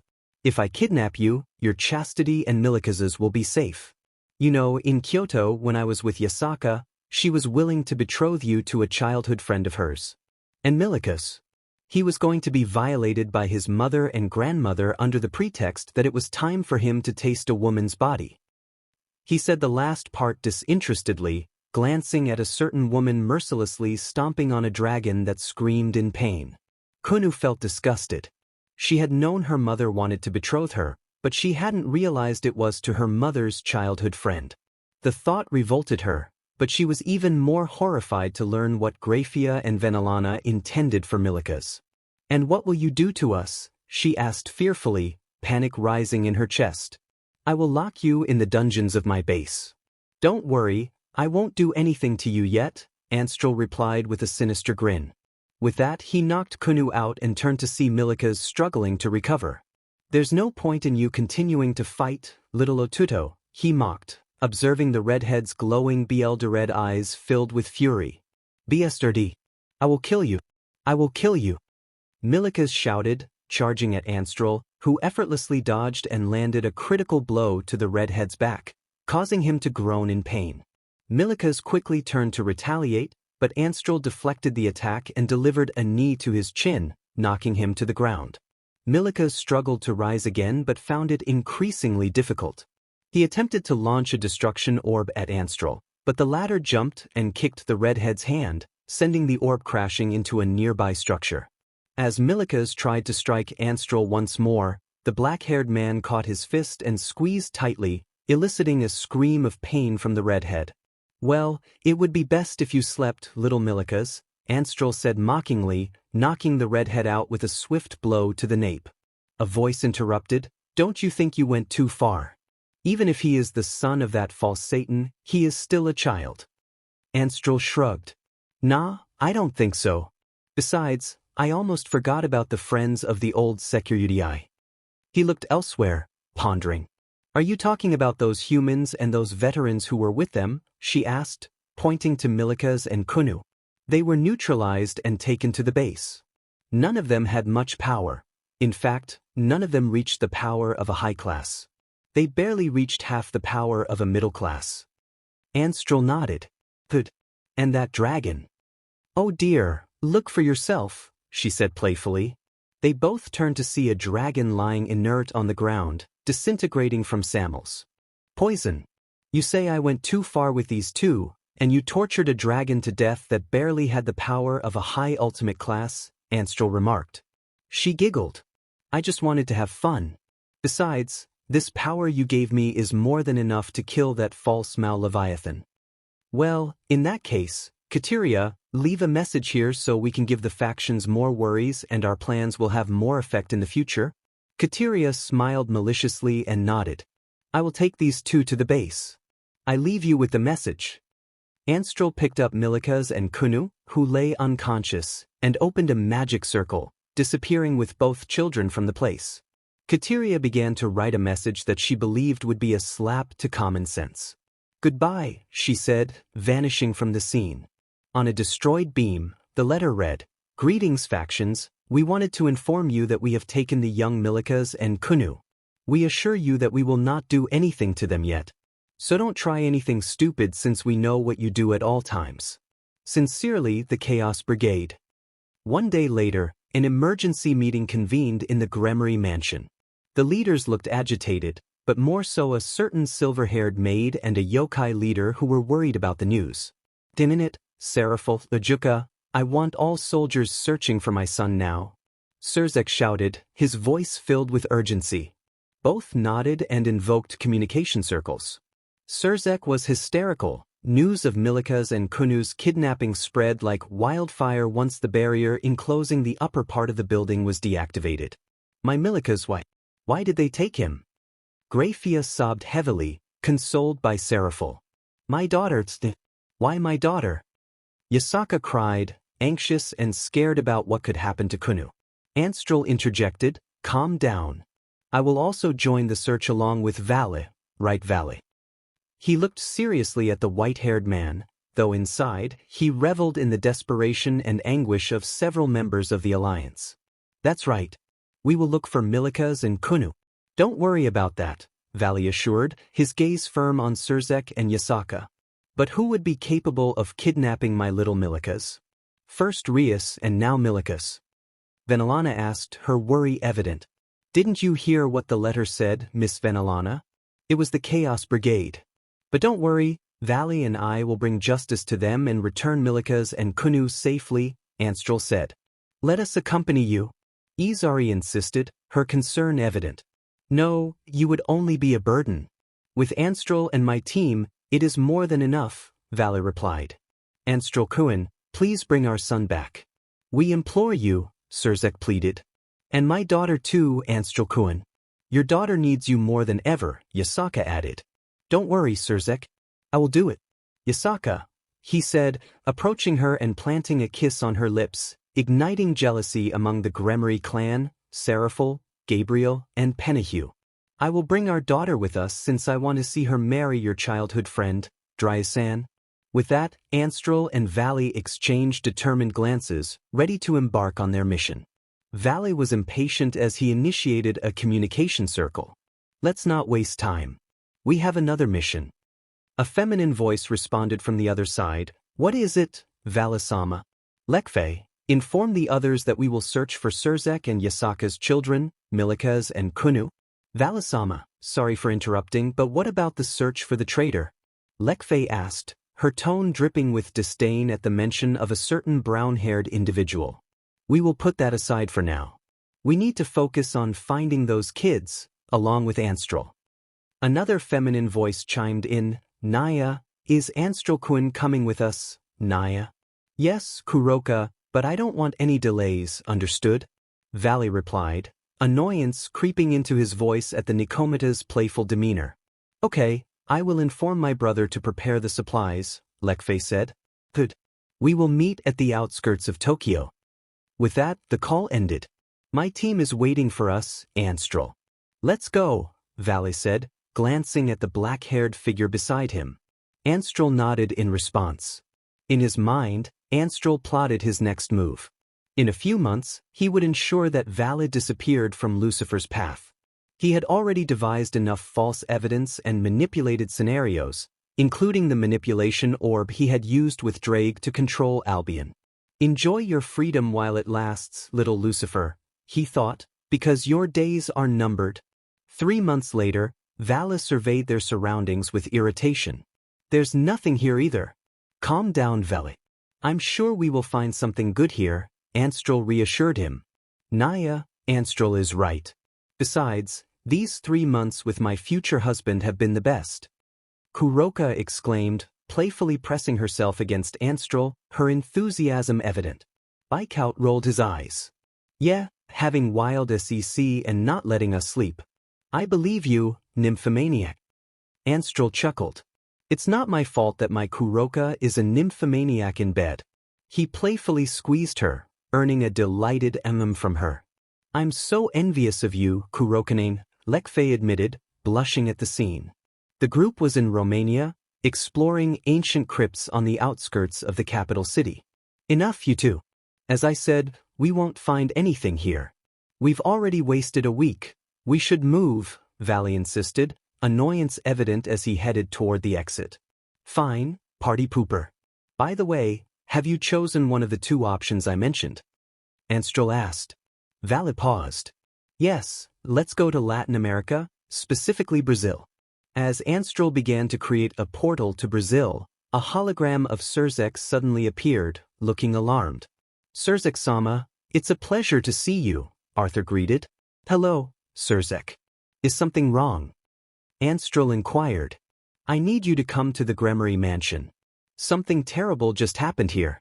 We will explain everything. Surzek urged before the hologram vanished, leaving the group stunned, except for Valley, who wore a serious expression. Let's go to the underworld. I already created the portal, Lekfe said, prompting everyone to step through. At the Gremory mansion, an emergency meeting was underway, called by Surzek and Michael, who appeared anxious. Why did you call us? More importantly, why are you acting like this, Michael? And why won't Gabriel stop crying? Azazel asked, glancing at Gabriel, who was being consoled by Mao Leviathan, Yasaka, Yasana, Venelana, and the Gremory entourage. We need everyone here to explain the situation without having to repeat it multiple times, Surzek replied. Just then, a dragon entered the room. So, why did you call me? It asked. 5 magic circles appeared, representing various factions. Olympic, Hindu, Egyptian, Japanese gods, and Nordic. A portal opened, and Anstral, Vale, and their team emerged. Upon seeing Anstral, Gabriel rushed toward him, hugging him tightly and sobbing, which surprised him and made Kuroka and the other girls jealous. Anstral, they took him. We failed, father. Gabriel cried, breaking down further against Anstral's chest, who was utterly confused. Can someone tell me what is happening? Anstral asked, bewildered. Shiva, irritated, added, the kid is right. Why did you call us so suddenly? Ra, serious, inquired, what happened? I was busy managing my faction.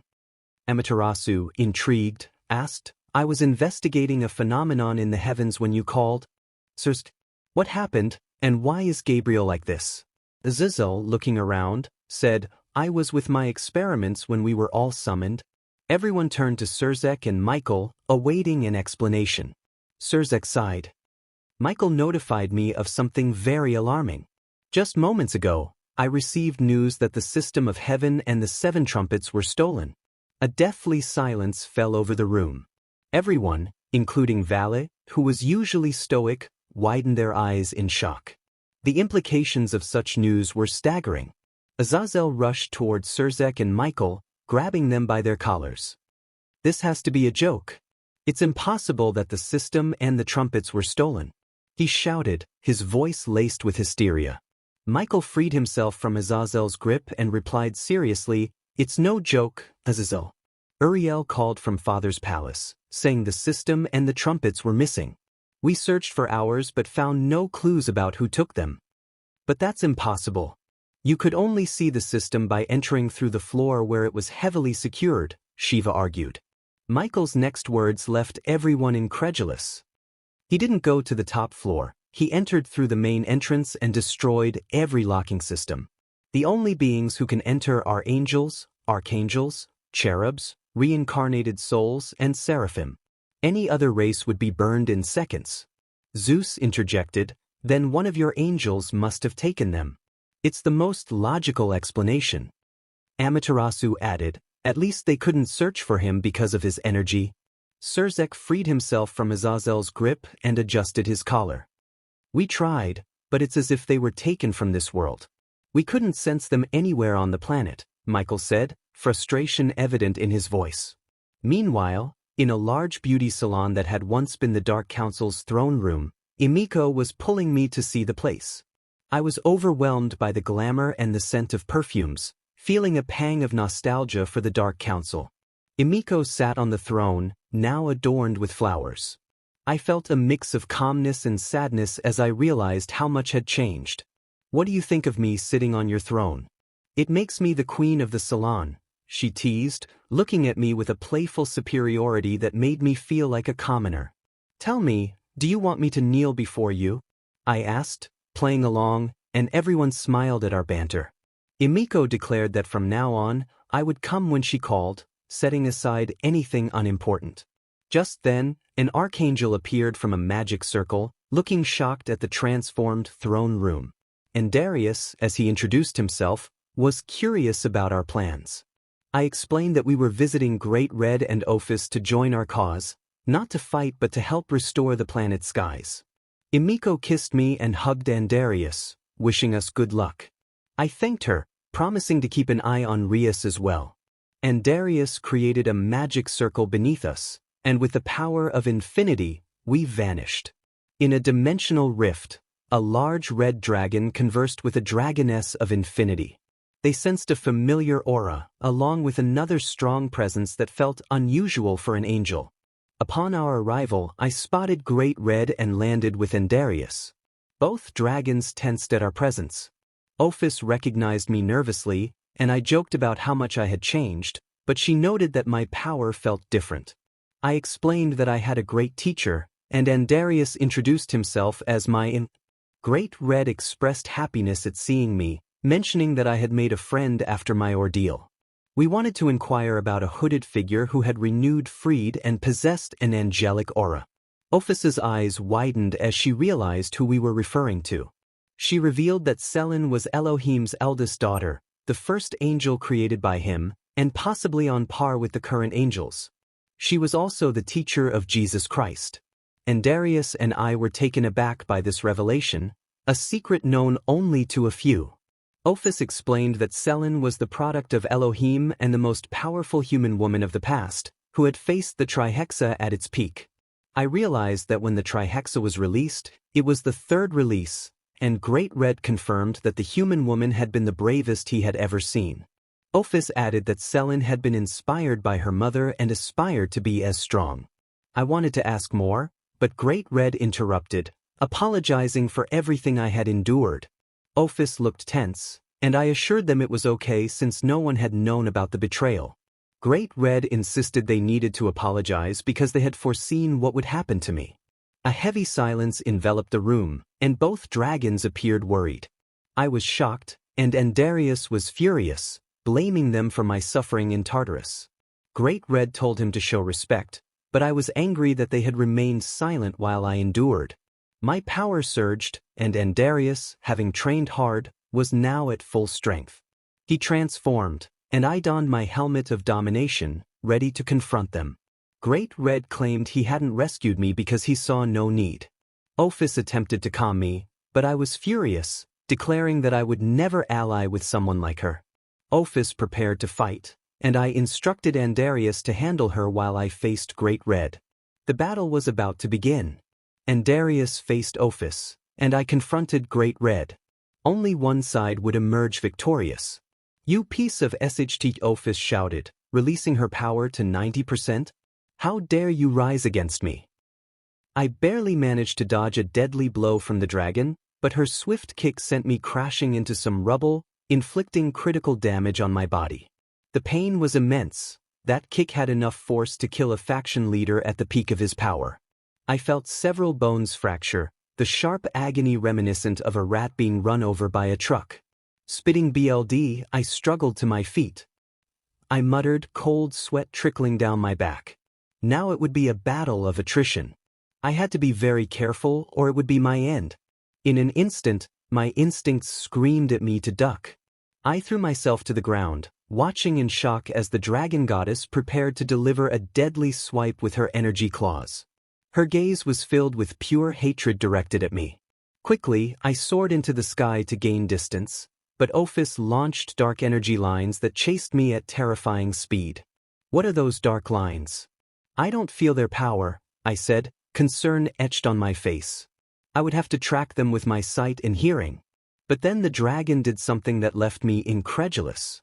With a swift motion of her right arm, wrapped in dark energy, she redirected the energy lines back toward me. "What? She can redirect them?" I exclaimed, panic rising as I prepared to dodge. I dodged each attack from the dark energy lines, increasing my flight speed and barely avoiding each one. I knew that if even one of those lines hit me, the damage would be catastrophic. I had seen them disintegrate upon colliding with various surfaces in the environment. This reminds me, I opened my eyes wide as a memory surfaced. The training with Brother Metatron. I barely dodged another line as the memory flooded my mind. In the Celestial Kingdom, many angels trained daily, honing their skills for the upcoming Holy War, a war unlike any other that would determine the fate of the world.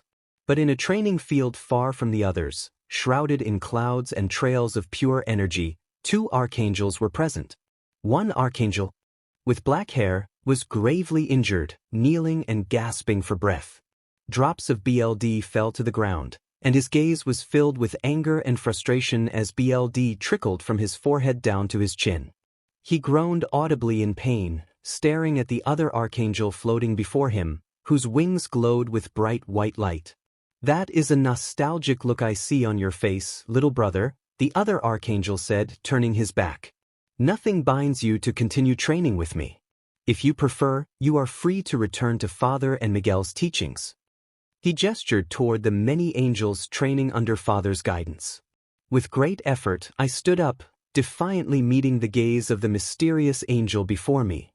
"Shut your mouth, Brother Metatron," I shouted, fury and determination burning in my eyes. "I haven't come this far just to receive your stupid pity as always, do you hear me? I will MSTR your power no matter the cost, understood?" Metatron smiled with pride at my fierce determination. The memory faded, and Metatron's words echoed in my mind. Listen carefully to this. Never forget that our source of energy is different from everyone else's in the celestial kingdom, little brother. We do not intend to follow their path. We forge our own. My eyes opened with newfound confidence in Father, in my mentor, and in myself. With a determined look and a fierce shout, I declared, "Face the great archangel of skill." Ophis, her expression twisted with hatred, wasted no time launching more dark energy lines. My wings transformed, now glowing with lines of luminous white energy that shone like a beacon of hope. Justice will be served. I charged at great speed toward Ophis. As I flew closer, Metatron's voice resonated in my mind. We do not follow the same path as our other brothers not because we cannot, but because we do not want to, little brother. Yeah, I shouted, flying straight at Ophis. Are you coming straight for me? Ophis taunted, creating terrifying dark energy claws. How stupid! She launched more dark lines at me. My speed was good, but the dark lines pursued me relentlessly, crashing into the ground and generating explosions. I blocked each line that threatened to take me down. We must earn respect and make everyone on the planet and in the universe respect Father and his ideals, Metatron's voice reminded me. Because in our hands lies the mastery of one of the most divine and pure abilities of all. I created 2 enormous light spears and hurled them at the dragon. Ophis retaliated with crescent moons, the 2 attacks colliding in a powerful explosion. I seized the moment to move behind her, channeling immense power into my spear, which shone brightly. The ground cracked beneath my feet as I launched the spear with terrifying force. Ophis turned to block it, but I was already beside her, moving at almost imperceptible speed. Because we and Father have the ability to burn all types of immortality and bend any adversary, Metatron's voice echoed in my mind. Thank you, Father, and also thank you, Brother Metatron. Thanks to your noble teachings, I am who I am now, one of the most powerful angels in history, I thought, a smile forming on my lips. Everything slowed as Ophis's chest glowed from the spell I had cast, and then my spear was blocked by her. Her instincts had alerted her too late. Fire of God! I shouted. A brilliant light erupted, engulfing Ophis in white fire. For some strange reason, it didn't burn her body or clothes, but it did burn something else. A strong flash illuminated a large part of the battlefield, momentarily halting the titanic struggle between Gran Rojo and the Exanimate King, who were locked in a clash of powers. And Darius? Issei exclaimed, impressed. What is happening over there? Gran Rojo growled, turning his gaze, a grave mistake. Don't get distracted, I shouted, flying at maximum speed with agony of frost in hand. Gran Rojo roared in pain as I slashed his right shoulder, BLD following. Furious, he struck me with his tail, sending me crashing to the ground. I felt a few ribs crack from the blow. This I grunted, getting up in pain. At maximum speed, I returned to the fight. What did you do to me, Dementia? Ophis screamed, her eyes filled with fury. I burned something important to you, I replied, taking flight to generate 2 large magic circles on either side of the dragon, who glared at me with rage. She quickly conjured a massive orb of draconic power to fire at me. I barely managed to block it, redirecting it into the sky. What I didn't realize was that Ophis was beside me, landing a powerful blow that caused me great damage. I quickly activated the magic circles that spun rapidly around her, causing multiple lights to embed in her. While Zone G was still active, it increased the gravity within the barrier. My aura was the only thing preventing me from succumbing to the pressure. I had to admit, this dragon hit hard. Her blows felt like heavy hammers falling straight down. Ophis continued her assault, landing another blow that shattered part of my armor. BLD flowed from the fissures, and my healing ability, while effective, was taking time due to the severity of my wounds. Ark! I screamed in pain. Ophis turned her gaze toward the other battle. I mimicked her action, and we both saw Gran Rojo pinning the Exanimate King to the ground with one of his paws, BLD spilling forth. A burst of BLD flowed from the Helm of Domination, But what happened next surprised us both. Gran Rojo roared in pain. The great dragon god was wounded. The Exanimate king had generated ice stakes that pierced Gran Rojo's left claw. "You BC, how dare you?" Gran Rojo roared, furious. We watched as the Exanimate king rose, roaring with rage, launching himself back into the fight. "The agony of Frost is hungry," I shouted, aiming agony at Rojo, firing beams of runic power that he barely dodged. "Wow, Imoen seems to have more tricks up his sleeve, worthy of my mate," Ophis mused. "But it's a shame for him because when I kill you, I will join Rojo to defeat my adorable and handsome Issei faster and without problems and take him to make thousands and thousands of offspring. Hee, just the thought makes me want to lock him in a room, totally chained," Metatron playfully remarked. "The reason Adam and Eve were expelled from paradise is that Father feared his creations would eat the forbidden fruit and become powerful like the archangels or even more powerful than Christ. He didn't want to destroy them for a simple mistake, so he expelled them to protect the fruit for 2 reasons. First, the fruit wasn't ripe enough since the tree had just finished growing in 7 days and was just starting to bear fruit. If consumed while unripe, it would cause uncontrolled power. Second, the fruit was meant for us, the angels most faithful to Father, as we are more compatible with it than Adam and Eve. Additionally, these fruits were for the protection of Father's creation, for us angels to consume in extreme emergencies.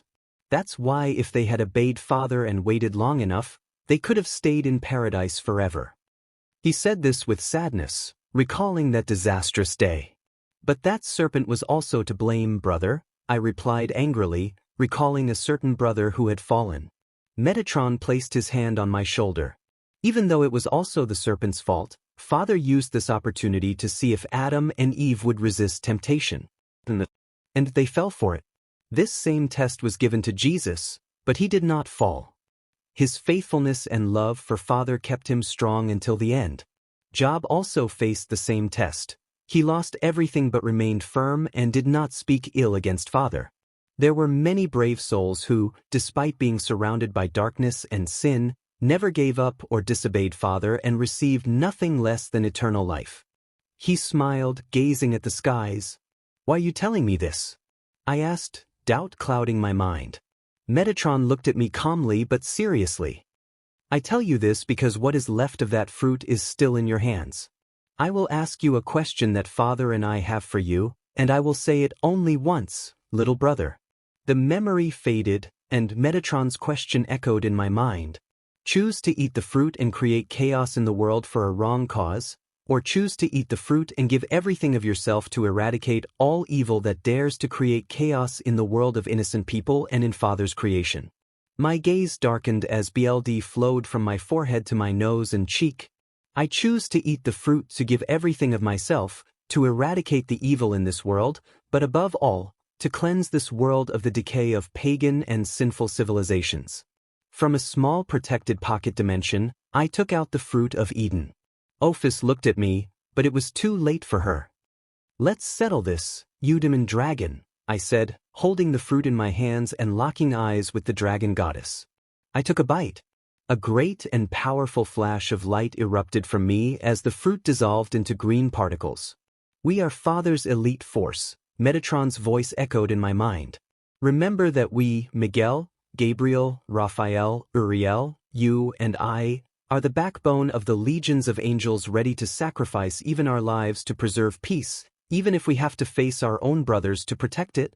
My spear appeared at my side, shocking Ophis. "Remember this, Andarius," Metatron said gently, stroking the head of a younger me, who looked somewhat angry. "We are the elite of Father's celestial kingdom, and we made a vow, little brother, to eradicate all evil that threatens the life of Father's creation and peace, or any harmful evil in the future. Father created this world, this universe, for life to endure, and we, the elite, are responsible for protecting it at all costs. Always keep this in mind, little brother. Brother, I will never fail the vow we made. As a member of the elite, I will end Ophis Ouroboros once and for all," I vowed silently. As the flash faded, Ophis saw my appearance change slightly. My hair now glowed white, and my wings radiated energy lines that shone even brighter. And remember this, and Darius, Metatron's voice continued. Father baptized us with the name of Warriors for Peace. I echoed in my mind, my eyes opening to reveal a appealing sapphire color, calmly looking at the dragoness, who regarded me with concern. Ophis couldn't believe what she saw. The power of that little angel she considered disgusting had increased tremendously. What did you do? She shouted, confusion and fury mingling in her voice. My brothers and I made a vow to Father, and I intend to fulfill it.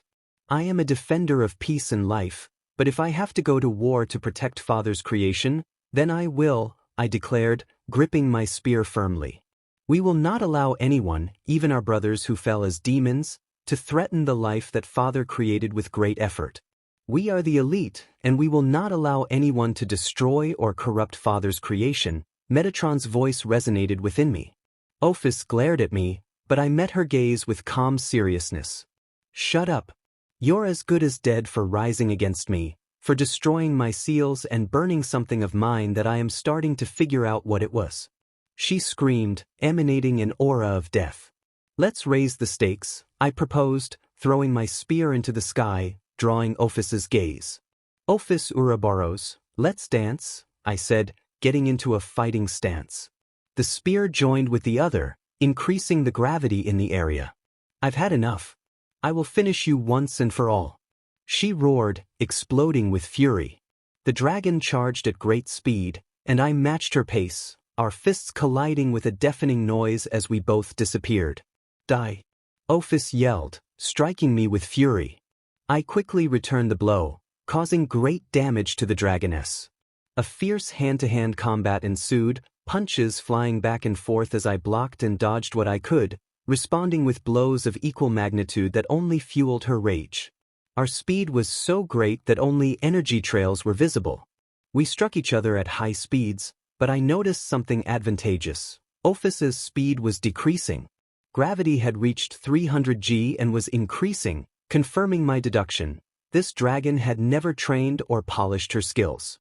Though she was born with power, she had only faced equals like Great Red or Trihexa. We spread our wings and attacked each other at great speeds. Ophis, now enraged, summoned thousands of snakes that surrounded me in less than a minute.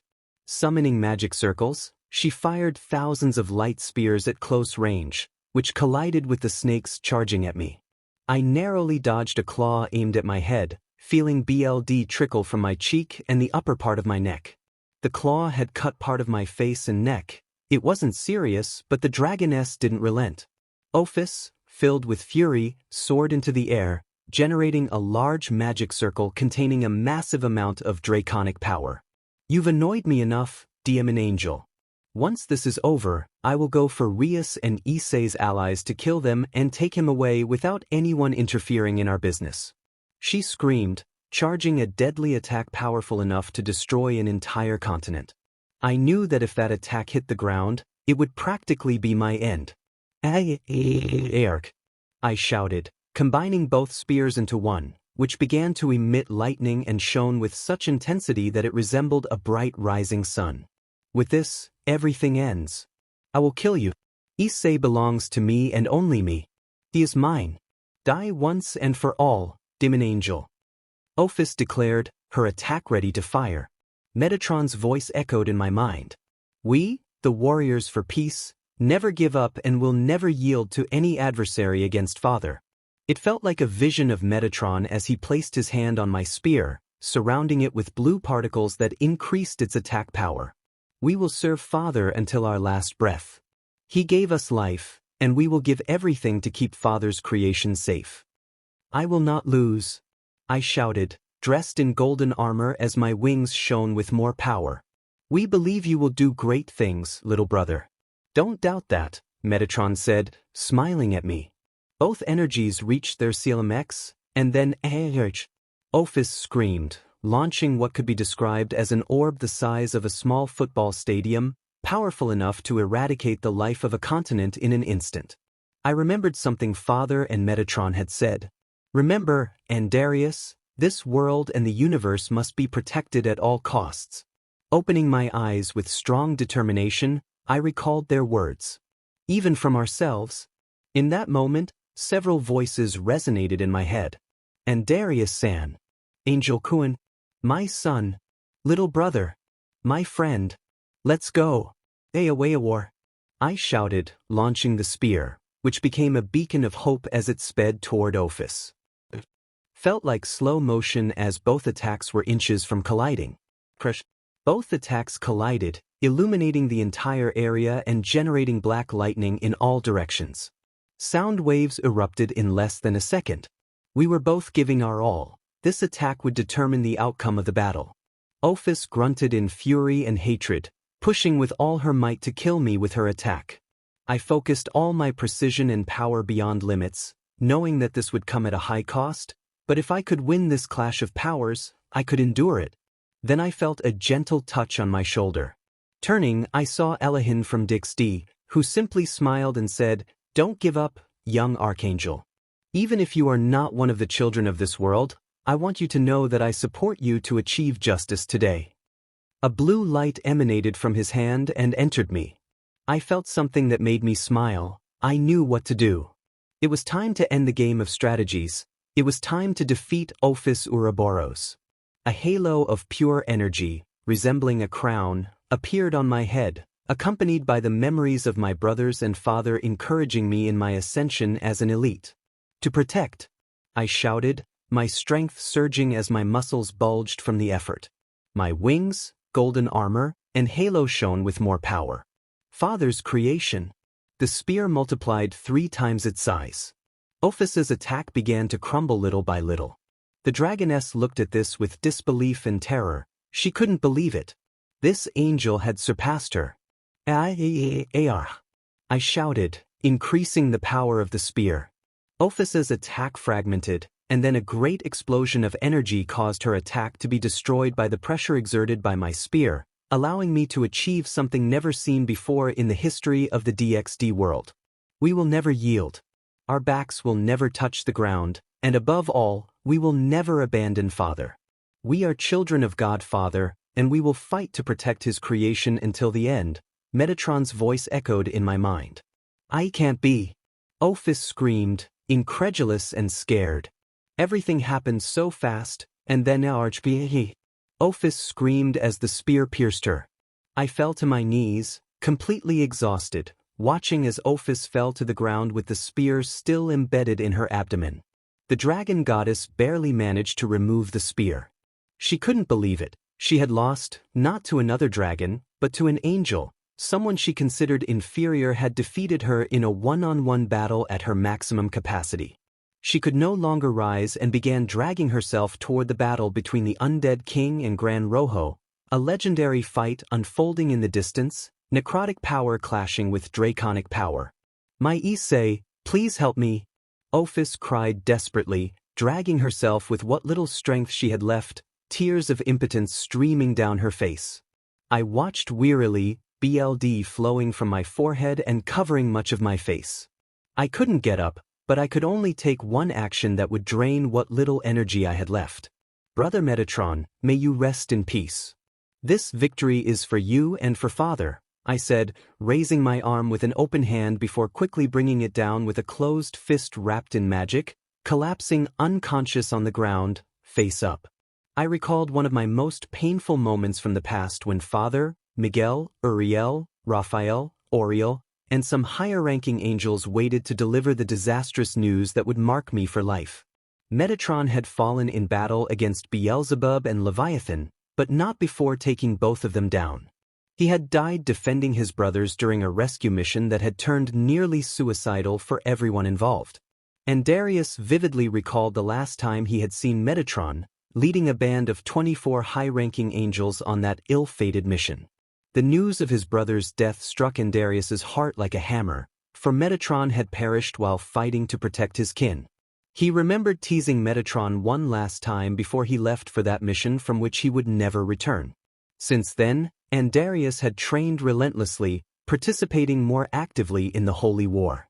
After countless battles, victory was finally achieved, but the cost weighed heavily on him, and he mourned the loss of the dead, including Metatron, the archangel of strength and perseverance. Meanwhile, Ophis cried out in desperation, pleading for her Issei to help her as she weakly dragged herself across the battlefield. "I will not lose," Issei shouted, charging a powerful attack known as the Fury of Frostmourne. Great Red roared in response, "Die, Hudu Issei," unleashing a massive BLD red beam of dream power. Ophis called out, "Issei." She was about to say more when a spear, imbued with celestial power, pierced her. Unable to move, Ophis watched in horror as her vision blurred, witnessing the clash between the undead king and Great Red. Thoughts raced through her mind. Why had it come to this? All she had wanted was to live peacefully with her little dragon, her mate. BLD poured from her mouth as she whispered, "I'm sorry," before taking her last breath. In that moment, Ophis, the dragon goddess of infinity and the greatest deceiver of all time, was dead. And Darius lay on the ground, battered and broken. His armor was cracked, BLD oozed from his wounds, and his bones felt shattered. The power he had expended during the battle had taken a heavy toll on him. "Fury of Frostmourne," he yelled, his voice filled with fury as he channeled runic power, aiming at the dragon god of dreams. Great Red countered with a furious roar, Wrath of Dreams, and unleashed a massive attack. The scene was legendary, a clash between a king and a god, with Darius and Ophis's lifeless body at the center of it all.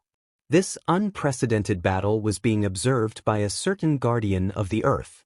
Selin thought, "Goodbye, Ophis." She closed her eyes, reflecting on their time together. "It was not a pleasure to meet you." Opening her eyes, she focused intently on the battle. "If they have the power to help me defeat that ancient god, they must act now." She watched impatiently as Darius poured everything he had into defeating Great Red, glancing at another magic circle where spiked tentacles were visible.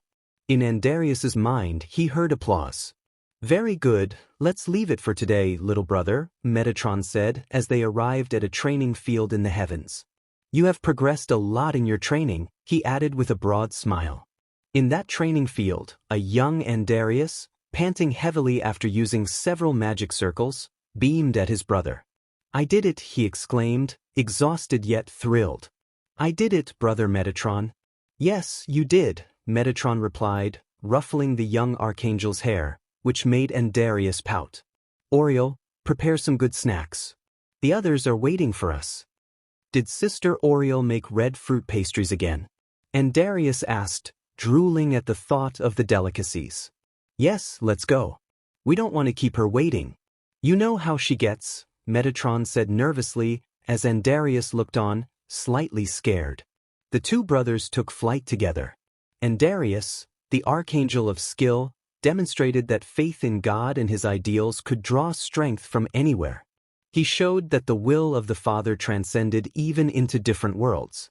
In the breach, two powers clashed violently, their inhuman strength shaking the very fabric of reality. "Ar!" Great Red roared, exerting himself in the clash. In the ice-crowned Citadel, the heavenly system registered the name of one of the strongest archangels. Heaven System, name, Darius, age, 75,800,030 years, status, alive, power status, outstanding elite of heaven. The system also recorded another name in the deceased section.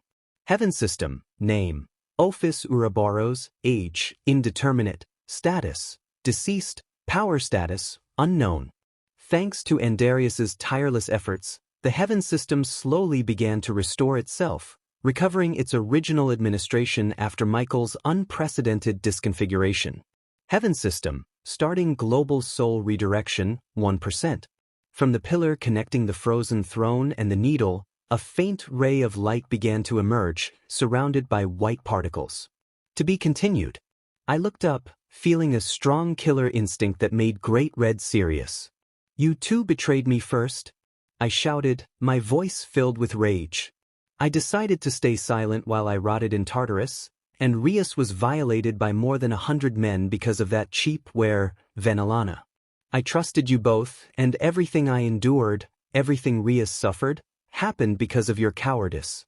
I killed over 100 people in a hospital to save Rias. Men, women, children, the elderly. Do you realize what I will do in a few months because of you too?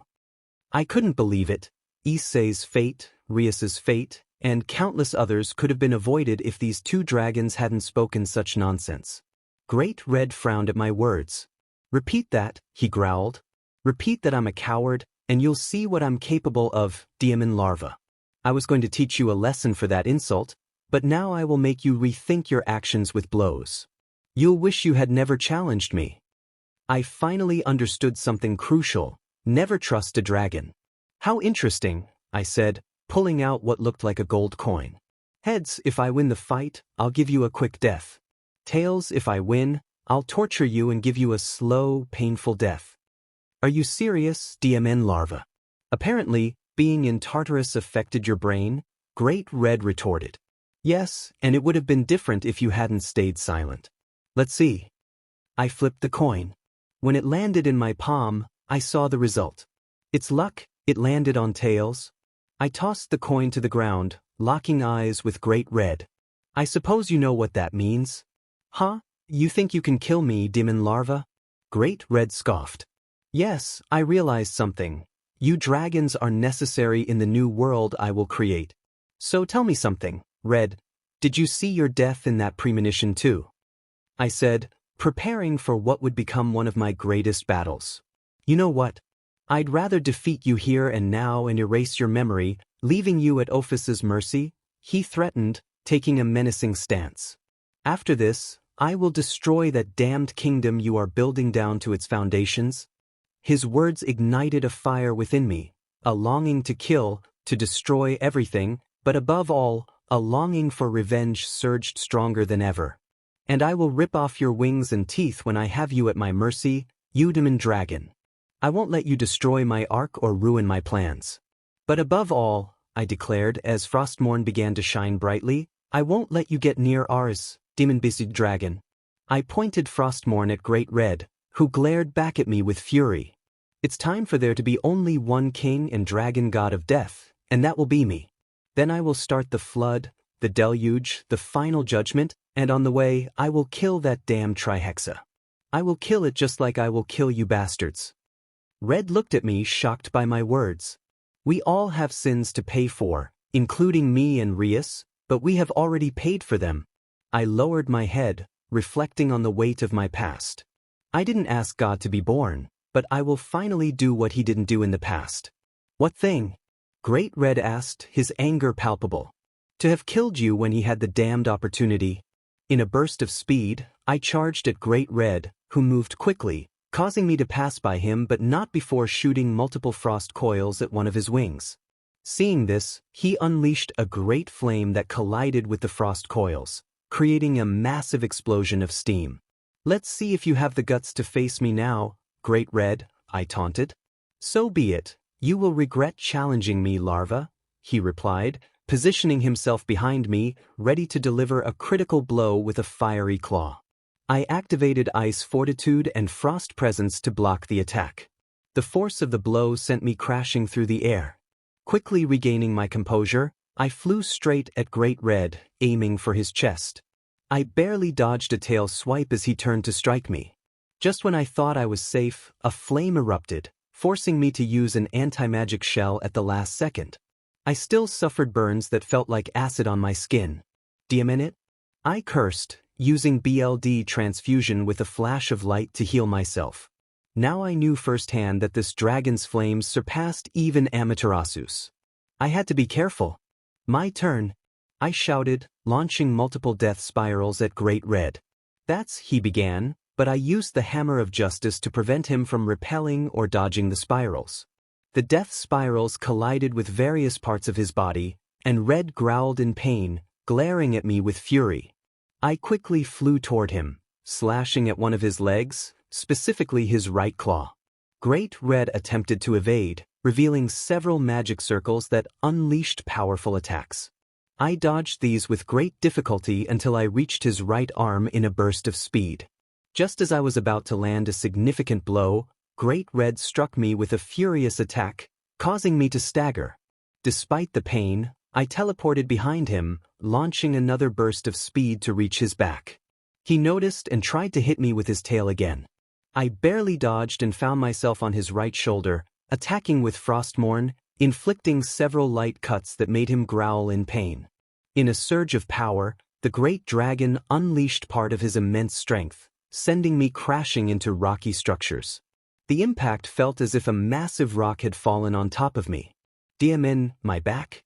I groaned, realizing I had to move quickly as a rain of deadly magical attacks began to fall on those structures. I used Profane beneath Great Red, inflicting magical damage. The dragon took flight, pursuing me while firing attacks, but suddenly he vanished. Confused, I turned around just in time to receive a powerful blow that sent me crashing to the ground. "What's wrong? Can't you keep up with me, larva?" Great Red mocked, his voice dripping with disdain. Struggling to rise, I felt the sharp pain of fractured ribs and bruised armor. I looked in terror as Great Red disappeared again. My instincts failed me, and I was hit from behind, thrown several meters before crashing to the ground. "There's no point in continuing this. If you surrender, I will erase your memory and take you to Ophis quickly," he said, his tone dismissive. "Save your breath, Red, maybe this is the last," I replied, trying to figure out how he was teleporting or attacking me so swiftly. "Well, in that case," he said, his horn glowing a phosphorescent violet. I watched intently, realizing the danger. He disappeared again, and I used all my defenses, flying as fast as I could. A deadly blow from Red nearly struck me, tearing my cloak. "Is that ability?" I thought, creating a portal to hide and devise a plan. Red, unable to find me, began firing thousands of magical attacks in all directions. "It's not teleportation, that's plane shifting." I opened my eyes wide, realizing Red's ability was similar to that of Ultraction. I needed to counter it, but I wished Andarius were here to advise me. I looked at the sky, which had turned violet. That confirmed my hypothesis, but I realized something too late. "Wait a minute, violet means that?" "I found you," Great Red shouted, delivering a powerful blow that caused critical damage to my body. I used all my lower healing spells to conserve energy, knowing I had something that could counter the plane shift as Red positioned himself in front of me. "Accept it, you won't defeat me, even if you defeated Trihexa with Hakuryuku's help. That doesn't mean I will meet the same fate," he taunted. I saw his horn glow again. "But you should congratulate yourself. No mortal survives even one blow from my ability. It was now or never." I saw his horn glow more intensely and used the gem from my helm to counter this dark ability. "Now," I shouted. The plane shifted to what I would call the Twilight Plane. I activated the King's Gaze, allowing me to see through different planes and identify who was in each existential realm. I quickly dodged a tail swipe imbued with magic, then delivered a deadly slash to one of his wings. "Great Arc!" Great Red roared in pain. It worked. I countered it. I thought, realizing this dragon possessed the mechanics of Ultraction and Maligoza's abilities. No wonder he unleashed an infinite barrage of magical attacks. Great Red recovered despite the wound I inflicted on his wing. "DMNU, hi Issei, storm of destruction," he bellowed. An attack similar to Maligoza's arcane storm swept toward me, and I used all my defenses as the storm threatened to overwhelm me. I spun and launched multiple attacks at Red, who blocked them with magic circles. When the storm subsided, a powerful wave of air destabilized me, sending me crashing to the ground. "Don't get distracted, larva," Great Red warned. I barely managed to evade a rain of attacks, but some struck me, causing significant pain, like salt on an open wound. I quickly generated 2 frost bombs, launching them into the sky. Soon, the atmosphere within a 20-kilometer radius turned blue. It was the ice-crowned skies. Great Red watched with disinterest, charging at me, but I spread my wings and concentrated runic power into Frostmourne, launching several dark rays that struck Red directly, amplifying his magical damage. The dragon unleashed a powerful wave of energy, obliterating the dark rays. In an instant, he positioned himself in front of me, delivering a powerful fiery claw swipe that I barely blocked with Frostmourne, sending me crashing to the ground. In the last moment, I halted my descent before hitting the ground, quickly returning to Red. With a vertical slash and several icy touches, I pushed him back. He glared at me with fury, firing several arcane blasts before shifting planes again, but this time I anticipated it. I flew straight up, generating a profane and throwing it in one direction, forcing Red to dodge from the twilight plane. What he didn't see was that I had prepared a frost bomb. I quickly headed toward him, narrowly avoiding several physical attacks. He unleashed the storm of destruction again from the twilight plane, causing the storm to deal even more damage to my body. I groaned in pain, using all my defenses to barely dodge the deadly attack, and managed to fire the frost bomb at his chest, inflicting significant damage. However, the retaliation left me vulnerable, and I couldn't evade a magical tail swipe that sent me crashing face-first into the ground, causing immense pain. Imminent, no one besides Trihexa has been able to hurt me like this. Now you will witness how I unleash my fury against you, Demon Larva. Great Red roared.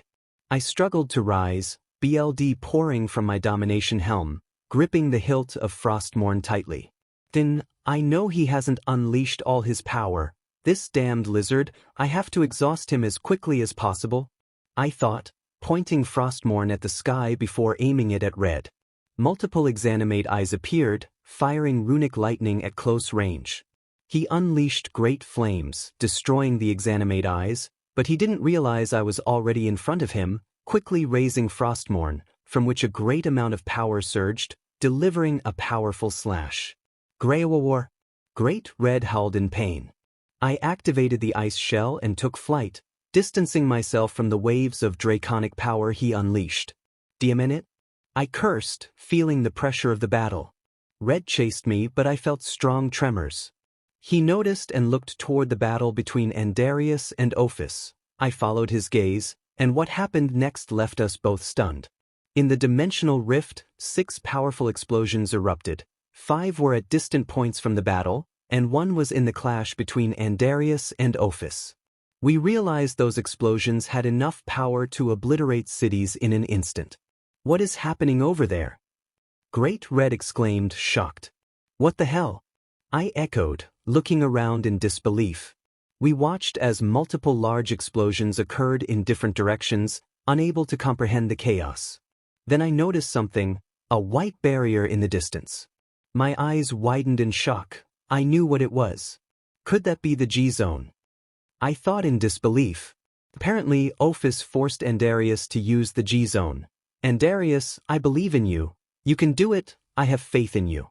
Great Red's expression shifted. Apparently, my assumptions were correct after all. Confused, I kept my guard up. At first, I thought Ophis was born from nothing with infinite power, but for millions of years, I have sensed different signatures of her power in various places. She told me they were her serpents gathering for the battle against Trihexa, but in the 2 battles against Trihexa, I never saw her using her serpents, neither as attack minions nor as energy catalysts for the seal of 666. He turned to me, his voice low. What do you mean? I asked, my tone serious and doubtful. What I mean, Larva, he said, moving beside me and delivering a powerful tail swipe. I barely blocked it with all my defenses, sent flying 100 meters away. Ophis lied to all of us, he declared, charging a great flame. I quickly stabilized, using runic enhancement with vengeful wrath, preparing necrotic lightning while watching the great dragon before me. The flame shot forth at terrifying speeds. I launched the lightning, and both attacks collided, creating an implosion and shockwave. I noticed that the damned dragon shifted planes again, and I began to fly in circles. My instincts warned me at the last second of a deadly swipe aimed at my head. I miraculously dodged, only to see Great Red firing a large arcane fireball at me. I activated the anti-magic shell and blocked the fireball with Frostmourne, resulting in an explosion that enveloped us in smoke. Taking flight, I fired multiple frost bombs at Great Red, who used a protective magic circle. What he didn't know was that I had used the portal again, positioning myself behind him to prepare a colossal death spiral. Seeing the new attack, he quickly activated another protection magic circle, halting both attacks. I unleashed dark rays from the skies, striking Great Red directly and making him growl in pain. BSRD, he shouted, clearly agitated.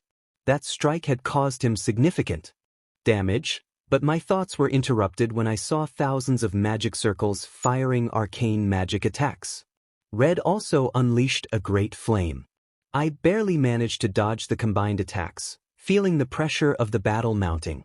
I quickly aimed for one of his wings with a powerful profane, but I didn't see the multiple magic circles that had appeared.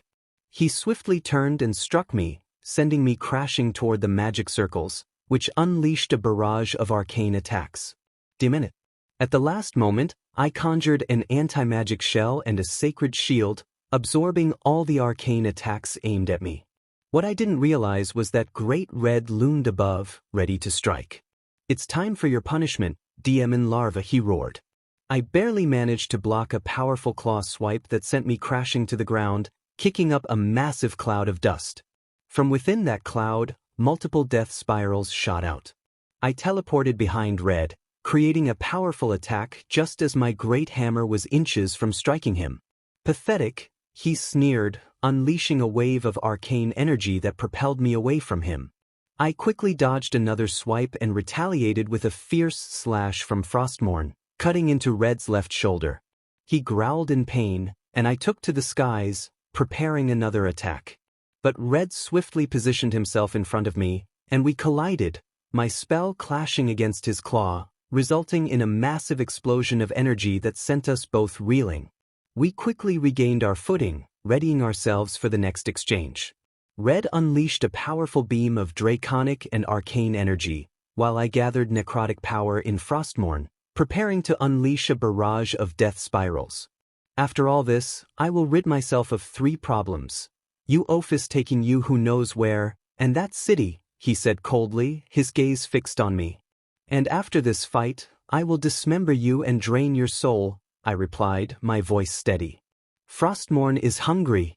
Kiba, my former ally, chimed in, you busy. When Anstralkuin finds out what you did, he'll drag you back to Tartarus to torture you 1,000 times worse than we did. Plus, I had fun with Zenobia in bed while you were locked up. You should have seen her begging for more. With every move, I proved to be more of a man in bed than you ever will be. I regarded him with indifference, which only fueled his rage. Oh, good for you, you pathetic simp, I shot back. But that means nothing to me. I never cared about the wares who are more open than the gates of heaven.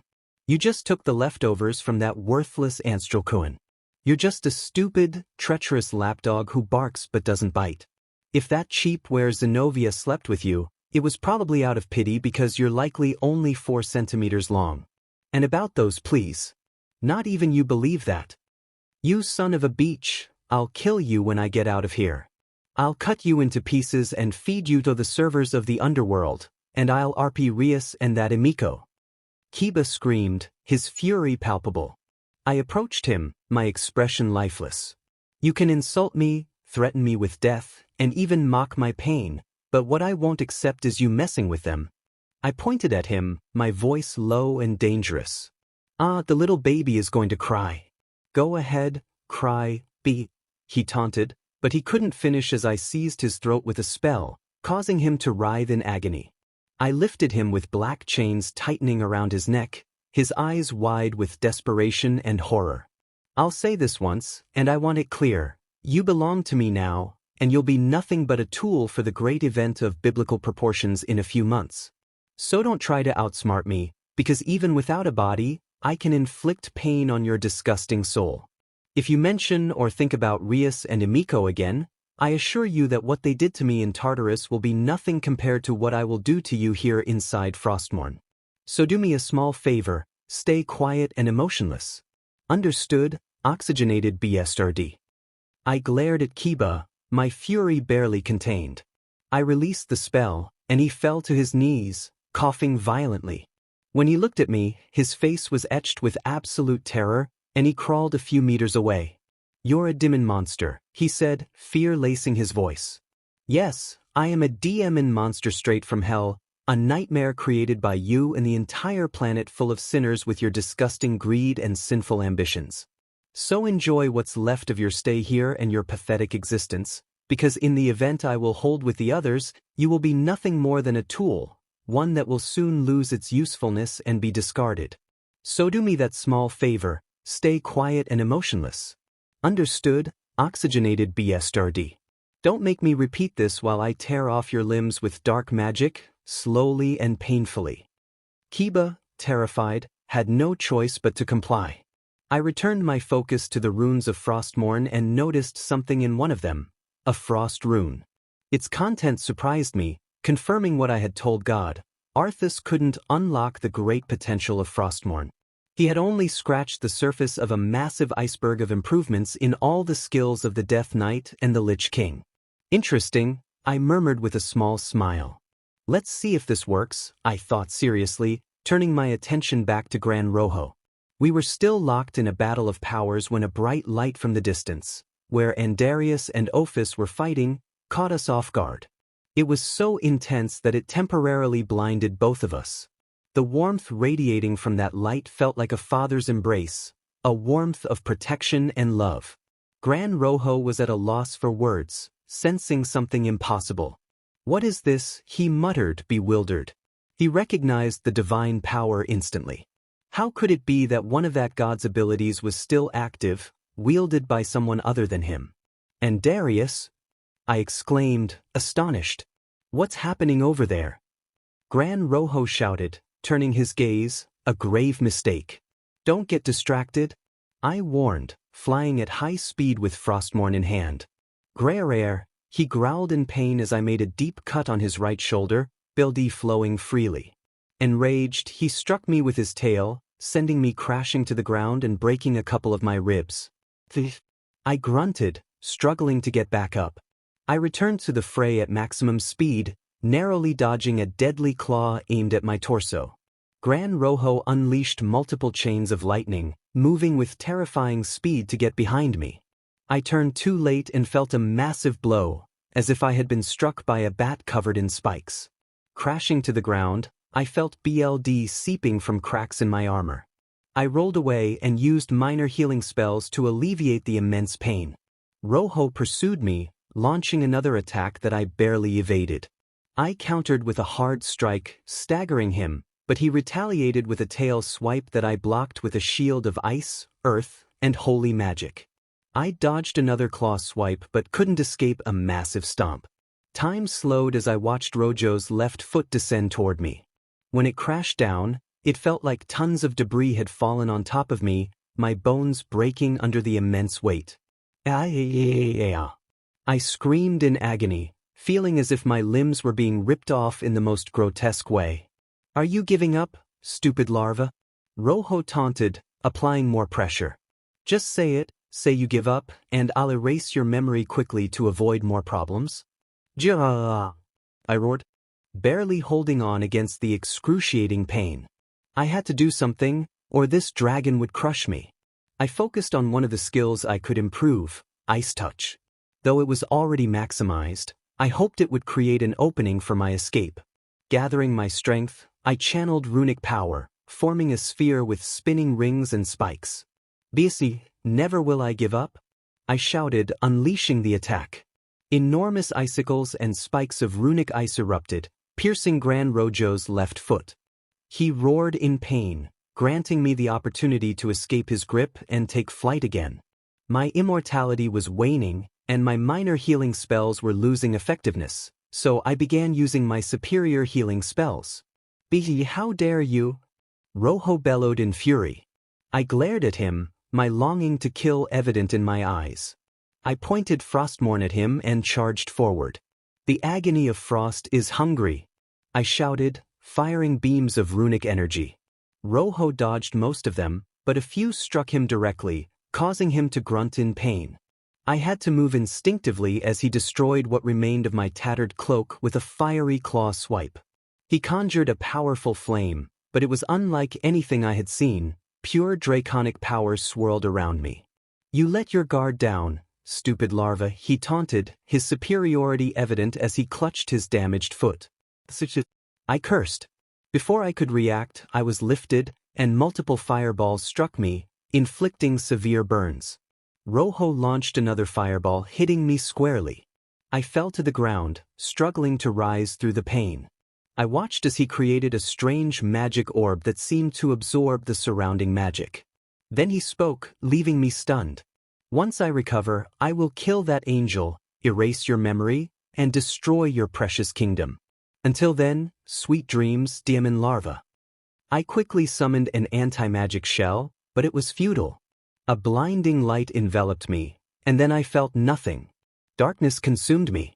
I couldn't hear or feel anything until I began to sense a rhythmic pulse. A pulse after another. I felt fatigue wash over me, my eyelids heavy. Gradually, my hearing returned, and I recognized the steady beeping of a hospital pulse monitor. With great effort, I opened my eyes, greeted by a white ceiling. Next to me was a shelf adorned with flowers and a pulse monitor tracking my heartbeat. "And Darius, are you there?" I whispered weakly, but received no response. "Hello, is anyone there? Emiko, crazy exorcist, Dr. Enrique, anyone?" I called out, scanning the room for familiar faces, but I was met with silence. Just then, the door swung open, and I turned to see someone I never expected to see again. "Rex," she exclaimed, her eyes wide with surprise. "Rex, you woke up? Samuel, is that you?" I asked in disbelief. "What happened? Where am I?" Confusion clouded my mind. "Brother, you were attacked by someone with a knife. They brought you to the hospital, and since then, you haven't woken up. The doctor said you were unconscious and wouldn't wake up soon." His words shocked me, but then I recalled something that made my eyes widen. "I must call the others. They have been very worried about you," Samuel said, moving to leave. "The others?" I wondered. Was he referring to his family or our coworkers? Something felt off.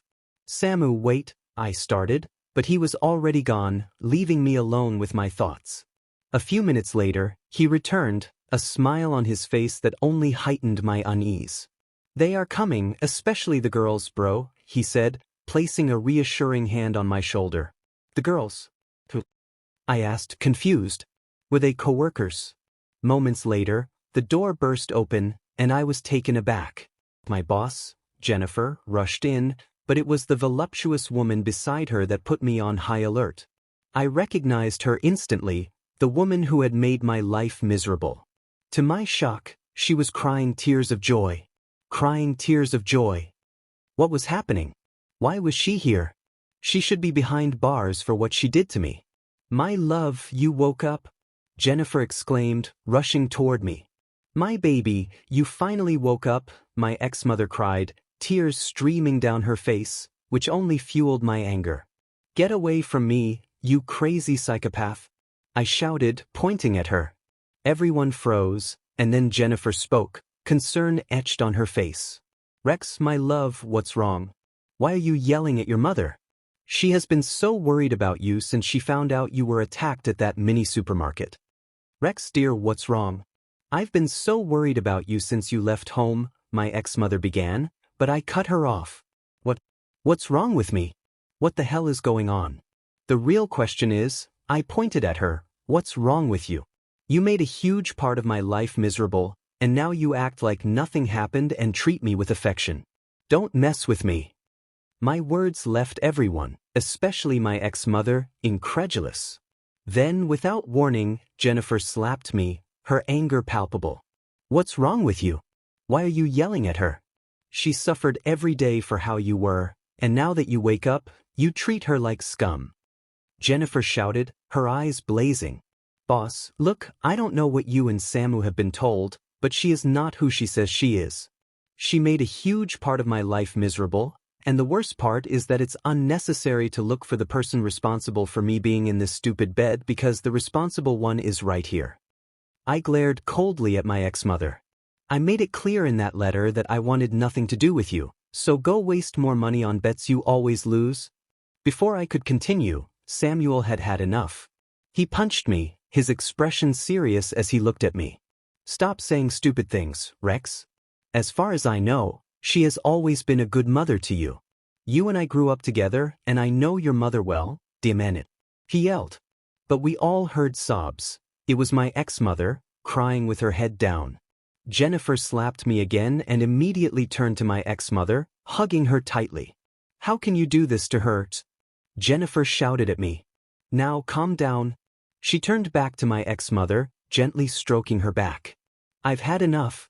I called out, demanding their attention. Samu, help me get up, let's go to my apartment and you, I pointed at my ex-mother, this isn't over. When I regain my strength, I'll leave to never see your face again, got it? But what Samuel said left me incredulous. Rex, you're a DMN idiot. How can you do this to the woman who gave you life? Besides, what apartment are you talking about? You live with your wife. Wife? I turned to Jennifer, who looked just as shocked. Yes, you and I live together. Also, what is this about, boss? You and I are partners, she said, her anger rising. You're kidding, right? First, Samu, stop doing drags. Second, Samu, I told you to help me, and third, I don't have a wife. Besides, I looked at Jennifer, who was incredulous after I said I didn't have a wife, tears starting to fall from her eyes. It made me feel bad, but I pressed on. Besides, I took a deep breath, I have someone who truly needs me. Why? My ex-mother asked, and we all turned to her. What did I do to you for you to treat me like this? I'm your mother, I gave you everything of mine. Why do you treat me like this? Her tears flowed freely. Mother-in-law, Jennifer turned to me angrily, see what you did, damn idiots? Veins throbbed in my head, I was fed up with this disgusting farce. Screw you all. Samu, don't help me, I'll get up by myself. I shouted, sitting up. Luckily, there was a drawer of clothes nearby. I opened it and began changing.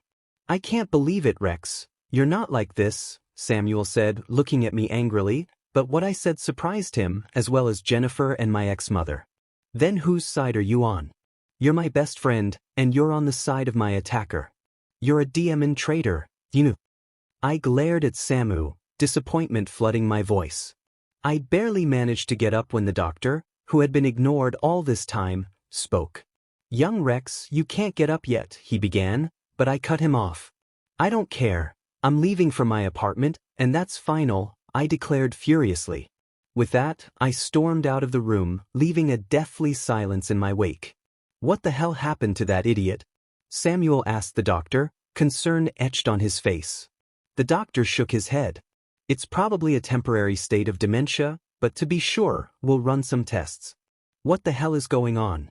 I muttered, walking with difficulty. Ouch, it still hurts? I winced, holding my abdomen due to my injury. What was happening? First, Jennifer and I were married. How, when, and how was I her partner? Second, Samu and I didn't grow up together, yet he was trying to claim we did. And third, why was that woman treating me well? Was it to maintain a good appearance, or had she hit her head, or had God washed her brain? The park, I'm almost at the apartment complex, I said, struggling to keep moving. Finally, I sat on a bench to regain my strength. What was going on? I tried to channel a healing spell, but nothing worked. I gave up and looked up at the sky. Emiko, where are you when I need you the most? I whispered. Rex.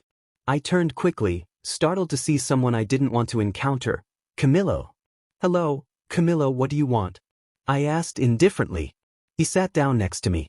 Hey, when you woke up, everyone at the new company was still worried about you, especially your wife, he said, looking at me. What the hell? This was Camillo. What a mess. I didn't remember this idiot. He was a womanizer and arrogant, but now he was acting kindly toward me. We barely exchanged words, and if we did, it was to hand over reports. I just woke up today, and it wasn't pleasant, to say the least, I replied, staring seriously at the sky again. At least you're okay. When we found out you were attacked, we all worried, and the worst part is we couldn't find the culprit. Why aren't you with your family? Camillo asked. I looked at him seriously, my cold gaze leaving him mute and nervous. I know who attacked me, and believe it or not, it was someone very close to me, someone who made my life a complete mess, someone who doesn't care in the slightest about changing. Camillo fell silent, unsure of how to respond. I know this sounds strange, but I think it's best if I leave, I said, standing up. I'll ask the receptionist for a copy of my room key. Camillo looked confused. Samuel, who had been watching, now had a vein popping on his forehead. He grabbed my shoulder. What apartment and what nothing, man. You're coming home with your family, and you're going to apologize to your mother and your wife for your behavior earlier. Wait, am I the only one out of context here? Camillo interjected. Oh no, I can assure you that you're definitely not the only one, I replied coldly, glancing at him, which startled him a bit. You can let go of me now, I added, shaking off Samuel's hand. Camillo, thanks for catching me up. With that, I walked away under their watchful eyes. What did he mean by that? Samuel asked, confused. Camillo sighed and spoke. He asked me about his life, and I told him everything I knew, detailing everything without skipping anything. Samuel looked incredulous at what he heard, concern etched on his face as he watched me walk away toward the apartments. Sorry, young man, but you're not registered, the receptionist said when I arrived. There must be a mistake. It's room 2B, I replied, feeling confused and angry. Sir, please, I ask you to leave. This is the second time you've insisted. Perhaps you have the wrong address, the guard said. In my mind, I cursed. I recognized this guard, but he didn't know me. I sighed, realizing I might have to live under a bridge.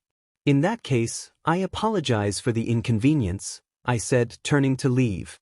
Outside, I saw Samuel watching me, no longer angry but filled with concern. Now you really need help, brother. This isn't normal, he said, following me as I walked away from the entrance. Déjame de seguir, Dige, sin girar para mirarlo. Samuel se interpuso frente a mí, su expresión reflejaba preocupación. No. Hermano, me recuerdas. Su pregunta me de yo incrédulo. Obvio que sí. Tú y yo trabajamos juntos. Desde que comenzamos en la empresa, nos conocemos y nos volvemos grandes amigos. Además, me ayudaste a escapar del mal ambiente en mi hogar.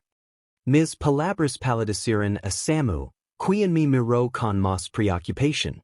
Tenemos que hacer unos exámenes. Y es obvio que no estás bien. Vamos. Samuel Osorio, ya basta, le respondí, y su mirada de consternación me hizo sentir aún más frustrado.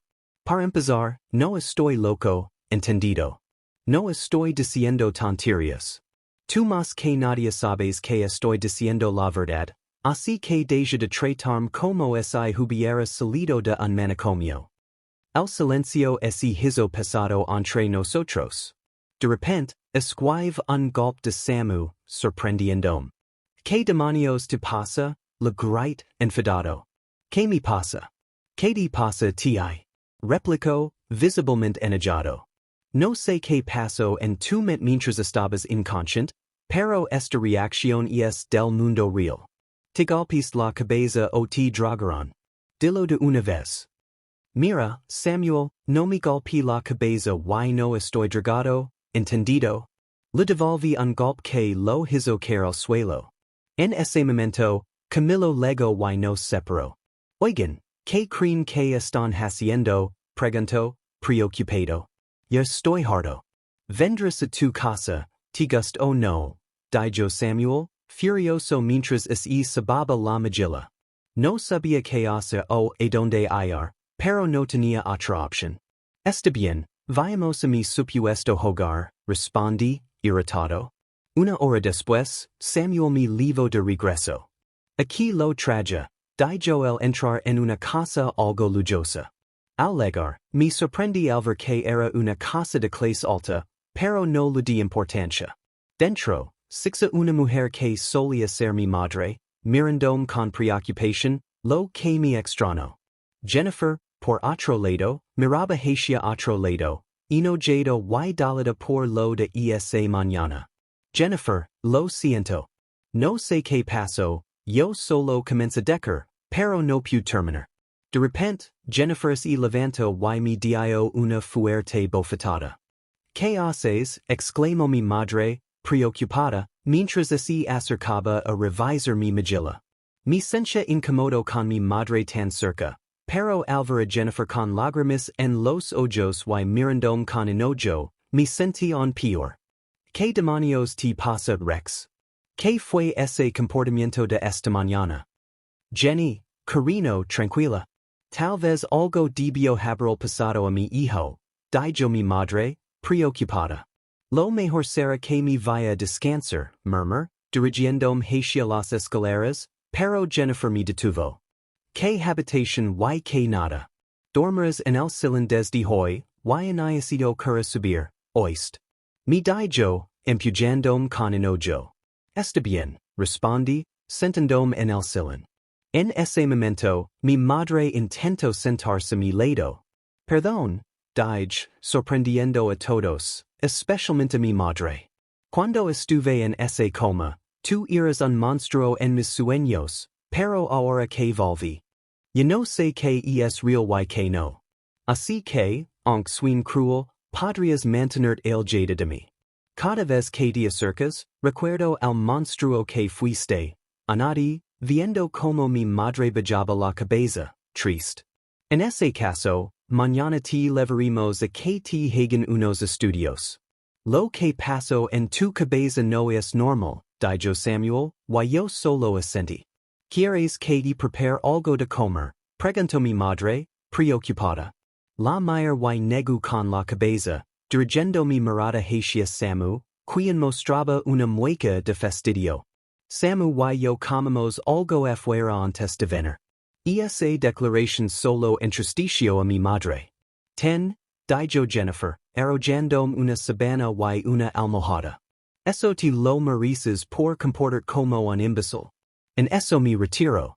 Mañana te levaremos de nuevo al hospital para que te hagan unos estudios, dijo Samuel, y todos se retiraron. Samu se fue a su casa, Jennifer en nuestro cuarto y mi madre se despidió con una mirada triste antes de irse su habitación. Me quedé solo en la sala, me acosté y traté de dormir, pero no pude. Después de varias horas, mi heart y me senté de nuevo.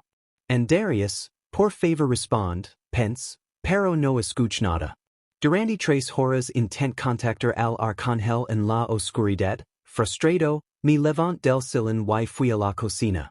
Abrí el refrigerador y tomé una jarra de agua, sirviéndome en un vaso.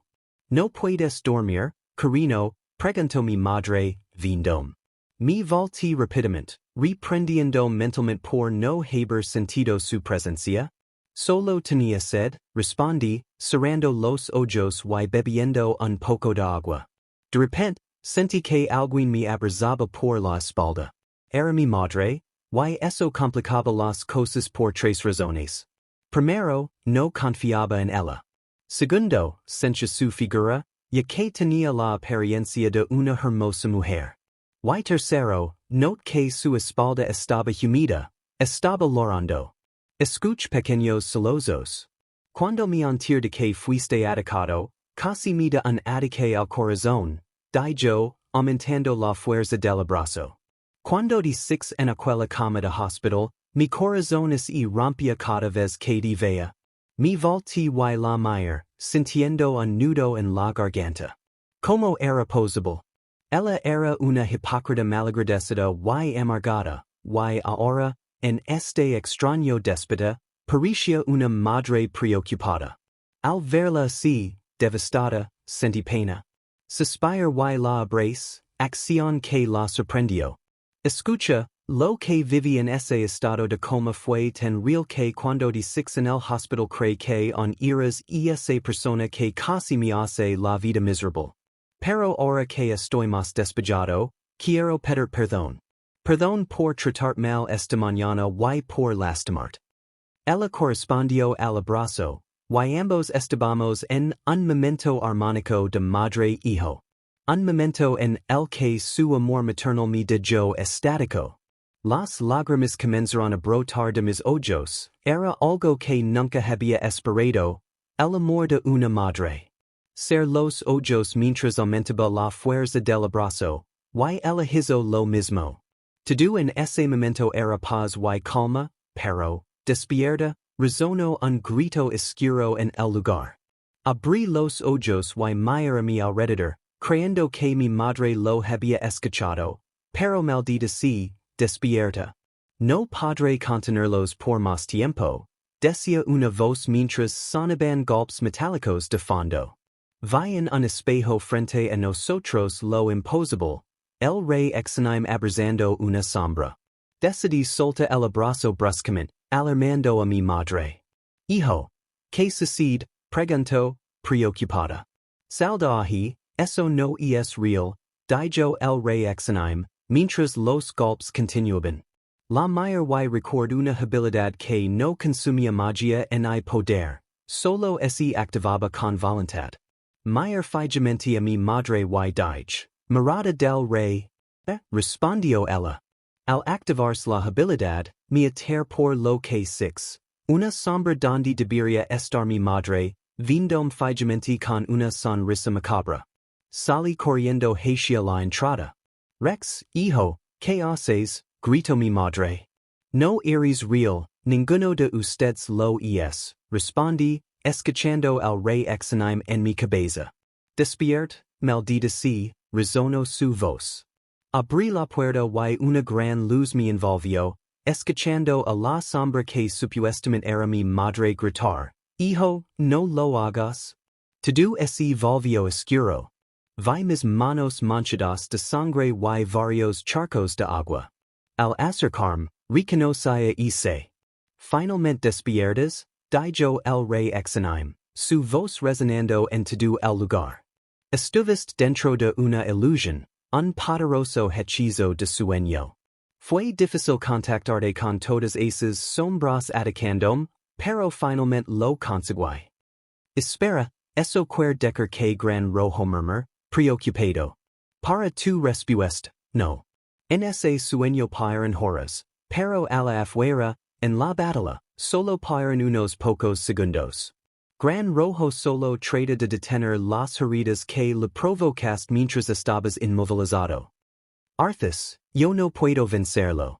Si tan solo tuvies un ataque que le cause daño consecutivo, tal vez podría derrotarlo. No tengo nada que me ayude. Te equivocas, joven Rex, tienes eso, dijo, señalando una dirección. Al ver lo que apuntó, me sorprendí al ver una espada legendaria para matar dragones. Aunque esa arma si poderosa, no tiene el poder suficiente. Frostmourne sí, pero no puedo usarlas al mismo tiempo, ya que disminuiría mi poder de ataque. ¿Y quien dijo que usaras las dos espadas? Se acercó a la espada. ¿Cuándo puedes fusionarlas en una sola?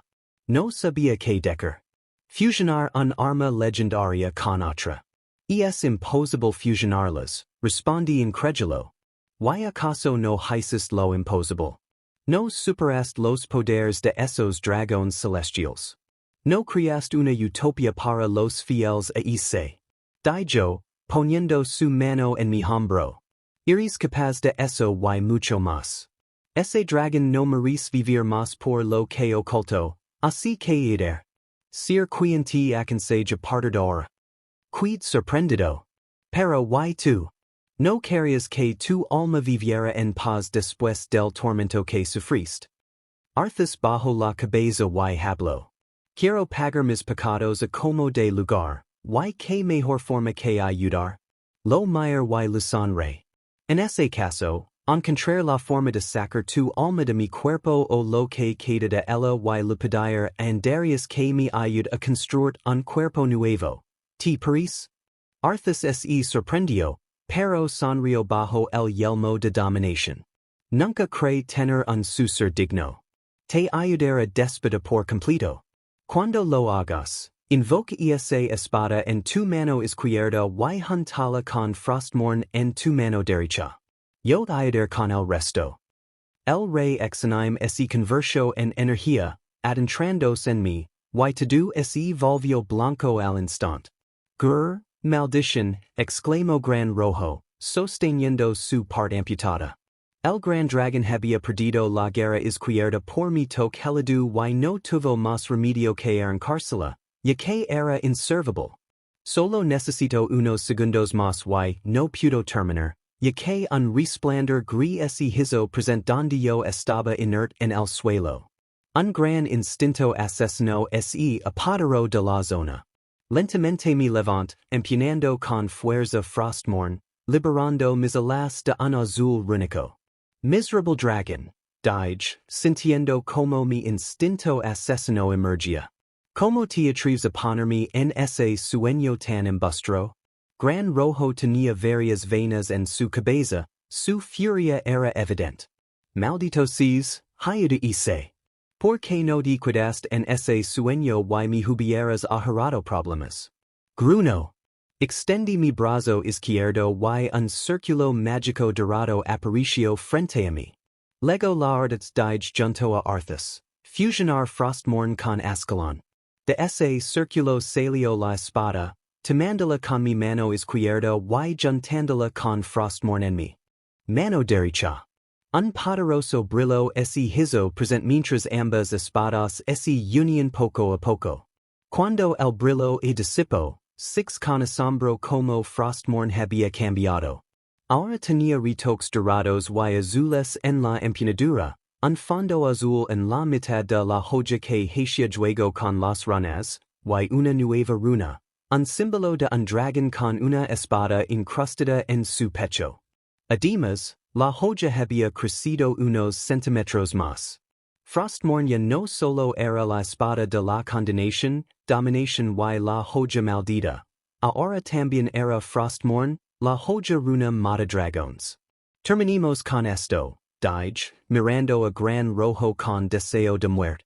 Ya basta de todo este maldito juego.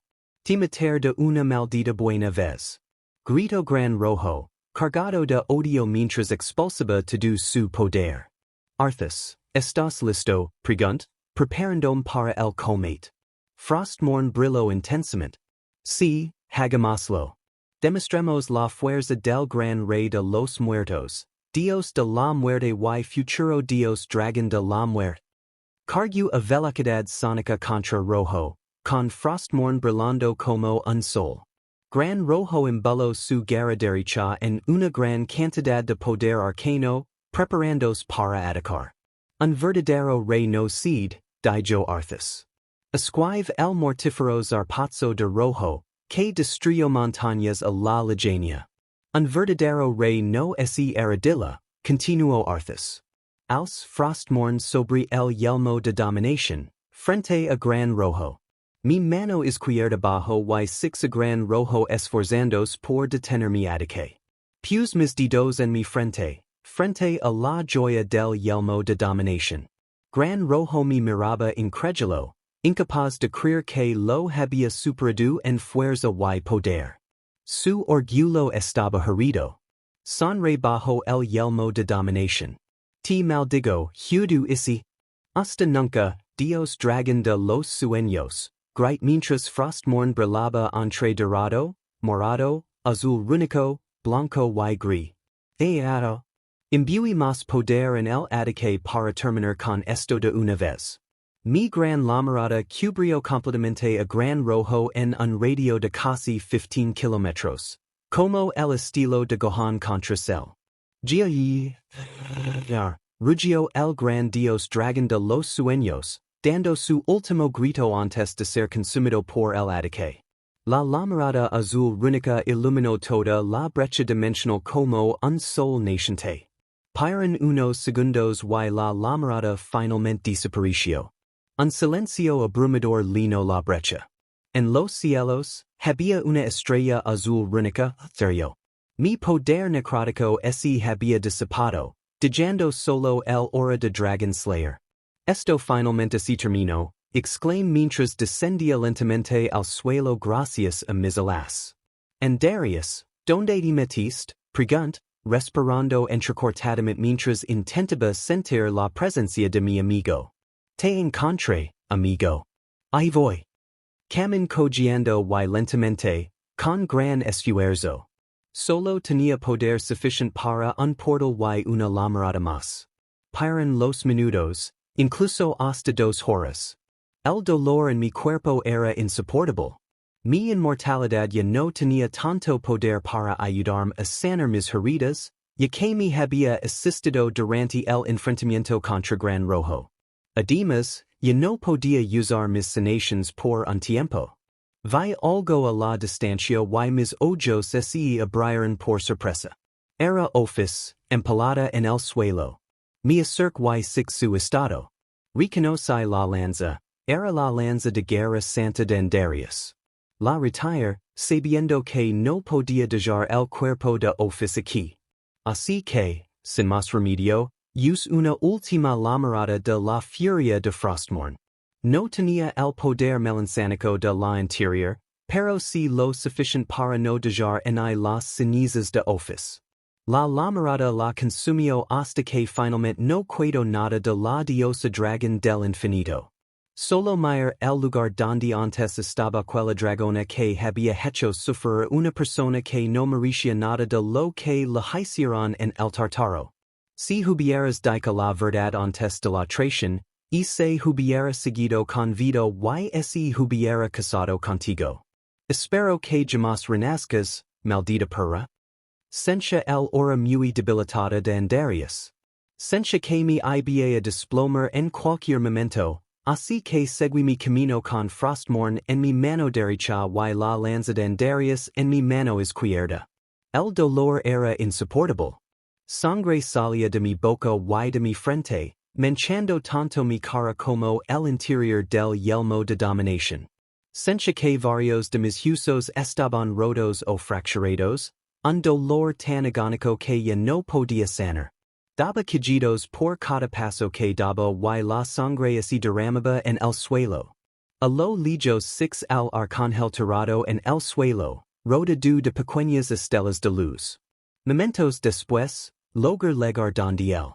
Me asust al ver que Andarias estaba en muy mal estado. Dejé caer las armas y caída rodillas a su lado. Con las pocas fuerzas que me quedaban, abrí un portal directo a la Citadela, más específicamente al trono helado. Así, ambos fuimos transportados junto a las armas. Citadela de corona de hielo. Trono helado. Ambos caímos al suelo, ganando un granido de dolor de ambos. A duras penas lograr quitarme el yelmo de dominación, que cayó al suelo manchado de sangre. Vomit un poco de sangre, que se mezcló con mi saliva y cayó el frío suelo de la plataforma. Con mis últimas fuerzas, creé un círculo de comunicación en toda la ciudadela para que me escucharan. Recuperando el aliento momentáneamente, grite, auxilio, trono helado. En ese momento, ya no pude más. Mis ojos se pusieron blancos y caí de boca al suelo, haciendo un estruendoso ruido agudo. Andarias y yo estábamos entre la vida y la muerte. Nuestros cuerpos estaban muy donados y nuestras energías eran casi nulas. La sangre de ambos comenzó a crear pequeños ríos, formando un charco. Todos en la ciudadela quedaron paralizados por unos segundos, excepto un exorcista y un grupo de humanos que no se encontraron por estar en una misión. Sin tiempo que perder, todos se movieron rápidamente. Los humanos con el set santificado, los ángeles comandados por Elizabeth y los portadores de sacragir comandados por Raymond, junto a algunos demonios, subieron rápidamente al trono helado, acompañados por Amico y varios del cuerpo médico. Yo y mis ángeles, junto a Raymond y los portadores de sacragir, subiremos primero. Amico cuando demos la señal, sub con los demás, dijo Elizabeth. Por favor, apurance. Estoy preocupada por lo que debio pasar para que Issei kun gritar así, añadió Amico. Elizabeth, vamos, ya estamos listos, dijo Raymond. Así, Elizabeth, Raymond, los portadores de sacragir, humanos y ángeles subieron al trono helado. Pero lo que encontraron les heló la sangre a todos. ¿Qué pasó? Preguntó Elizabeth. Raymond sacudió la cabeza y miró serios a la ángel. Rápido, dale la señal a Amico y al cuerpo médico de yokais. Elizabeth hizo la señal. Amico, sub rápido, Issei y Andarias están muy mal heridos y necesitan ayuda urgent. Al llegar, Amico sintió un fuerte dolor en su pecho al vernos a los dos. Rápido, levenlos el trono. Yo y los demás, con ayuda del trono, los salvaremos, dijo un yokai médico. Así, varios humanos y ángeles nos levantaron mientras Andarias y yo hacíamos quejidos de dolor. Amico, con pasos temblorosos y lágrimas en los ojos, trataba de alcanzarme. Era una vista dolorosa. Con cuidado, grito el yokai médico. Ambos fuimos sentados con mucho cuidado en el trono helado. La cabeza de Andarias se recostó en mi hombro izquierdo mientras yo miraba hacia abajo. El trono brilló y comenzó a cubrirnos con una capa de hielo. Los yokais médicos pusieron sus manos envueltas en senjutsu. Médico para ayudar al trono a sanar nuestras heridas. Al fin esos dos dragones están fuera del camino, suspiró Selin. Pero en ese momento, un círculo mágico se abrió y la hija de Elohim vio conmigo como de una nube de oscuridad pura salían enormes tentáculos con múltiples espinas. Selin sintió algo que había perdido milenios atrás. Miedo. No. Ese miserable finalmente despertó. Sabía que tenía que guardar la calma y averiguar como despida a cierta peligrosa para pedir ayuda. Mientras todo esto sucedía, en Egipto, vamos, nenitas, muvons, grito Fried, supervisando los entrenamientos de varios voluntarios en la guarida de Sindragosa. Un ángel apareció al lado de Fried. Fried sama, and Darius sama solicita su presencia. Fried asintió y dio la siguiente orden. Bien, inclánks estudu por hoy. Vayan con los portadores de sacragir para su lechen de magia. Todos los voluntarios se retiraron y Fried y el ángel se dirigieron al Alto de Libramort. Alto de Libramort. Andarias estaba analizando a cada soldado frente a él. Señor, yo y varios de mis hombres estamos listos. Con las armaduras santificadas, tenemos la fuerza necesaria para enfrentar demonios de clase alta, pero aún no sabemos qué misión tienen para nosotros, dijo un humano milita. Andarias vio a 24 soldados con armaduras santificadas cuando llegó Fried. Qué bueno que apreciaste, Fried. Formarás equipo con este grupo de 24 soldados de élite. Cada uno tiene el poder de matar un demonio de clase alta. ¿Y para dónde vamos, Angel Cohen? Preguntó Fried, mirando de cerca a unos soldados que lo miraban incómodas y ruborizadas. Bien, su misión es recuperar el arca de la alianza. Todos abrieron los ojos al escuchar esto. ¿Qué dijiste, Angel Cohen? Preguntó Fried, incrédulo. Andarias addressed the group with a serious tone. As you heard, you must retrieve the Ark of the Covenant. My network of spies has located it, though I can't fathom why it is there, as it should be buried on Mount Nebo. The soldier girl inquired, where is it now? In Egypt, and Darius replied. It is crucial that we recover it, as I will restore the laws written by Moses under the orders of Father. These laws will serve as the foundation for a better future in this world. The revelation left everyone in disbelief. Fried, an exorcist, spoke up. I see. Since I was once a member of the church, I will be the one to guide you, right? Exactly, and Darius confirmed. But that's not all.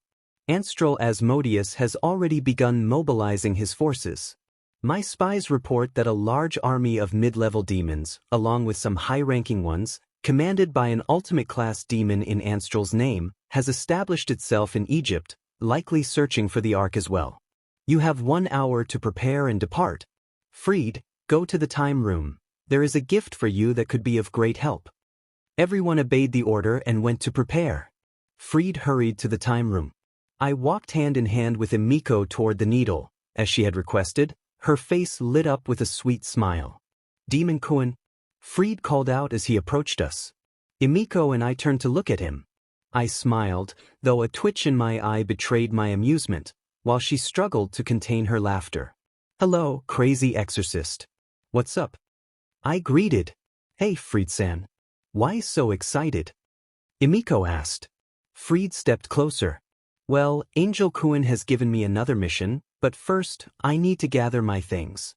If you want, I can ask the girls to make you something to eat before you leave, Emiko offered. Would you do that for me? Fried asked, his eyes lighting up.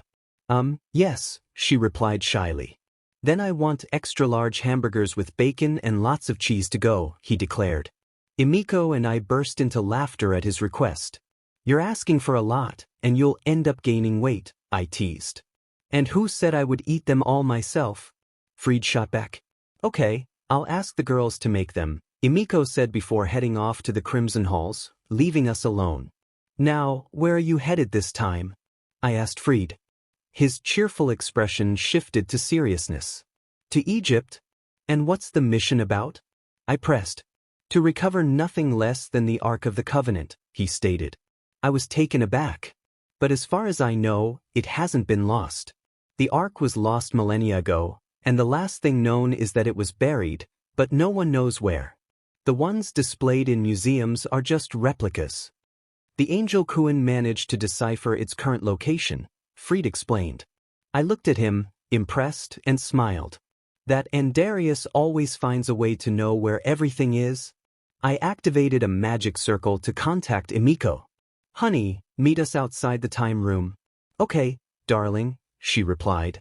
I closed the magic circle. Alright, let's go. I think I know what Andarius has prepared for you. Fried nodded, and we both headed to the time room. Inside, we found a large box in the middle of the platform. Fried approached it and noticed a note on top that read, for Fried. Angel Kuan is quite thoughtful, don't you think, Demon Kuan, he remarked, glancing back at me. I felt a vain throb at being called Demon Kuan. Are you going to open it or should I? Fried opened the box, and his eyes widened in surprise. I stepped closer, and what I saw left me equally astonished. In my mind, I exclaimed, the armor of Falric. Inside the box lay the armor that Captain Falric had worn in the reflection chambers. Beside it were two sharp objects that thrilled Fried. New swords, he shouted, grabbing them and jumping with joy. Get ready, I'll wait for you outside, I said, stepping out of the room and leaving a delighted Fried to get dressed. Emiko appeared as I stepped outside. And Fried, darling. He's inside changing, I replied. We were both outside when the door swung open, and Fried emerged, clad in armor, with his new swords at his waist, walking with an air of elegance. I felt a bead of sweat trickle down my forehead while Emiko looked on, impressed. How do I look? Am I sexier in this armor? Fried asked, striking a pose for effect. I face-bombed while Emiko burst into laughter. Jaja, she giggled. Don't be mean, Emiko, Fried pouted. Sorry. I just never imagined you posing like a diva, she said, still chuckling. I must admit, it suits you, I added. Kaya. Fried squealed, feigning shock. Demon Kuan, you're undressing me with your eyes. Demon Kuan, Baka pervertido. If you say that again, I swear I'll rip your guts out, I warned. Alright.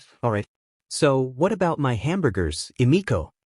Fried asked, changing the subject. Here you go. Emiko handed him a lunchbox. This lunchbox has a pocket dimension spell. Just reach in and pull out a hamburger. I couldn't help but sweat at the sight of a lunchbox.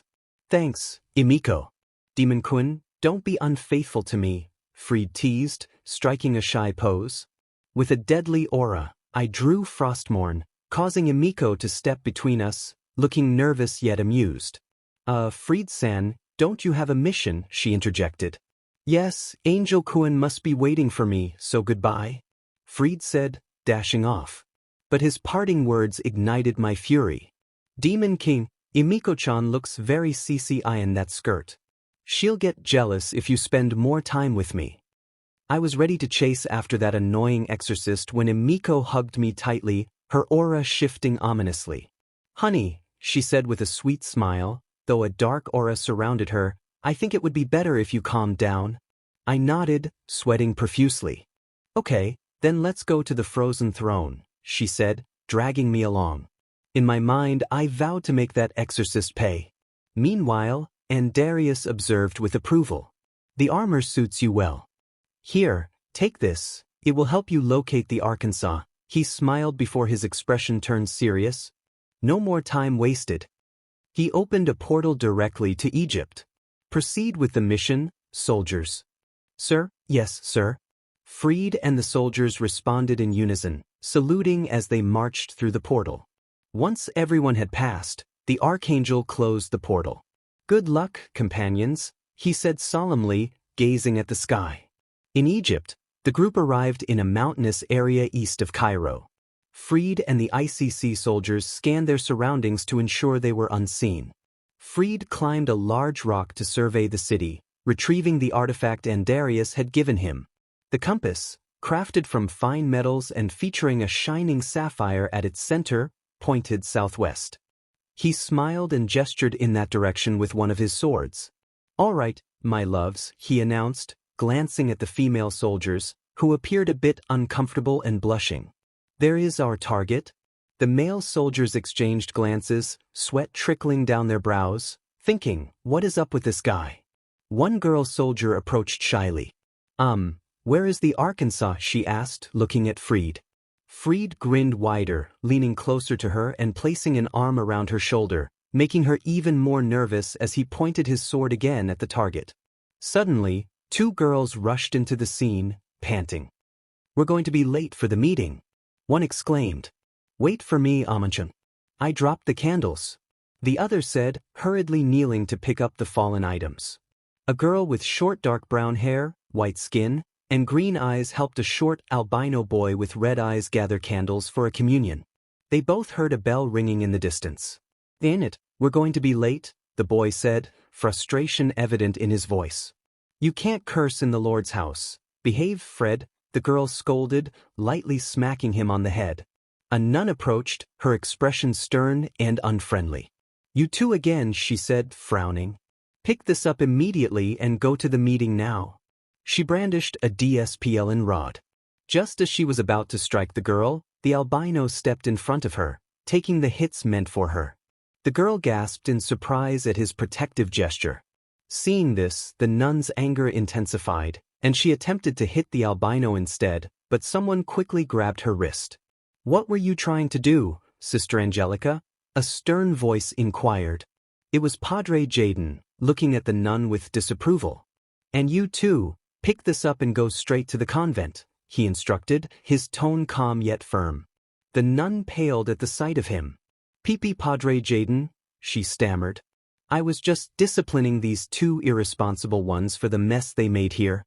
The young people hurried to finish picking up the candles. "I ordered you to go to the entrance of the church with the other sisters to welcome the substitute archbishop, not to waste time here," Padre Jaden continued, turning to the children. "If you're done, then go to the entrance now." They quickly left. "See, we were almost punished because of your clumsiness, Fred," Amanda said, looking at him with a mix of seriousness and concern. "Does it still hurt?" "Yeah, it still hurts, but the pain is fading." "We better move," he replied, grabbing the candles for the final decoration of the convent to welcome the substitute archbishop. In front of them stood a grand chapel where many young people and sisters were preparing for the arrival of someone from the Vatican. A white limousine pulled up at the entrance, and a large man with a beard and reddish hair stepped out. He wore typical archbishop attire but carried no cross or Bible, rubbing his forehead as if suffering from a migraine. "Sir, are you okay?" the driver asked, concerned. Yes, he replied, discomfort evident in his voice. "Just a migraine I've had since this morning." Padre Jaden approached them, smiling. "Greetings, Archbishop Ranitz. It's an honor to have you in our humble church," he said, bowing respectfully. "Yes, although the trip was long," Ranitz said, irritation creeping into his tone as he rubbed his forehead. "Well, young Jaden, guide me and show me the place that will be under my jurisdiction."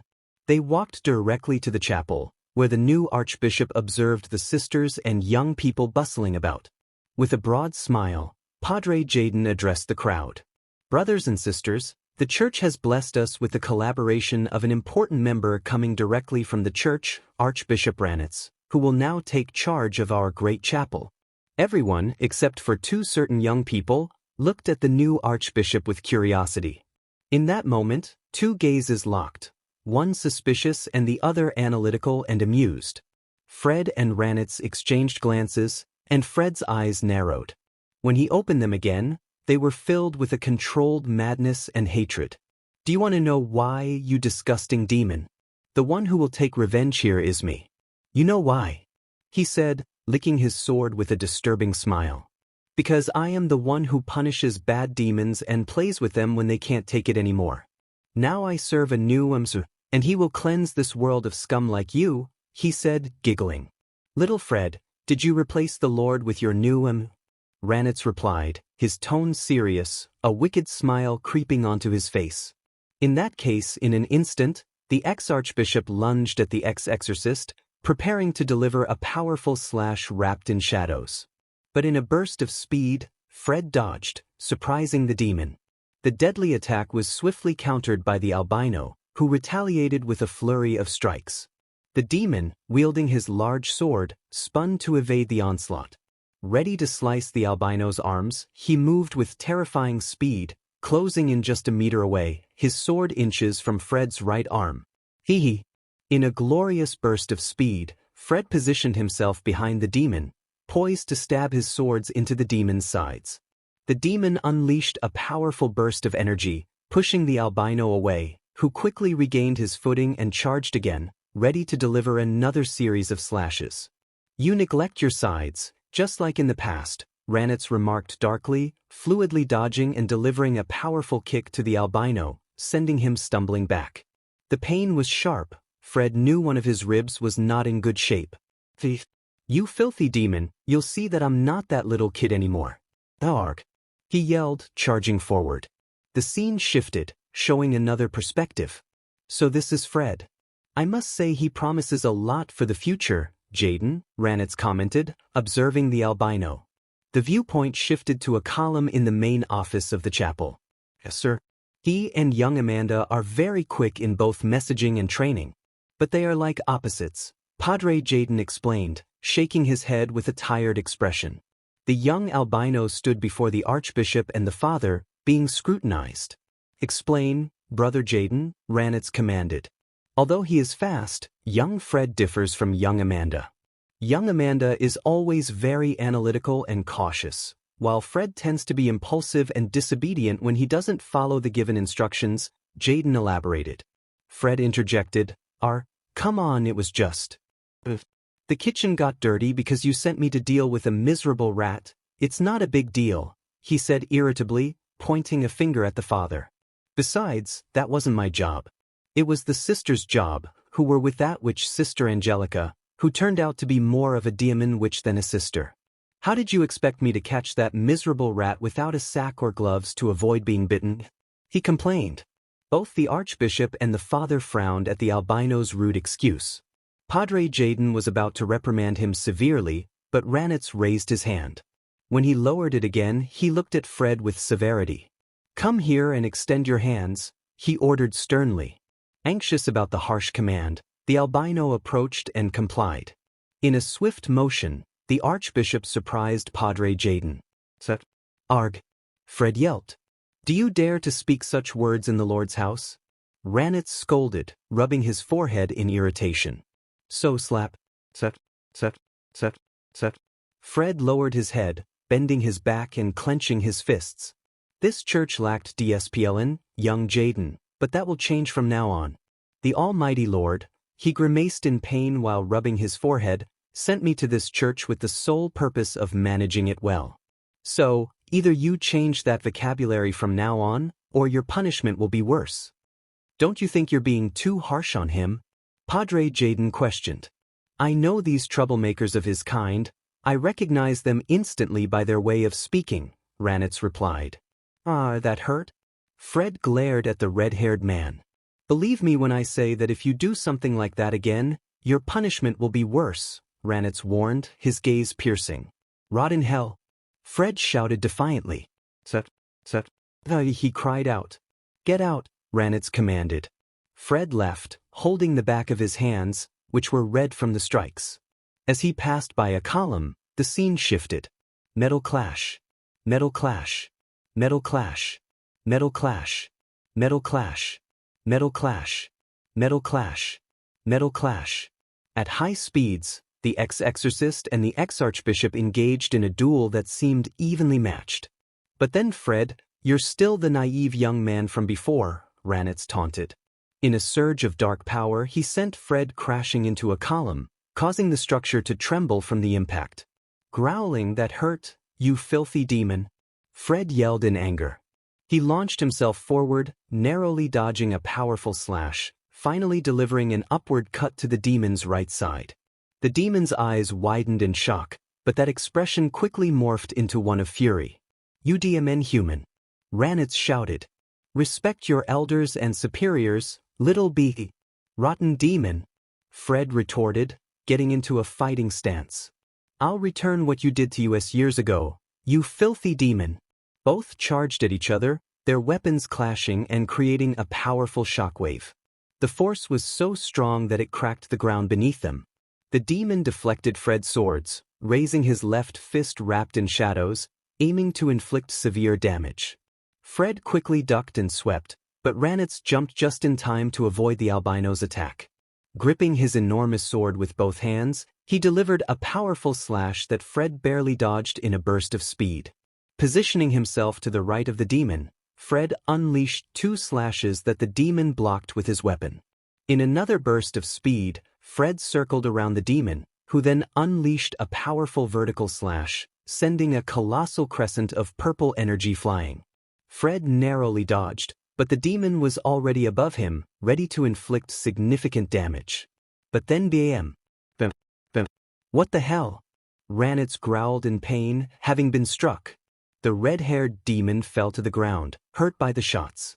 "Oops, sorry about that, filthy demon. I think my little gun wanted to have some fun for a while, didn't she?" Fred said, kissing the barrel of his firearm.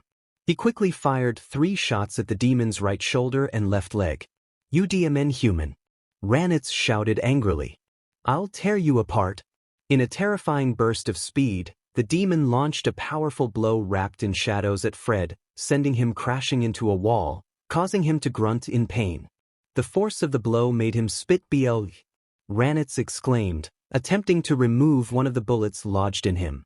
"In all my years as one of the 5 members of the Chaos Brigade, no one has hurt me like this. I expected to receive wounds like this from Nordics, Olympians, or at most from Seraphim or cadres." He glared at Fred.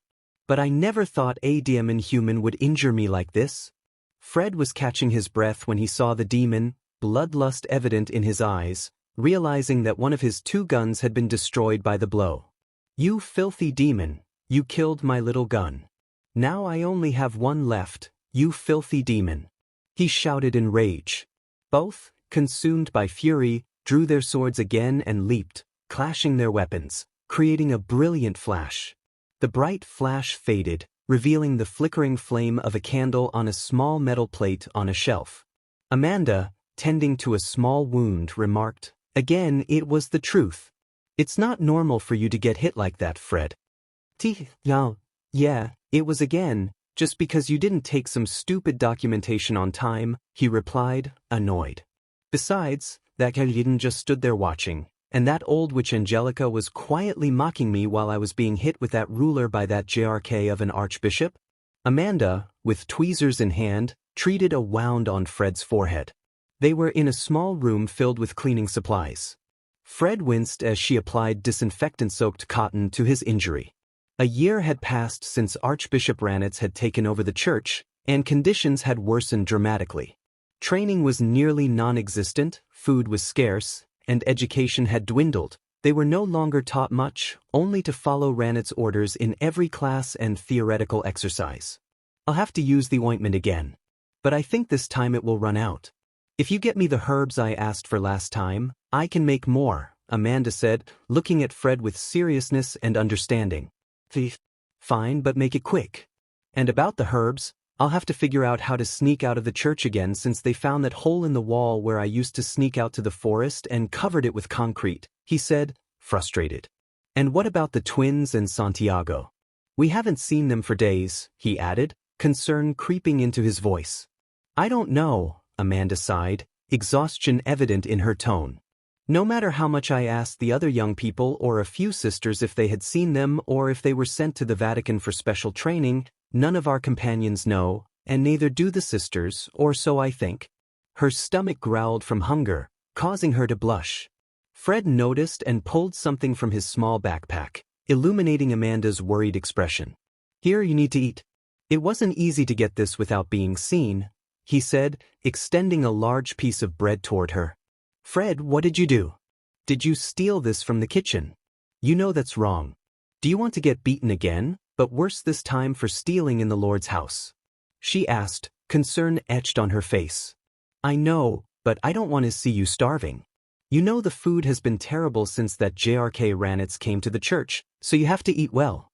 If they ask about the bread, I'll say it was me, so I'll take the punishment, and you won't, he insisted, his expression serious. Though unsure, Amanda took the bread and looked at Fred with concern. But you also need to eat, she said, worried for him. Don't worry so much about me, silly. Eat it all, so your stomach doesn't growl anymore, he said, offering her a small smile. With no choice, Amanda broke the bread in half, sharing it with Fred. He took only a small piece, insisting she keep the rest, lowering her gaze in gratitude. As they ate, Fred noticed a few tears falling from Amanda's eyes. Amanda took a deep breath, savoring the moment. This is really good, she said, a hint of nostalgia in her voice. It's so much better than those small portions of cold soup or rice we always get. Suddenly, a blood-curdling scream echoed through the church, causing both Amanda and the albino boy to jump. The girl had never imagined she would hear such terror in this place. They rushed out of the room and spotted several sisters dragging a young man into a room on the other side of the balcony. Amanda's eyes widened in shock as she recognized the young man. They're taking Danilo to the punishment area, she exclaimed. But why? He hasn't done anything wrong. In fact, he was always the most obedient. Carlo, a boy with bright orange hair, opened his eyes wide at the sound of the scream. You're joking, right? He whispered, visibly shaken. Fred shook his head.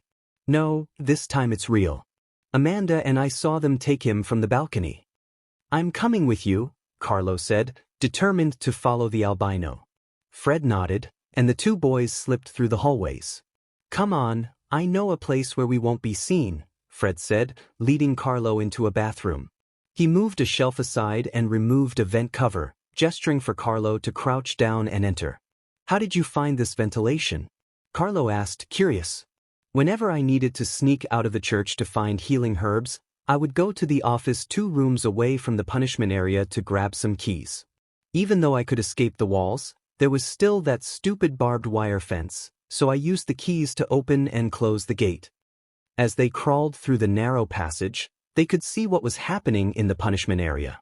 Danilo's terrified scream pierced the air. Nu Asuark. The fear in his voice sent chills down Fred's spine. What is happening? Carlo whispered, his heart racing. Shut up, you little bastard. Your screams will break my eardrums. Sister Angelica shouted, striking Danilo, who was tied to a gurney. The boys were horrified to see Danilo completely naked, cuts marring his chest, while Archbishop Ranitz and Father Jaden prepared something ominous on a table. With these pieces, this should be enough, Father Jaden said, holding several small spheres. Bring them here, Ranitz commanded, approaching the terrified young man. Consider yourself lucky, young man, Ranitz said with a disturbing smile. You'll make a perfect test subject. Please let me go. I'll do whatever you say, just don't hurt me. Danilo pleaded, terror lacing his words. Carlo and Fred exchanged horrified glances, feeling a mix of fear and disgust. Ready, here they are, Father Jaden said, presenting the spheres. No, please, don't do anything to me, for the love of God.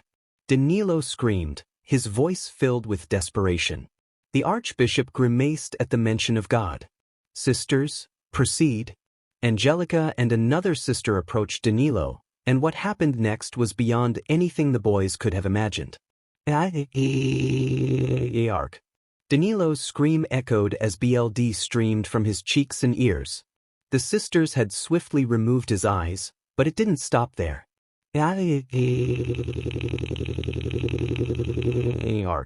Danilo cried out again as they brutally opened his forehead, tearing away flesh and bone. He writhed in agony, unable to escape the restraints that held him tightly to the gurney. Young Jaden, proceed, Ranitz ordered. Father Jaden nodded and, in a swift motion, inserted the 3 spheres into Danilo's eye sockets. Fred and Carlo were traumatized by the horrific scene, but Fred's gaze fell on the Archbishop, who wore a cruel smile that filled him with dread. Without a moment to lose, Fred pulled Carlo from the passage. They ran with all their might toward the dormitory block where the other young people were. Bursting into the girls' dormitory, they startled 3 girls, including Amanda. She rushed to Fred, concern etched on her face. "Fred, what's wrong? Why do you look like that?" she asked, noticing his pale complexion. "Carlo, what's happening?" a worried blonde girl with blue eyes asked, noticing Carlo's trembling. "Go call Bruno now," Fred commanded. Without hesitation, Carlo dashed off to find the remaining boy. "We have to get out of the church now," Fred insisted, grabbing Amanda's small suitcase and hastily packing her clothes. "What are you talking about? Where's Danilo?" Amanda pressed, confusion and fear in her voice. "Fred, what's going on?" another girl with orange hair and glasses asked. "Let's go, Bruno," Carlo shouted as he returned with a boy who had black hair and brown eyes. "What's happening? Why all the commotion?" Bruno asked, alarmed. "Everyone pack your things, we're leaving," Fred urged. Carlo and Bruno, still in shock, rushed to the boys' dormitory to gather their belongings, including Fred's. "Fred, you're scaring us. What's going on? Where's Danilo?" Amanda asked, gripping the albino's shoulder. Just then, the door swung open again. "We're back. Here are your things, Fred," Carlo said, hurriedly tossing a small suitcase. "Amanda, I need you to listen. We have to go now," Fred said, his voice rising in urgency. "What happened to Danilo?" Amanda shouted, desperation creeping into her tone. "They killed Danilo," Fred blurted out, the weight of the revelation crashing down on them. The room fell silent, the gravity of his words sinking in. "We have to leave this place now," Fred insisted, panic rising in his voice. Moments later, in the main office, Fred emerged from a small hatch connecting a classroom to the office, frantically searching through drawers for the keys. He found them just as he heard someone opening the office door. Quickly, he closed the drawers and hid behind a set of black curtains, praying he wouldn't be discovered. When the door opened, Father Jaden and Sister Angelica entered, the latter wiping BLD from her hands with a cloth. "It's decided, the next will be young Amanda. It seems Ranitz has taken an interest in her," Father Jaden said. "That troublesome brat.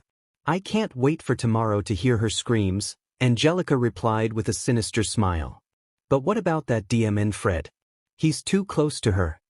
Fred listened in disbelief, horrified at what they planned for Amanda and himself. "Easy, you and the other sisters will poison her lunch with this," Father Jaden said, handing Angelica a vial. "Cyanide. I'll relish watching her writhe in the glory of the Almighty," Angelica said maliciously. "And for the others, the Archbishop said to prepare them for someone important," Father Jaden added. Angelica nodded, and just then, a phone rang in the office.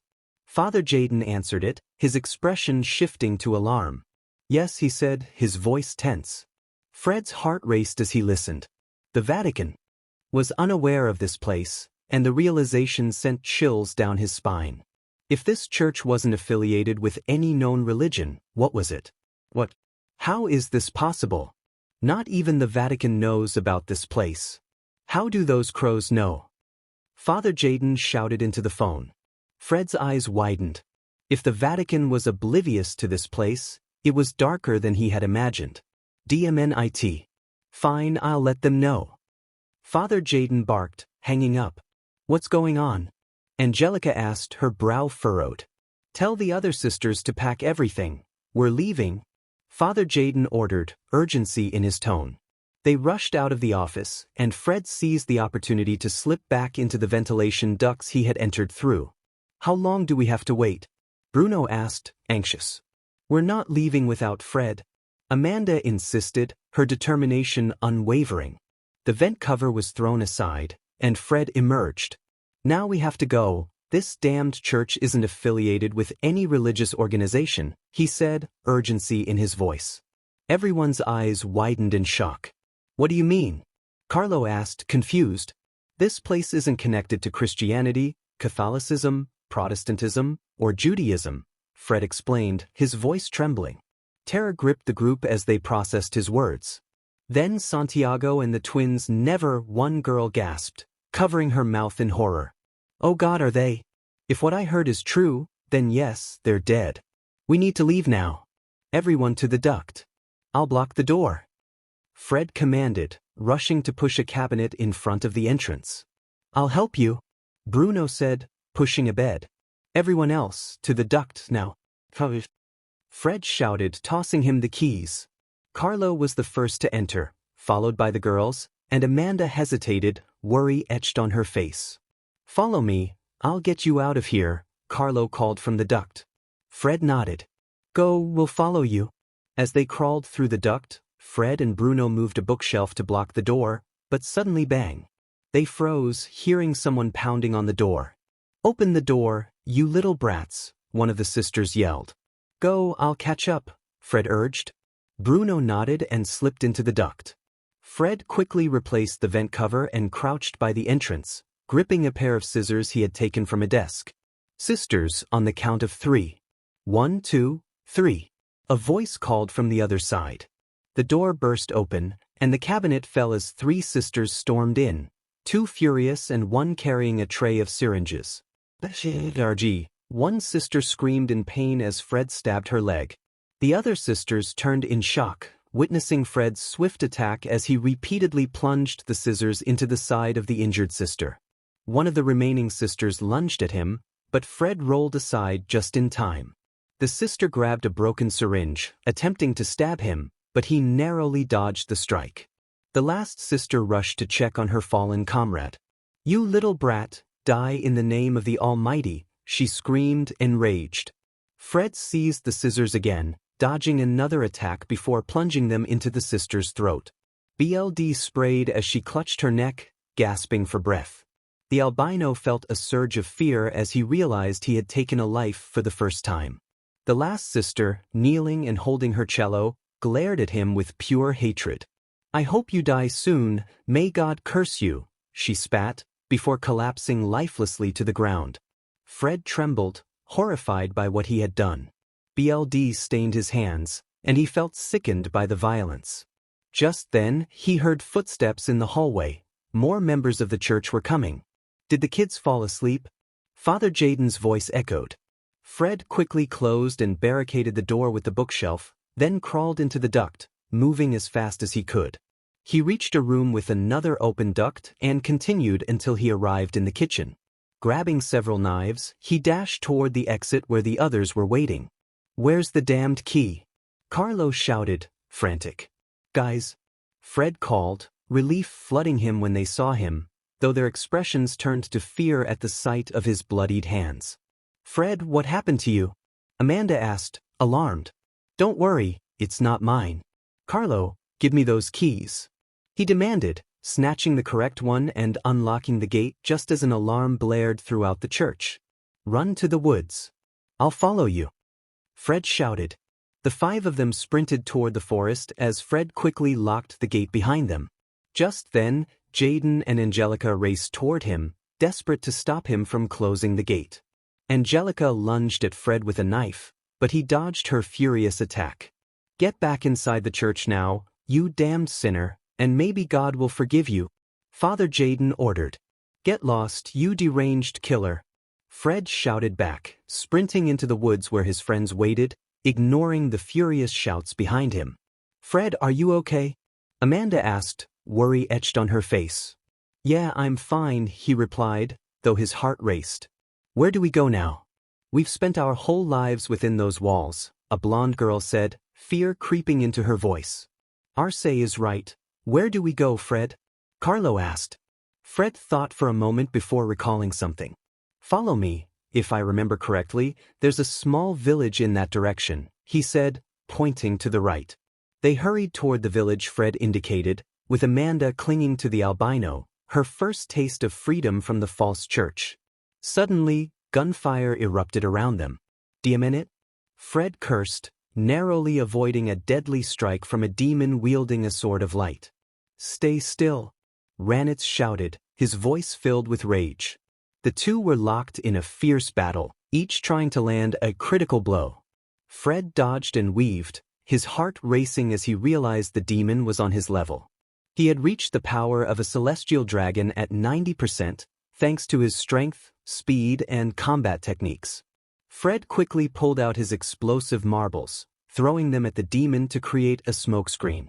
He seized the moment to land a deadly strike on the demon's arm. "Grrrarg, you filthy human!" Ranitz roared, his fury palpable. Fred barely managed to block a powerful kick, but the force sent him crashing into a wall, blood spilling from his mouth. "Once I kill you," Ranitz sneered, his sword enveloped in shadows, "I'll take that arc along with all those girls to make them my personal playthings. You thought I'd come with just my personal army?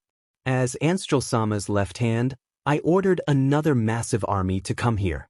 Once I reclaim the ark, I'll kill that pathetic god Seth as a parting gift for the Egyptians." Fred grunted in pain, feeling the coppery taste of BLD in his mouth. He wiped his lip and glared at the demon. "You son of a beach! I was just going to have fun with you, like I did with those who made contracts with the Susi." "Last words, you filthy human," the captain said, preparing to strike. "Long live the undead king!" Akins shouted, throwing himself to the ground. The demon was confused by this action, but when he turned to his left, it was too late. In a swift attack, the desert warrior's sword, infused with granite and magic, shattered the captain's shield, severing his left arm and making a long cut across his torso. "Arg!" The captain screamed, kneeling in pain as BLD poured from his deep wound. "You took too long, I almost didn't count it," Akins said, smirking. "Get up, idiot. Let's continue with," a set began, but was interrupted by a loud sound echoing through the battlefield. The sound of a great war horn halted the fighting in Siwa. Its resonance was so powerful that it could be heard throughout the region of Egypt. The captain smiled sadly, recognizing the horn. "Ha ha ha, arg," growling Jaja. "You filthy, disgusting humans thought we would come here without reinforcements. A second army is already on its way. It's just a matter of time before you filthy humans die." The Egyptians quickly ended the captain's life and joined the others to finish off the remaining demons as fast as possible, knowing another army was closing in. Meanwhile, on the mountain, Fred was catching his breath, the last blow having knocked the wind out of him. His eyes widened when he heard the horn. He recognized it as the reinforcements from the Chaos Brigade. He picked up his swords, ready to go for the ark and leave, but then, "Where are you going, filthy human?" Ranitz bellowed, unleashing a wave of power that shook the chamber. Fred felt a chilling intent fill the air. He turned just in time to be sent flying by a devastating blow to the chest, BLD spilling from his mouth as he crashed against a wall, the chamber of the Ark of the Covenant trembling from the impact. Pain shot through him as he realized 3 of his ribs had fractured. His regeneration kicked in, but it struggled against the dark energy that clung to him like a corrosive acid, disintegrating parts of his armor. Fred's gaze fixed on the demon, now enveloped in a sinister energy that seemed to consume everything around it. "I was going to give you a little lesson, but," Ranitz taunted, the dark energy intensifying, "I will tear off every limb and organ from your body." Fred miraculously dodged a powerful move, throwing 100 marbles to distract the demon. As the smoke cleared, he saw Ranitz emerging, ready to strike. The demon landed another blow to Fred's face, sending him rolling to the ground. Luckily, that blow wasn't infused with the dark energy. Fred felt a sharp pain in his right cheek and quickly moved away, narrowly avoiding the demon's sword, which created a massive crack where he had been standing. The cracks expelled the sinister energy, and Fred cursed under his breath.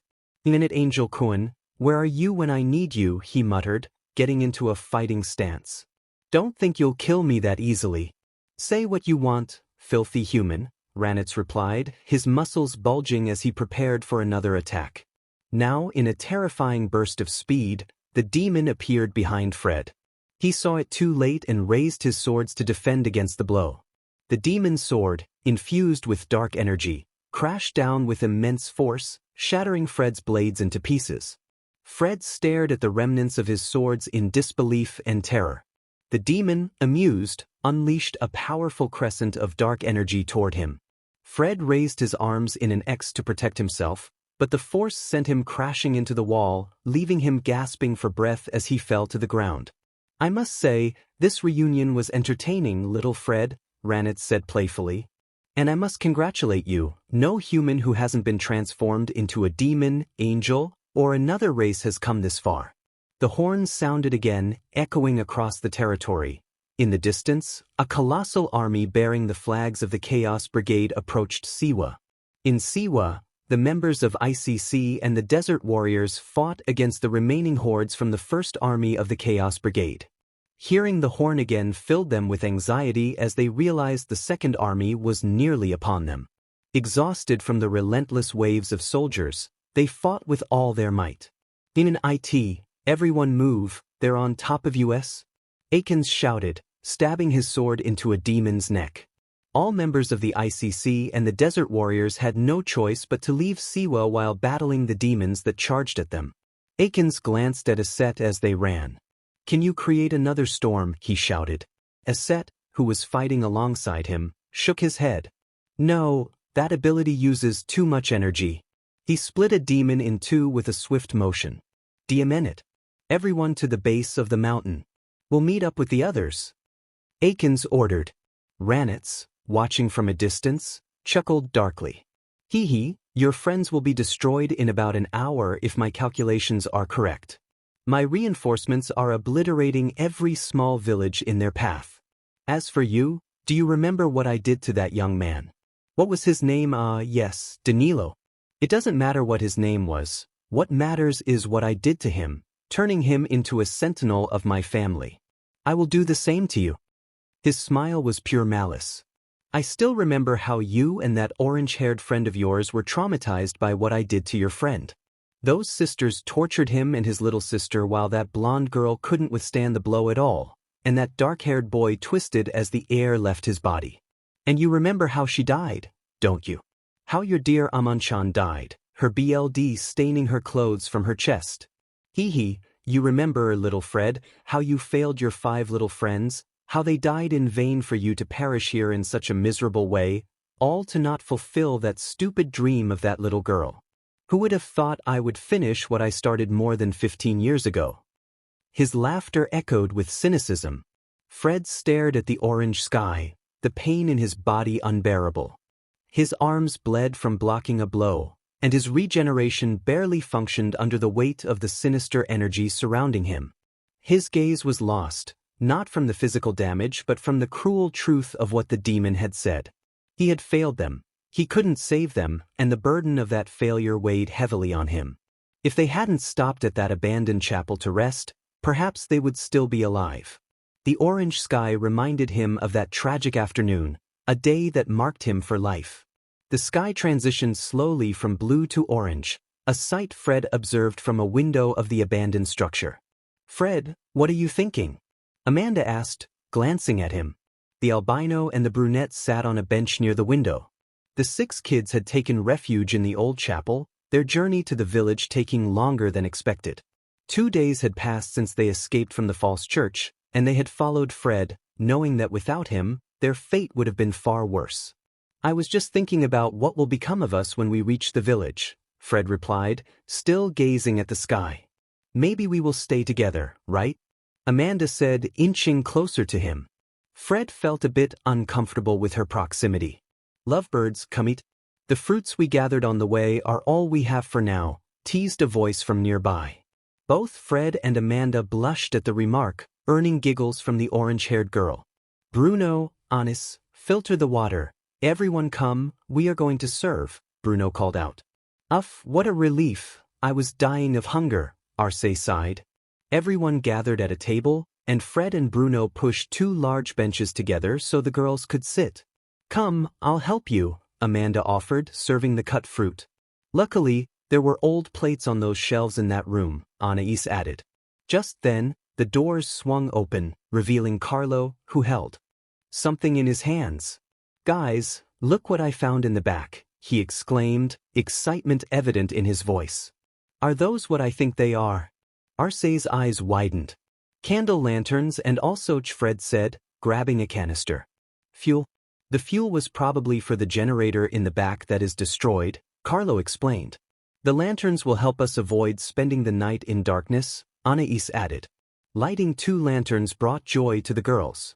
Tomorrow morning we will leave, besides, we don't need this anymore, Fred said, discarding parts of the uniform from the false church.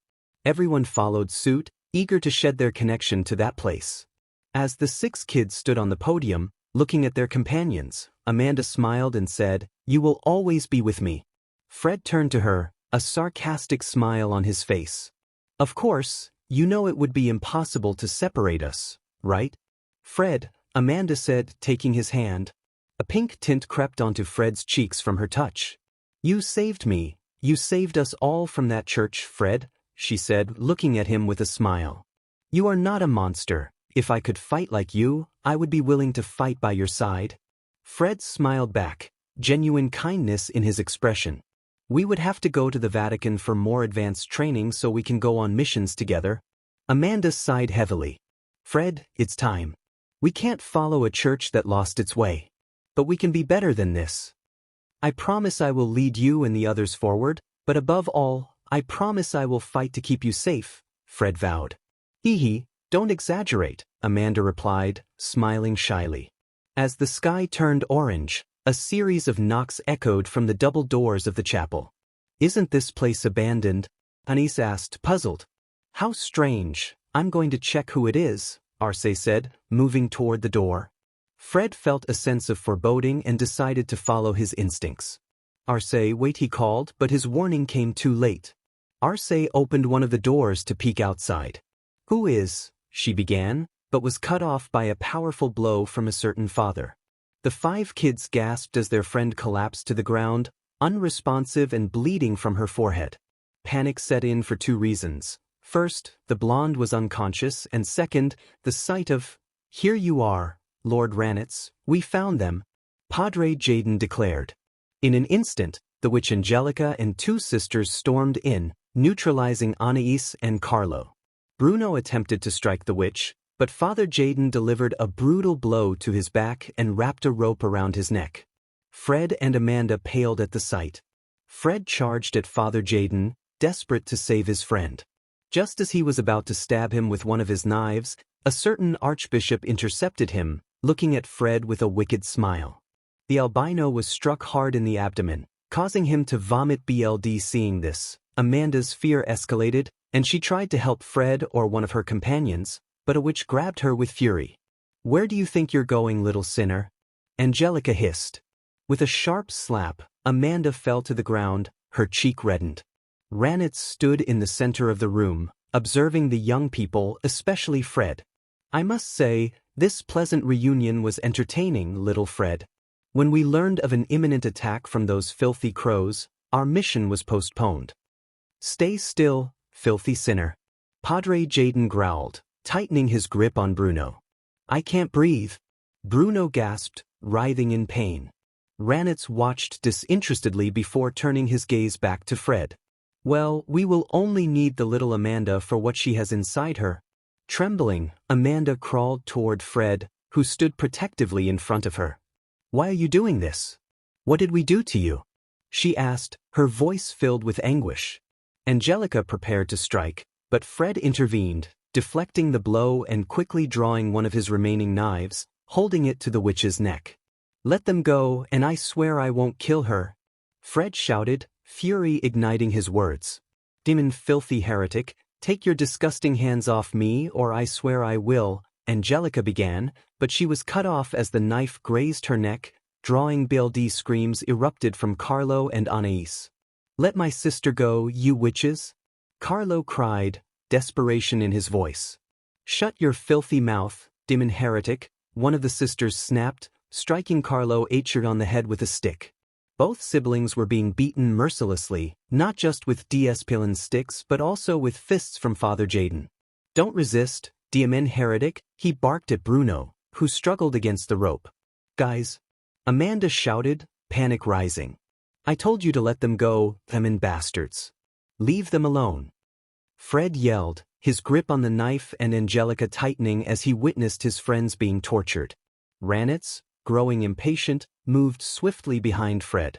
"Amanda!" Fred shouted, but it was too late. Ranit struck Fred hard in the side, breaking 3 of his ribs with the force of the blow. Fred gasped for air, blood spilling from his mouth as he was grabbed by the collar of his shirt. "Did you really think a filthy little brat like you could stand against someone like me?"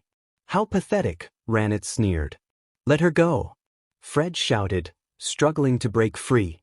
"You were sinner," Padre Jaden yelled, grabbing Amanda's hair. "Oh," she cried, terror in her eyes. "Let her go," Fred demanded, his voice rising. Amanda looked at Fred, knowing she couldn't escape. She smiled at him, but her expression shifted to shock as Fred watched in horror. Father Jaden plunged a knife into Amanda's chest, blood pouring from her wound and splattering onto Fred. "Amanda," he cried, crawling to her side. "Once I kill you, filthy sinner, I will continue this mission, killing as many young sinners as I can to cleanse this world of scum like you." Padre Jaden raved. Suddenly, a voice interrupted. "And I will be the one to kill you slowly and painfully to spare me more problems, disgusting human." Both Fred and Father Jaden froze, sensing a powerful killing intent they had never felt before. Black feathers began to fall from the sky. When they looked up, they were incredulous. 3 beings with black feathered wings hovered above them. "Shimasai, go with Donaset to put out that fire and find out what happened to that false archbishop," one of them commanded. The fallen angels nodded and immediately flew toward the burning chapel. "Who are you?" Father Jaden asked, fear creeping into his voice. One of the angels descended, revealing his elegant black and gray suit, pale skin, long wavy black hair, and striking black wings. His red eyes burned with a longing for war as he glared at Father Jaden. "Show me more respect when in front of a disgusting human," the angel said. Father Jaden's eyes widened in shock. "Please, Mr. Cadre, I promise to serve you forever, but please don't." Before he could finish, a spear of light pierced Father Jaden's abdomen. He vomited blood from the attack. "You dare to ask me for mercy after all the filth you did? Just die already, stupid human," the angel declared, creating 3 more light spears and throwing them at non-vital parts of Father Jaden's body. Father Jaden screamed in agony. "Please no." The head of Father Jaden fell to the ground, severed by a sword of light. Fred snapped out of his shock and rushed to Amanda, who was losing too much blood. She looked weakly at him, forming a small smile. "My Fred," she whispered. "Hold on, Amanda. I will get you out of here," he urged, trying to stop the bleeding. "Fred, all the moments we spent together," she said, blood trickling from her mouth. "I will always carry them with me." She reached out to caress Fred's cheek. "You gave me the greatest happiness possible. You have been, in many ways, what anyone could be." Her voice grew weaker. "If things had been different, no, and don't you dare close your eyes." Fred cried, tears streaming down his face. "Live for me. I will always love you in life and in death," Amanda said, her voice fading. Fred held her head tightly, desperation consuming him. "Amanda, please don't do this. Don't leave me." Her hand fell slowly, and her eyes closed for the last time. Coldness enveloped Fred as he watched the love of his life slip away. "Amanda, don't play with me. Wake up, please," he begged, shaking her shoulders. The fallen angel sighed, witnessing the tragic scene. He was accustomed to death, but this was different. Something told him this would trigger a series of monumental events. "Amanda!" Fred screamed, his voice echoing through the forest. The 2 fallen angels returned, observing the heartbreaking situation. "We put out the fire back there. All we found were charred human bodies," Donaset reported, shaking his hands. "Unfortunately, we found no traces of that archbishop. That miserable escaped again. There are no traces of him, even though we searched the area well." "And what about that kid Kokabeel?" Shimasai added. Kokabeel, the angel who had killed Father Jaden, sighed in exhaustion and irritation. "Azazel won't like to hear this. As for that kid, we will take him to the facilities. He will talk about what he needs to," he said, his expression complicated. The three angels could only hear Fred's anguished cries as he clutched Amanda's lifeless body, unwilling to let her go. Kokabeel called out to Fred, "Kit, if you want to give that girl a proper burial, you will come with us. We will need all the information possible, and maybe I will personally give you a home and training." Fred felt he had nothing to lose. He had already lost everything. His eyes were red from crying, and he no longer cared what they would do with him. All he wanted was to give Amanda a proper burial. Kokabeel placed seals around Fred's neck and on Amanda's body, and in an instant, they vanished just as the sound of approaching sirens filled the air. Thus began Fred's stay of over 15 years in the Gregory quarters. Upon arrival, the first thing he did was give Amanda a proper burial. For 2 months, he locked himself away in a room provided by Kokabeel. After that time of solitude, he swore revenge against the church and all its members, vowing to end those who committed atrocities against his race and humanity, regardless of their alliances. Fred could often be seen wandering the alleys of the Gregory facilities, clad in a trench coat. Over the years, his hatred grew not only for the church but also for demons. He witnessed firsthand during missions assigned by Kokabeel how demons enslaved humans, turning them into servants, how they destroyed innocent families, and how renegades killed young people without remorse. Most painfully, he saw how humans, in their quest for freedom, became renegades themselves, abominations that lost all trace of humanity. These memories haunted him, fueling his vow to eradicate demons and put an end to their enslavement of humanity. However, the missions and the traumas inflicted by a particular demon twisted him into a sadistic figure who tortured and killed both exorcists sent by the church and demons, as well as their human allies who condemned their souls for power and riches. Kokabeel's proposal was the opportunity he had been waiting for. Fred confronted Donicet with a serious tone. "What do you want, Donicet?" The fallen angel emerged from a dark alley, standing before Fred. "Kokabeel has decided," he replied gravely. Fred regarded him with a serious expression as Donicet continued, "You will go to the city of Kout in Japan with Valper Galilei and the fragments you recovered. The objective is to fuse them and kill the heirs of Gremory and Citri to start another war." He handed Fred a folder, which Fred took and examined closely. His fist tightened, ready for battle, knowing the church's exorcists would come for those fragments. He would be ready to welcome them. "Tell Kokabeel-sama that I will leave tonight," Fred stated. The fallen angel nodded and vanished through a magic circle. Fred soon found himself in a helicopter piloted by 2 former exorcists who served Kokabeel. The aircraft landed on a building in Kout City. As he stepped out, he declared, "Let this demon game begin," pulling out a photo of a certain brown-haired girl. "I swear the church and all its allies will pay for this, Amanda," he said, tucking the photo away. The war horn echoed across the sea of sand surrounding Siwa and the mountain. In Fred's mind, what felt like hours passed in mere minutes. Tears streamed down his face as he remembered all he had lost, especially Amanda, a loss that marked him for life. He felt himself slipping into a void of darkness. "Guys, I'm so sorry," he whispered. A faint golden light shone beneath him. "I also failed you, Issei-kun, and Darius-san, Imiko-tan, Raven-chan, Aiken-san, Aset-san. I failed all of you too," he lamented. Something approached slowly from behind him. "If things had been different, you wouldn't have come this far, you wouldn't have reached where you are now. My Fred," a voice said. Fred's eyes widened at the sound. It was not the whispers he had heard in the great chamber where the Ark was. It was her voice. Turning, he was incredulous at what he saw. "What are you thinking, Fred? Are you not going to take that box away from that demon?" Amanda asked, her radiant smile filled with love. Her spirit, surrounded by a faint golden aura, looked at Fred with affection. She took his hand. "Can you keep fighting, Fred-kun?" Fred smiled gently at her gesture. "You're cruel, Amanda, appearing like this after all these years," he said, a smile breaking through his sorrow as she wiped away his last tear. "Of course, I'm ready for another dance.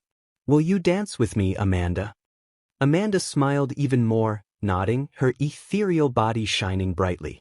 "Let's give the best dance together." Meanwhile, in another part of the world, Ranitz smiled at the hologram of a certain pink-haired wife of the true traitor. Mission accomplished, sister. Tell my brother-in-law I will return with the Ark right now. Alright, Oni-san, I will inform Anstrel-kun that you recovered the Mitsuki began, but her hologram was abruptly destroyed by a one-handed sword. The red-haired man gasped in shock as he witnessed his sister's hologram vanish. Back at the operations base of the Chaos Brigade, Mitsuki's eyes widened in worry as she lost the signal.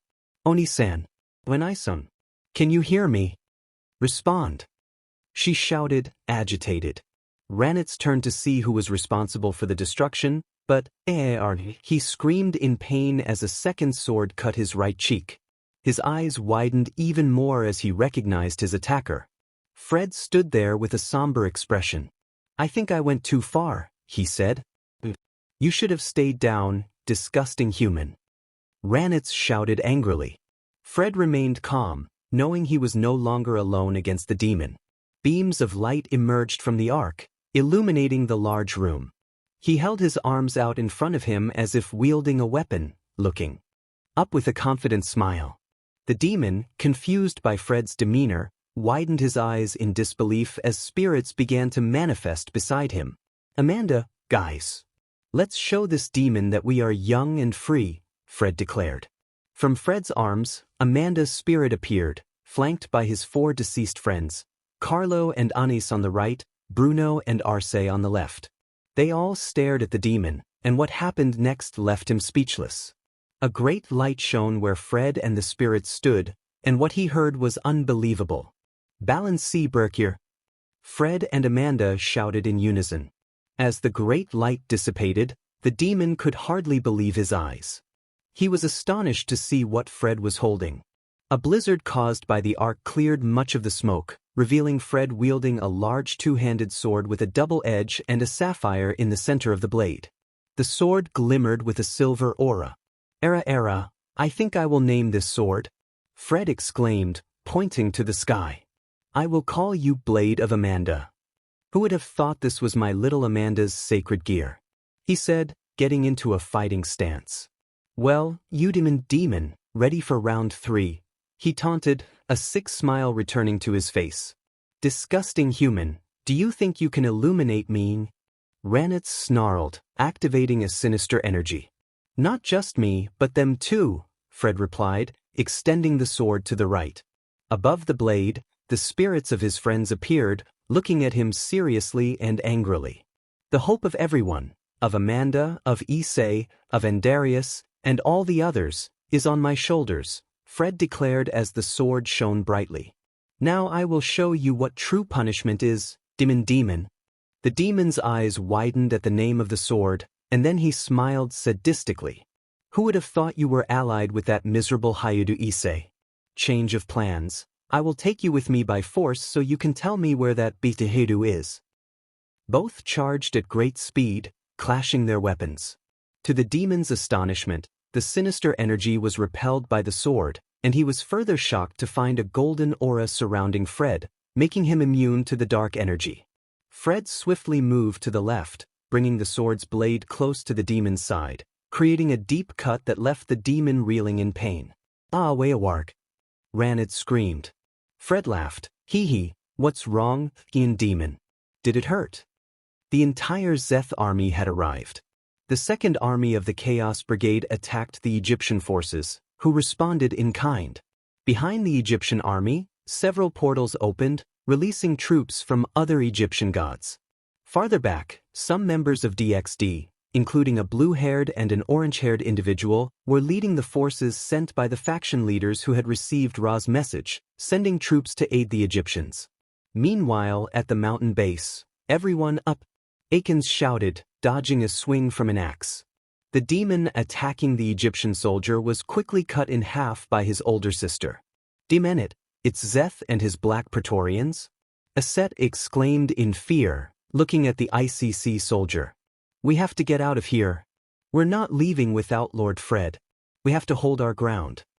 Akins insisted, driving his weapon through a demon's chest. The ICC members and the Desert Sisters fought tirelessly. Siwa and its surroundings had turned into a massive battlefield where 3 factions clashed relentlessly.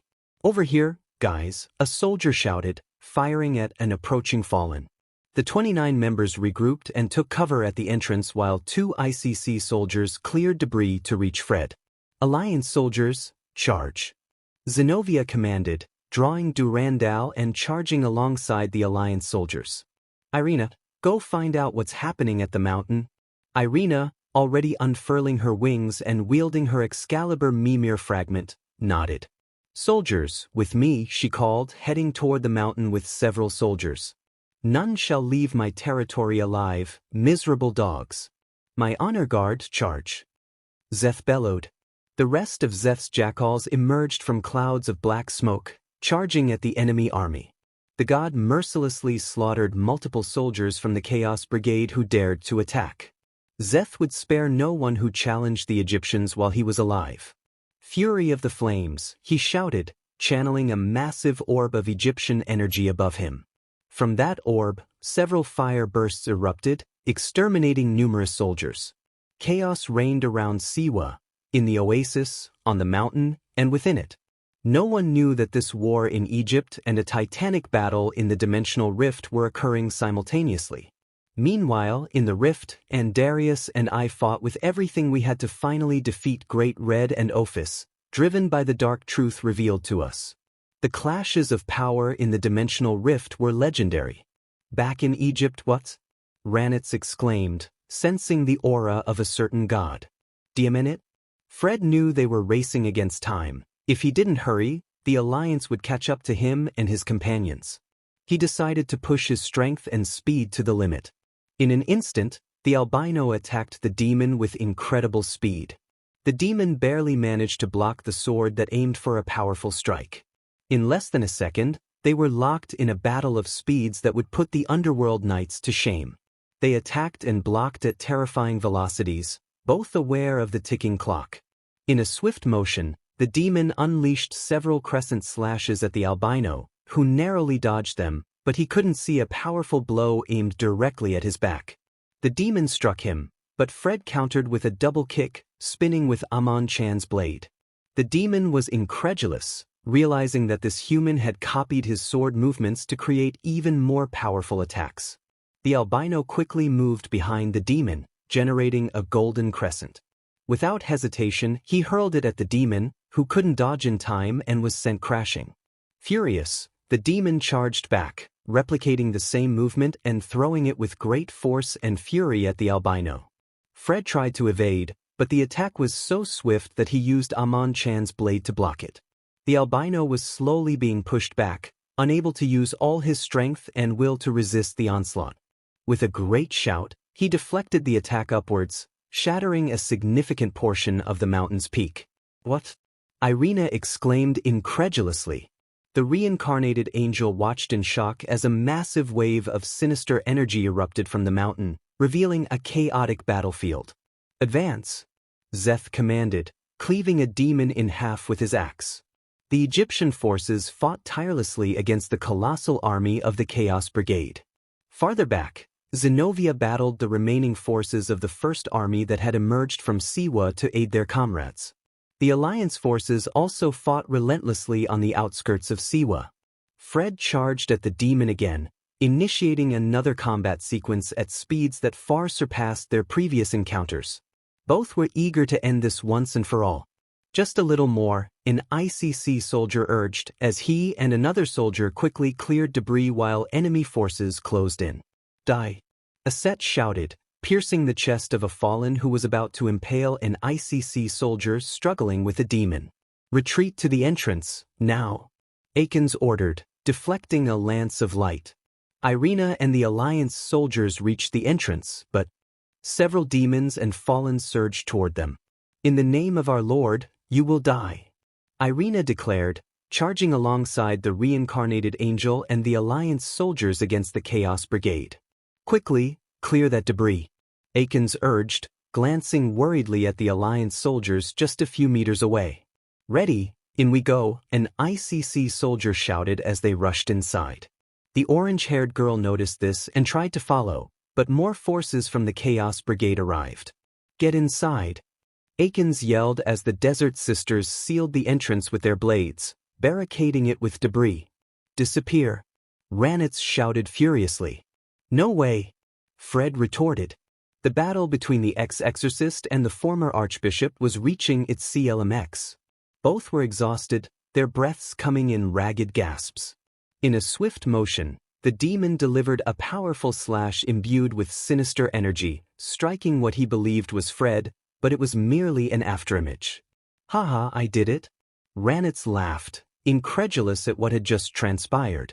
The afterimage of Fred faded, and then, Amon-chan once said Fred began, raising his sword slowly above him, eyes closed.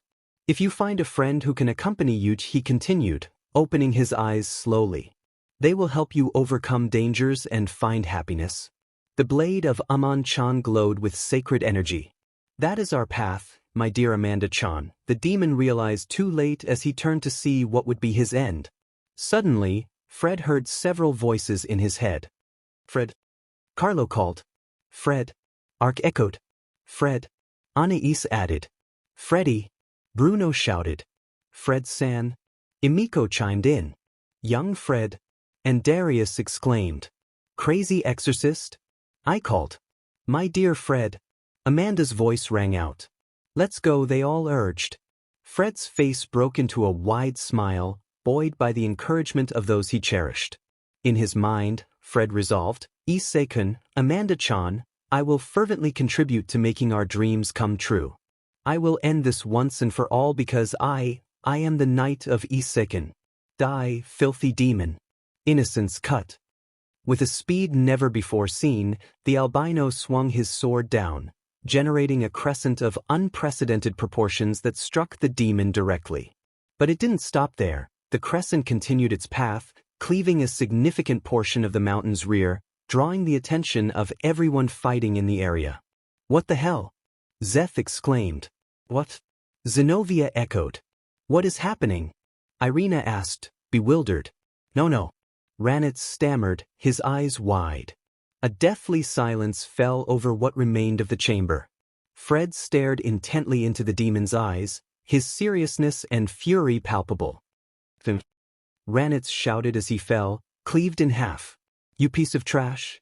The remnants of the demon collapsed to the ground, signaling that he was finally dead. Fred let out a deep sigh and looked up at the starry sky with a smile. This revenge has only just begun, but I finally killed one of those responsible for our misfortunes, Amanda-chan. At that moment, the ICC soldiers and the Desert Sisters entered the room. Sir, what happened? Akins asked, incredulous as he surveyed the nearly destroyed chamber. Take the Ark. Mission accomplished, Fred instructed. Several ICC soldiers began placing transportation seals on the Ark. Just then, Irina, badly injured after fighting tirelessly, managed to reach the room. Her eyes widened in disbelief as she saw someone she thought had died long ago. Fred noticed her and greeted her with a smile, while several ICC soldiers and the Desert Sisters took a defensive stance. Oh, hello little dog. Did you miss me? He said, waving. It's been years since we last met. Tell me, how are things in that damned heaven? No, it can't be. You died. How is it possible that you're still alive, you bastard? Irina exclaimed, both incredulous and furious. Era, I would love to stay and chat, but I have to return to Demon Kuan with that box, he replied, gesturing toward the Ark. The reincarnated angel's eyes widened in shock as she realized what he was pointing at. Is that the Ark of the Covenant? I won't let you take it, you disgusting dog. Irina charged at the albino, but with a speed that surpassed her own, he closed the distance and delivered a powerful knee strike, causing her to vomit BLD. He seized Excalibur Mimir and looked at the orange-haired girl with a mocking smile. This is the second time I've taken this from you, but this time it will be permanent, he said, stowing Excalibur Mimir in his infinite lunchbox. Malicious heretic, return Excalibur Mimir to me, she shouted, still reeling from the blow. No, I'll give it to someone more capable than you. Besides, this weapon shouldn't be wielded by a brat like you who thinks having it makes her all-powerful, he retorted, delivering a kick that caused her more damage. Send my regards to that bastard Michael from me, you churchware, he said, waving goodbye as Akins activated a transportation rune to take them away. Maldito seas, Fred Selzin. Irina screamed. With that, the ICC members and the Desert Sisters vanished from the scene. 2 hours later. Location, Qatar time, 12 p.m. Good thing Angel Kuan had a transportation rune here. It was the closest location we had to escape, Fred said, scratching his head. And what will we do now? Our home was Egypt, but now the Egyptian faction is in conflict and on high alert due to what's happening, Issei asked. Fred thought for a moment and smiled. You can come with us. I'm sure Issei-kun will accept you. Are you sure he will accept us? Imoen asked, her voice tinged with uncertainty. He will, as he is looking for all his believers, innocents, and possible allies to save them from the flood, bringing them into the Citadel of Ice Crown like an Ark of Noah, Fred explained. The 5 sisters' eyes widened at his words, and they gathered a few meters away from the ICC members, who were sweating nervously. After a few minutes, Issei said, All right, we will join you to meet Issei and unite with his cause. The other 4 sisters nodded in agreement. Excellent. In that case, I will call Angel Kuan to take us back, Fred said. With some effort, he created a communication circle. Angel Kuan, mission accomplished. We have the Ark. But there was no response from the other side. Angel Kuan, are you there? Fred asked, feeling uneasy as only static filled the air. Angel Kuan, now is not the time for jokes, though I doubt you were ever a joker, Angel Kuan. Still, there was no answer, causing concern not only for Fred but for everyone else as well. Something must have happened. I know what to do, he said, pulling out a Death Gate catalyst. Girls, I need your help. I have little magic left from the battle for the Ark, so I need you to help me open this gate. Just channel your magic into this catalyst. The 5 sisters quickly gathered around him. Together, they imbued the catalyst with all the magic they could muster, opening a gate in the Hammer of Light. They all rushed through the gate with the Ark, successfully completing Fred's mission as the portal closed behind them. Citadel of Ice Crown. Hammer of Light. The group of 30 members arrived at the Citadel. The 5 sisters stood in awe at the sight of the interior.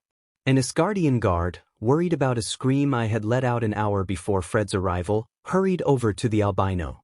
Fred-sama, it's good to see you back. Something terrible has happened, he said, bowing before Fred. Fred, feeling concerned, asked, what happened, as he placed the Ark on his right shoulder. It's better if you go to the Frozen Throne. They will explain it better than I can, the Asgardian replied. All right, I need you to do me a favor, Fred said, looking at the 5 sisters and gesturing toward them. They are new allies. I want you to help them settle in with the other humans. Yes, sir, the Asgardian responded. Girls, he will help you settle in. The rest of you, go with your families. Mission accomplished. I will see what happened up there, Fred said seriously, looking at everyone. Issei and her sisters followed the Asgardian, while the ICC soldiers dispersed in different directions. Fred approached the transportation rune and was surprised to see most of the population surrounding the needle leading to various chambers.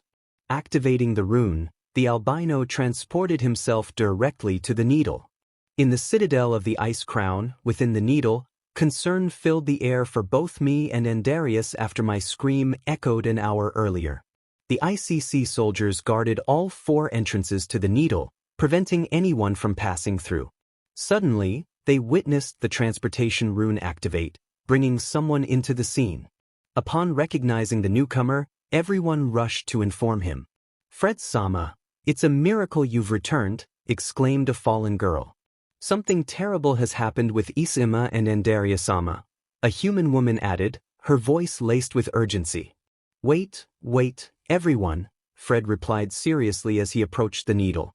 I just arrived. I'll see what's going on myself. Good to have you back, sir. Clear the way, shouted an ICC soldier, stepping aside. Fred stood before the transportation rune that connected the needle to the Frozen Throne. Without hesitation, he activated it and vanished. In the Frozen Throne, chaos reigned. ICC soldiers surrounded the platform, while over 40 angels, both celestial and fallen, hovered above. The bearers of Sacragir stood guard at the throne, and Raymond and Elizabeth were issuing commands to a group of soldiers monitoring the Citadel from all angles. The tension was palpable. In it, Their condition is terrible, a medical yokai exclaimed, his voice frantic as he infused more medicinal chakra into his work. It's a miracle they're both still alive, another yokai added. But their immortality is making it increasingly difficult for them to heal. A medical team of 4 yokais worked tirelessly to treat Andarius and me since we had been placed on the throne, encased in a layer of ice for our recovery. The one suffering the most was Emiko, her eyes red as she sat beside one of the throne's supports. In her arms lay the blood-stained helm of domination, while the Frostmourne and the Archangel's holy war lance rested nearby. As the soldiers, angels, sacragir bearers, and Emiko turned to the platform, they saw Fred arrive. His eyes widened at the overwhelming security, but disbelief washed over him when he noticed the large pool of BLD on the ground, leading directly to the throne. Words escaped him as he took in the scene. Emiko approached him, her expression grave, ready to explain what had transpired, all under the watchful gaze of the soldiers and sacragir bearers. Days passed after recovering the Ark, and finally, Andarius and I were free of injuries. However, the battle with the dragon gods had taken a heavy toll. Despite our immortality regaining its strength and receiving a colossal Senkai, we couldn't enjoy life as we once did. Our magical power was severely diminished, and exerting more than 40% of it caused unbearable pain. The massive physical, magical, and spiritual exhaustion we endured left us in a state of disarray. Andarius faced an energy imbalance after his power-up from Elohim and consuming the fruit of Eden, while I struggled with the chaotic aftermath of using sacred, necrotic, and dragon slayer powers. To illustrate our condition, imagine someone who appears strong on the outside but is a mess internally. Their muscles are tense, causing immense pain, and their energy and magical abilities are nearly depleted. No matter how hard they try, they cannot replicate their former feats due to overwhelming exhaustion. Even with immortality, we desperately needed rest. If we attempted to replicate something as grand as our previous battle, we risked catastrophic consequences. If we don't rest, we might explode with the power of a nuclear bomb, if my calculations are correct, Andarius said wearily. How long do we need? I asked, clinging to a thread of hope. We were in Rias's room, where she clung to me tightly, regaining her strength. I stroked her messy hair, which she had once taken great care of, and she purred contentedly. Emiko watched the scene with a mix of emotions, touched yet envious. As I recounted the events of the 3 years Rias had been in a coma, she experienced a whirlwind of emotions: sadness, empathy, terror, relief, and above all, rage towards certain dragon gods. Yet, she felt relieved to have me by her side. Initially frightened by a certain eccentric exorcist, Rias calmed down after I explained that he was on our side and shared parts of his story.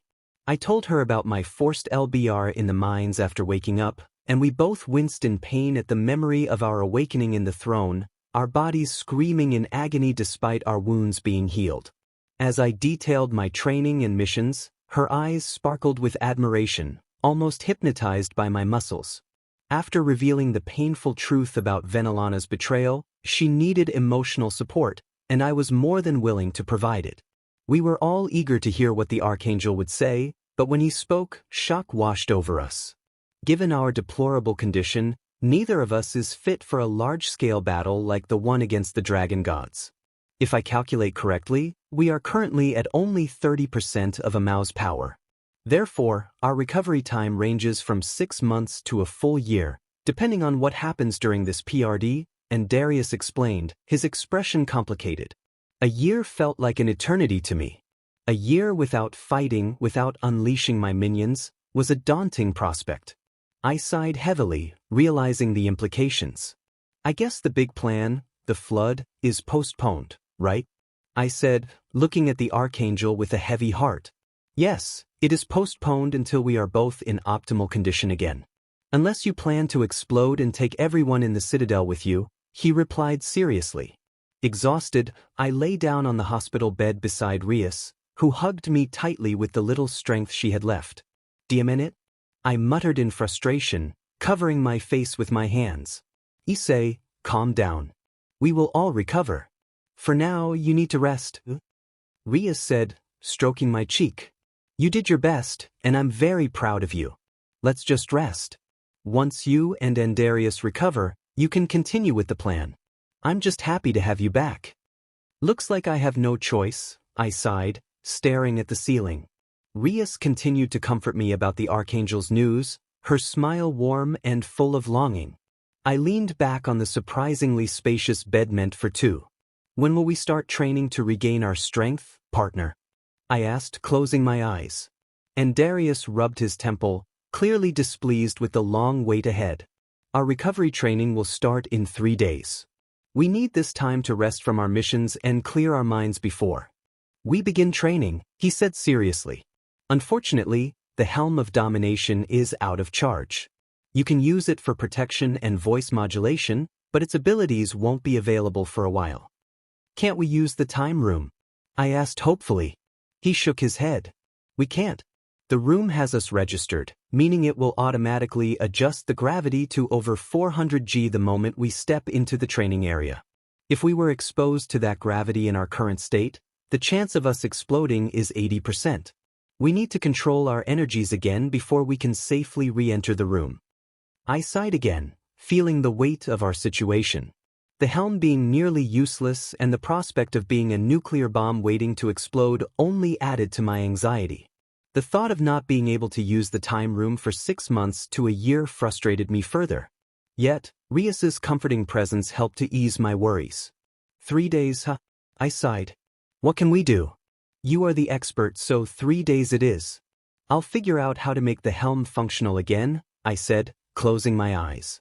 Rias smiled warmly as she pressed her chest against my head, and I accepted her embrace. In my thoughts, I mused, at least I understand how Issei felt being hugged like this. It's not perverted, it's like resting against 2 soft, warm pillows.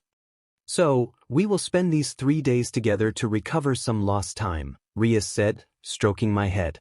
Emiko, burning with jealousy, quickly lay down on my right side, mirroring Rias's position on my left. The redhead frowned at the black-haired girl, who wrapped my left arm between her melons. Remember, we are going to share him, right? Don't keep him all to yourself, Emiko pouted. I'm the first. I've known him longer than you, Rias replied, a vein popping on her forehead. I did him a favor by taking care of you, which means I can collect something from him as a favor he owes me, Emiko said with a cat-like smile. Rias, hearing this, released a little aura to intimidate the black-haired girl. So, you wouldn't mind if I do this? In a swift motion, Rias grabbed me by the collar of my shirt and pulled me in for a deep kiss. Emiko, filled with jealousy, mirrored her action, earning a deadly glare from Rias. The rest of us could only sweat drop at the sight, as I became the unwilling recipient of kisses from 2 very jealous women.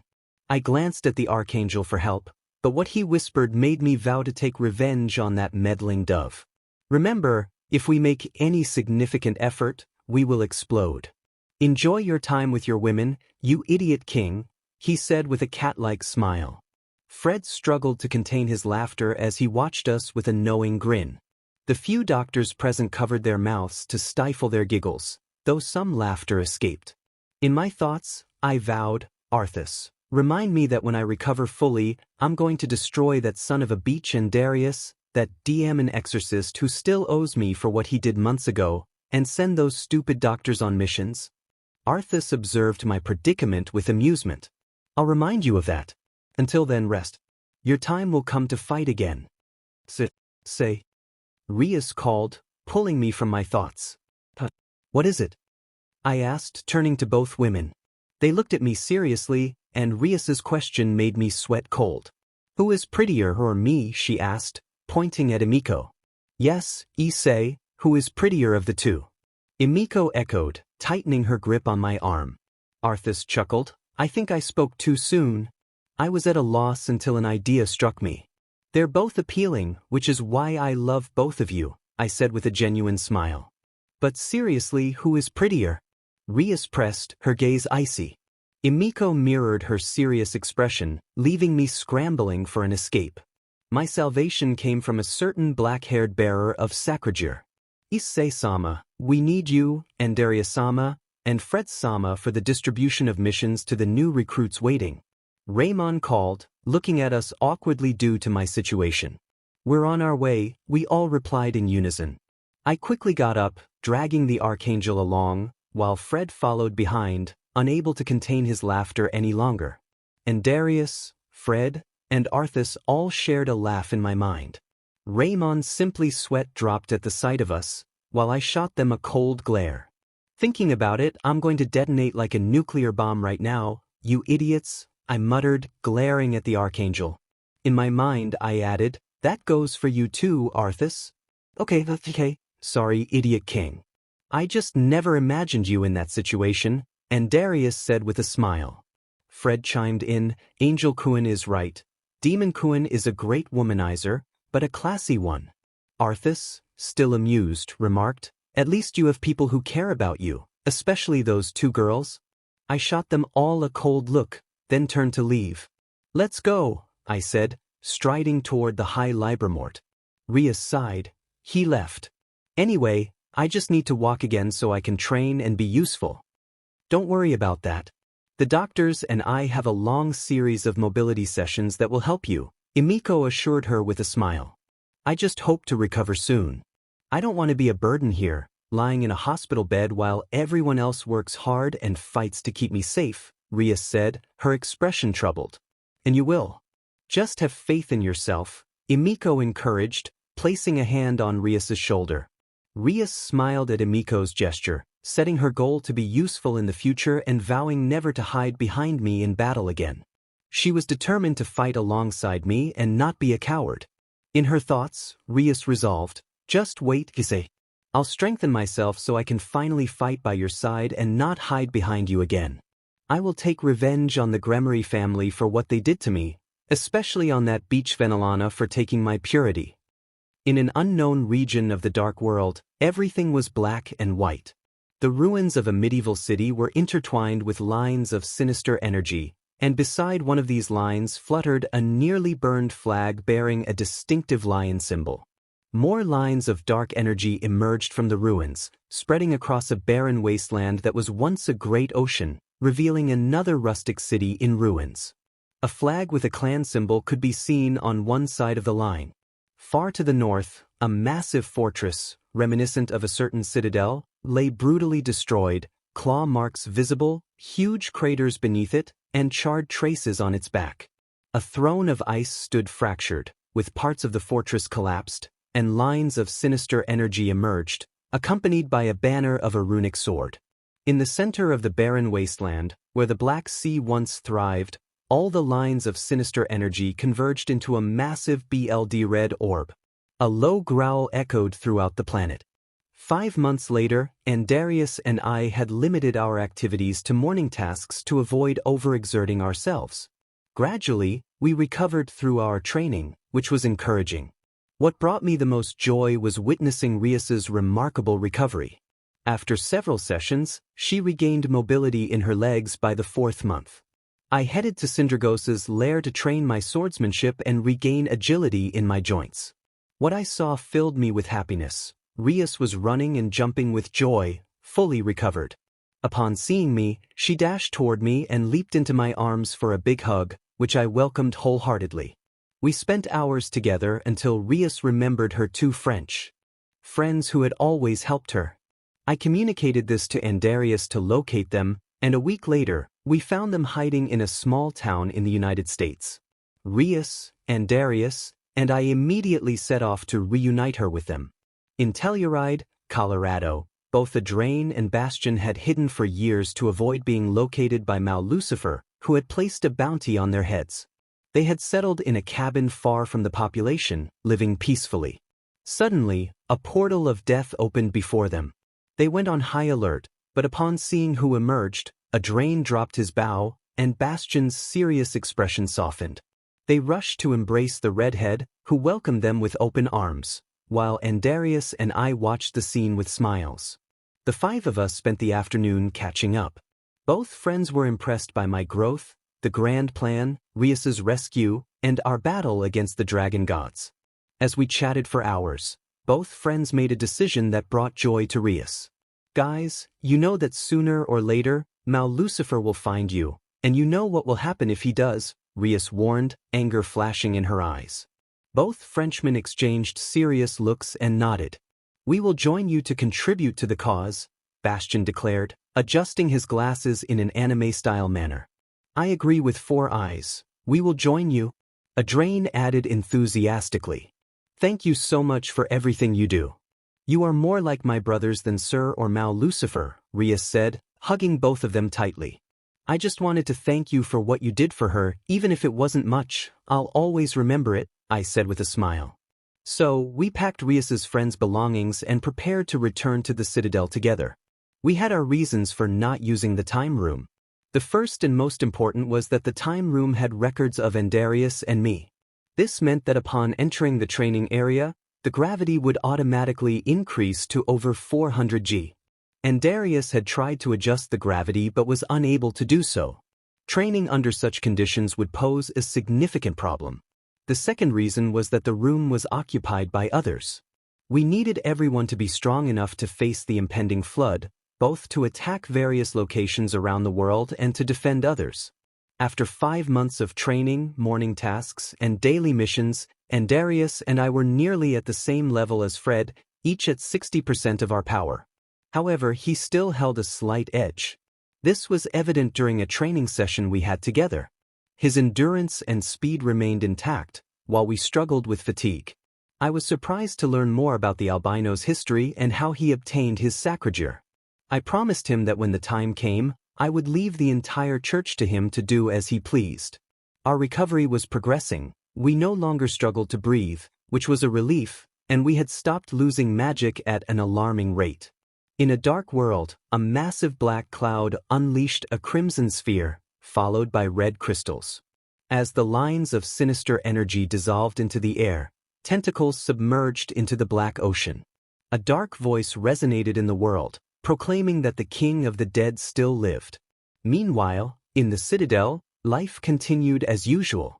Daily missions were carried out, the population grew, supplies increased, and the barrier expanded little by little. The Archangel and I trained cautiously to avoid serious consequences.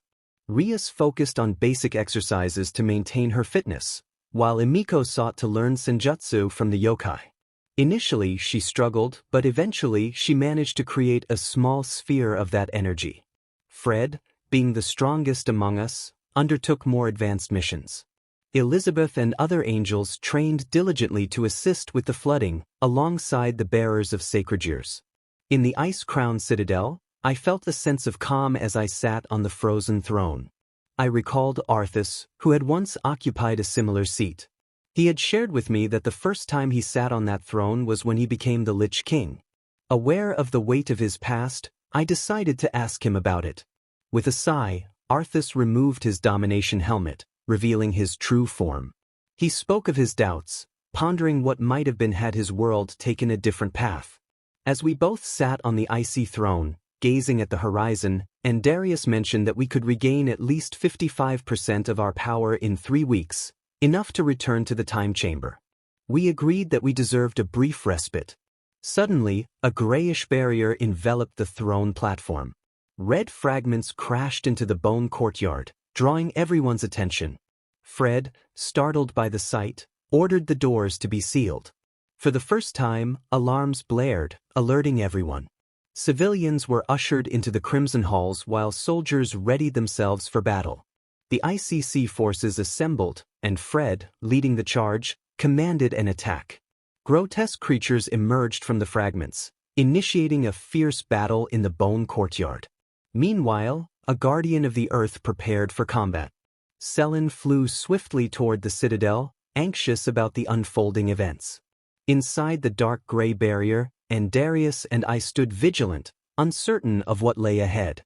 Arthas attempted to use his abilities, but the barrier thwarted him. He sensed a malevolent presence that unsettled him. Suddenly, a massive BLD red orb crashed onto the platform, prompting us to don our armor. As the orb dissipated, it revealed a humanoid figure cloaked in smoke. We recognized the sinister energy immediately. It was the power of the void. Terror gripped us as we faced the being before us. And Darius seethed with rage, unable to fathom how this entity had come to be. The dark figure proclaimed its intent to reclaim what was rightfully theirs, vowing to ensure my death was permanent. Its aura was terrifying. I resolved to confront it, but its power was overwhelming. And Darius and I prepared to fight together. The battle commenced. We launched our attacks at the dark being, but it retaliated with formidable strength. Despite our efforts, it struck me down, gripping my neck and threatening to rip out my heart. Just then, Arthas intervened, helping me momentarily neutralize the threat. And Darius struck the dark entity from behind, and together we fought back. The intensity of the battle escalated as we unleashed simultaneous attacks, resulting in a massive explosion. Yet, the dark being proved powerful, landing a blow on Darius that left him injured. Despite the odds, I was determined to fight. If it wanted my heart, it would have to kill me first. I grasped my sword and narrowly dodged Sauron's mace. Jumping back, I evaded several light spears aimed at me. And Darius unleashed a barrage of light spears, and I countered with death spirals. The combined force of our attacks forced Sauron to shield himself with a dome of void energy. Seizing the moment, I closed in on Sauron, shattering his dome with a powerful strike, enhanced by a light spear thrown by the Archangel. I slashed at Sauron's torso, but he retaliated with a kick that sent searing pain through my right ribs. I felt 2 ribs crack under the force of the blow. His kicks were far more painful than mine, akin to being struck by a speeding truck. The impact sent me flying toward an Archangel, who caught me just in time. This Archangel then launched 2 powerful rings of light at Sauron's feet, immobilizing him, while I summoned ice chains to hinder his movements. And Darius soared into the sky as I planted Frostmourne into the ground. The Archangel conjured a brilliant light above Sauron, while I conjured a fierce icy blizzard. Our combined techniques forced the Dark Lord to retreat, compelling him to shield himself. He growled, covering himself with his right arm. We infused more power into our techniques, determined to weaken him and end this once and for all. Your efforts are futile, Dark Lord. Surrender now.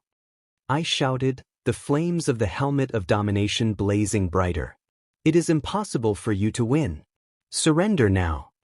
And Darius yelled, his wings transforming into radiant lines of light. In my mind, Arthas urged, that's it. Keep going, I will imbue this into the blizzard.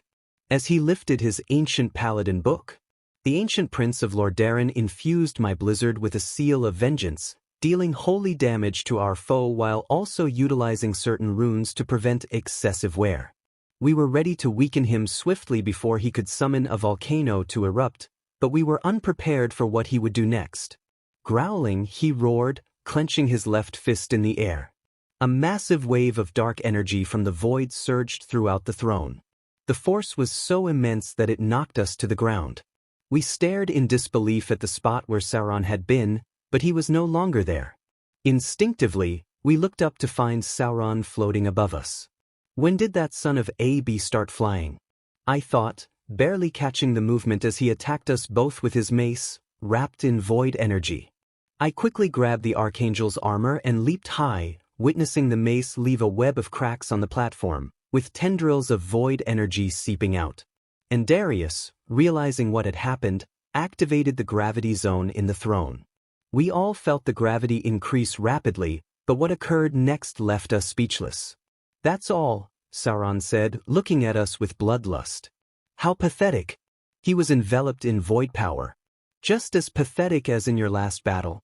With a sweeping motion, he unleashed a massive wave of void energy that obliterated the gravity zone. And Darius, Arthas, and I were left in stunned disbelief. I see you, he taunted, his gaze piercing. I see the fear in all 3 of you. Without hesitation, I launched a powerful profane attack at the Dark Lord's feet, but he deflected it effortlessly.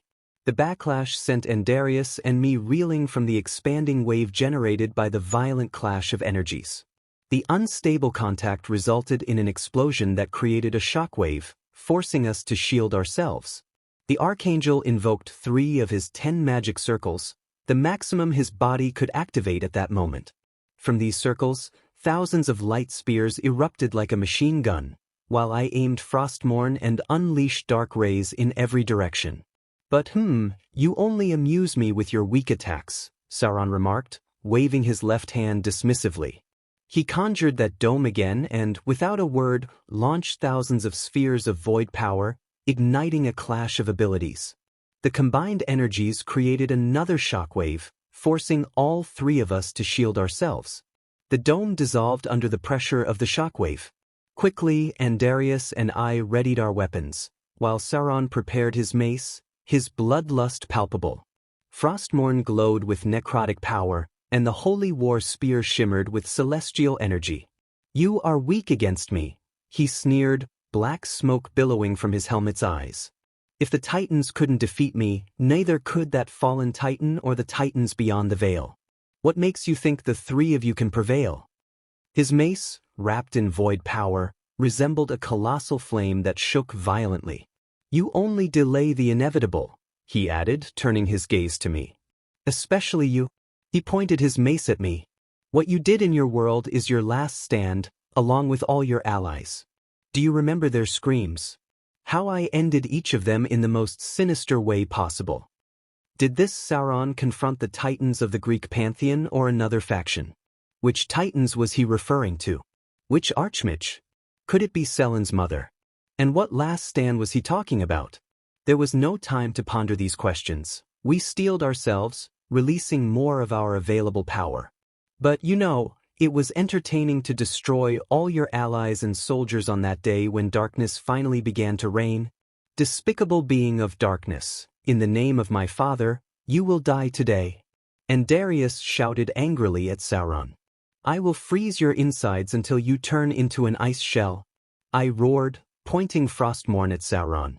Arthas urged me in my mind, "Let's show him the power of the next dragon god of death, my champion," as he bestowed every possible buff and strength upon me. "You will feel despair again, King of the Dead." Sauron charged at us. "When the shadows surround you once more, despair will be all you feel." We both cried out, charging at the Dark Lord to commence another battle. The ground beneath him cracked as he surged toward us with monstrous speed. The next moment, a flash erupted from the clash of our three weapons. Outside the dark barrier, chaos reigned. Fire. Elizabeth commanded the entire aerial force of the ICC, comprised of angels, fallen, and demons in the boneyard. Various battle scenes unfolded near the Corprethar Gate, where a massive sandstorm stirred. Two bearers of Sacragir and dozens of ICC soldiers fought valiantly against nightmarish creatures. The sisters and the bearers pushed back the smaller foes, but the gate trembled as colossal creatures, towering 10 meters high, battled the main defenders. 5 primary bearers of Sacragir and an Egyptian captain accompanied by 23 soldiers on a mission to recover the Ark. The soldiers took cover in craters within the boneyard, strategically shooting at the creatures while being shielded by their companions and angels above, who rained down light spears on any approaching threats. In every dark cathedral, formidable defenses prevented the creatures from scaling the walls. Many ICC soldiers lined the stairs, confronting every creature that approached, while demons and ICC soldiers on the sides of the stairs unleashed everything they had at the climbing monstrosities. The grotesque creatures were unnaturally formed, their appearances even more horrifying. On the endless stairs of the great Citadel, many of those creatures fell to multiple shots, while others ascended rapidly, only to meet the weapons of soldiers and fallen waiting for them. In the center of the boneyard, a certain frenzied exorcist tore through the creatures with astonishing speed. The albino warrior sliced through each foe that emerged from the crimson fragments. "Thing phenomena," he shouted, spinning his sword at breakneck speed. The exorcist continued his savage fight against the creatures in the boneyard.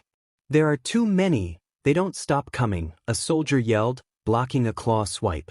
The more experienced ICC soldiers near freed grew irritated and fatigued from defending against wave after wave.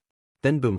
Several witnessed as one of the fragments shattered, thanks to a group of angels. The albino quickly realized that no more creatures were emerging from that spot.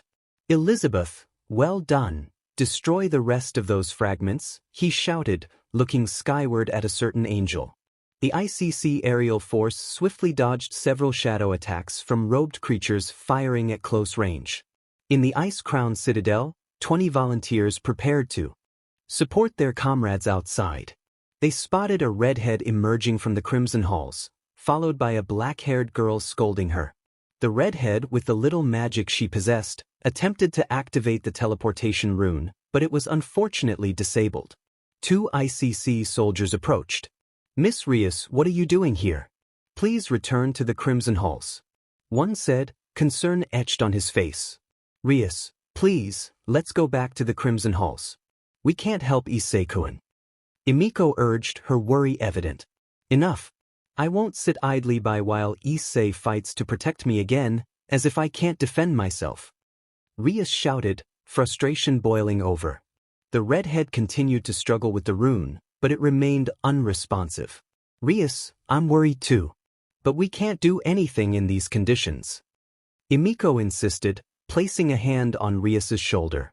Rias turned angrily at the touch. "And you think I don't know? I know I lack the strength to support him, but I don't want to be a burden ever again. I want to help. I don't want to be useless and just a spectator," she shouted, striking the rune. Rias's repeated blows to the rune injured her knuckles. The black-haired girl sighed, glanced at the ICC soldier, and signaled him to intervene. The soldier nodded and positioned himself behind Rias. "Sorry for this, Miss Rias," he said, moving in. Rias turned too late to see the soldier before collapsing unconscious to the ground. The ICC soldier decided to carry her, while Emiko gestured for him to follow her back to the Crimson Halls. Those who witnessed this understood that we were all fighting fiercely outside. "Sir, we await your orders," a volunteer said, looking at the remaining ICC soldier. "I don't have the authority to give orders, but the best course of action is to protect the spire," the second ICC soldier sighed. All the volunteers obeyed, quickly positioning themselves in every hallway surrounding the spire. The ICC soldier began to patrol the area, ensuring that nothing or no one that didn't belong to the Citadel entered. Meanwhile, 2 kilometers off the coast of Peru, near Chile, the eldest daughter of Elohim flew at great speed toward Antarctica, eager to reach the Citadel. However, the barrier obstructed her path, and she knew she couldn't use magic circles in Antarctica to avoid detection by the alliance of factions and the Chaos Brigade. Beings with the power of celestial dragons would quickly sense the barrier due to their immense power. The eldest daughter of Elohim understood that this ancient threat, far older than the ancient Maos, was merely toying with us. She could end it, but she couldn't reveal herself to the alliance of factions with just one magic circle. She needed to conserve her strength for when she confronted the entity attacking us. Suddenly, she instinctively glanced at the coastal city. A shockwave shattered the windows of coastal buildings, and when it reached Selin, "What the edge?" she screamed as she was pushed back. The eldest daughter of Elohim was thrown into the sea, crashing into the water and sinking several meters due to the force of the impact. The cause was a colossal shockwave from an explosion that occurred south of the American continent. All factions felt the immense tremor caused by the explosion and quickly created magic circles to visualize the event. Upon witnessing the aftermath, all factions and several of their allies were left stunned and pale, terror etched on their faces. The nations of America were oblivious to the unfolding chaos, but suddenly, the United States issued a statement on a worldwide news broadcast, its voice trembling with fear. "Issei narrator, attention, all countries in America," he stammered, sweating coldly at what he had seen. "We have just received images from the EECS satellite. God, this what you will see next is simply I have no words." What followed terrified the global population. They were left speechless, unsure of how or who was responsible. Not only humans were shaken, all supernatural beings from the alliance of factions and their few allies were rendered speechless. Moments before at the main base of the Chaos Brigade, Anstral Asmodeus watched with a wicked smile as a massive black satellite loomed before him. Kateria, or who appeared to be Kateria, approached the demon Asmodeus. "Wow, they finally finished the Devastator 3, she remarked, gazing intently at the enormous satellite. "Yes, it's charged and ready to unleash chaos," We just need to deploy it into Earth's orbit, he replied, his tone serious and weary. The Leviathan noticed his fatigue and asked the question Anstral anticipated. She hasn't left your room yet, has she? She inquired, intrigued. Anstral sighed, knowing who she referred to and feeling a pang of sorrow for the loss of a certain redhead. Since Ranitz died, Mitsuki hasn't left our room. She fell into a deep depression upon learning that my brother-in-law died trying to recover the Ark of the Alliance, he said, anger evident in his voice. But it's not the time for lamentations. I'm on a search mission with a certain church father, along with 2 demigods from Olympus and 1 from Asgard, in South America. We'll use this toy with them to gauge their firepower. You plan to use them, including the location where they are, as a target for this experiment of yours? She asked, unimpressed. Anstral simply nodded.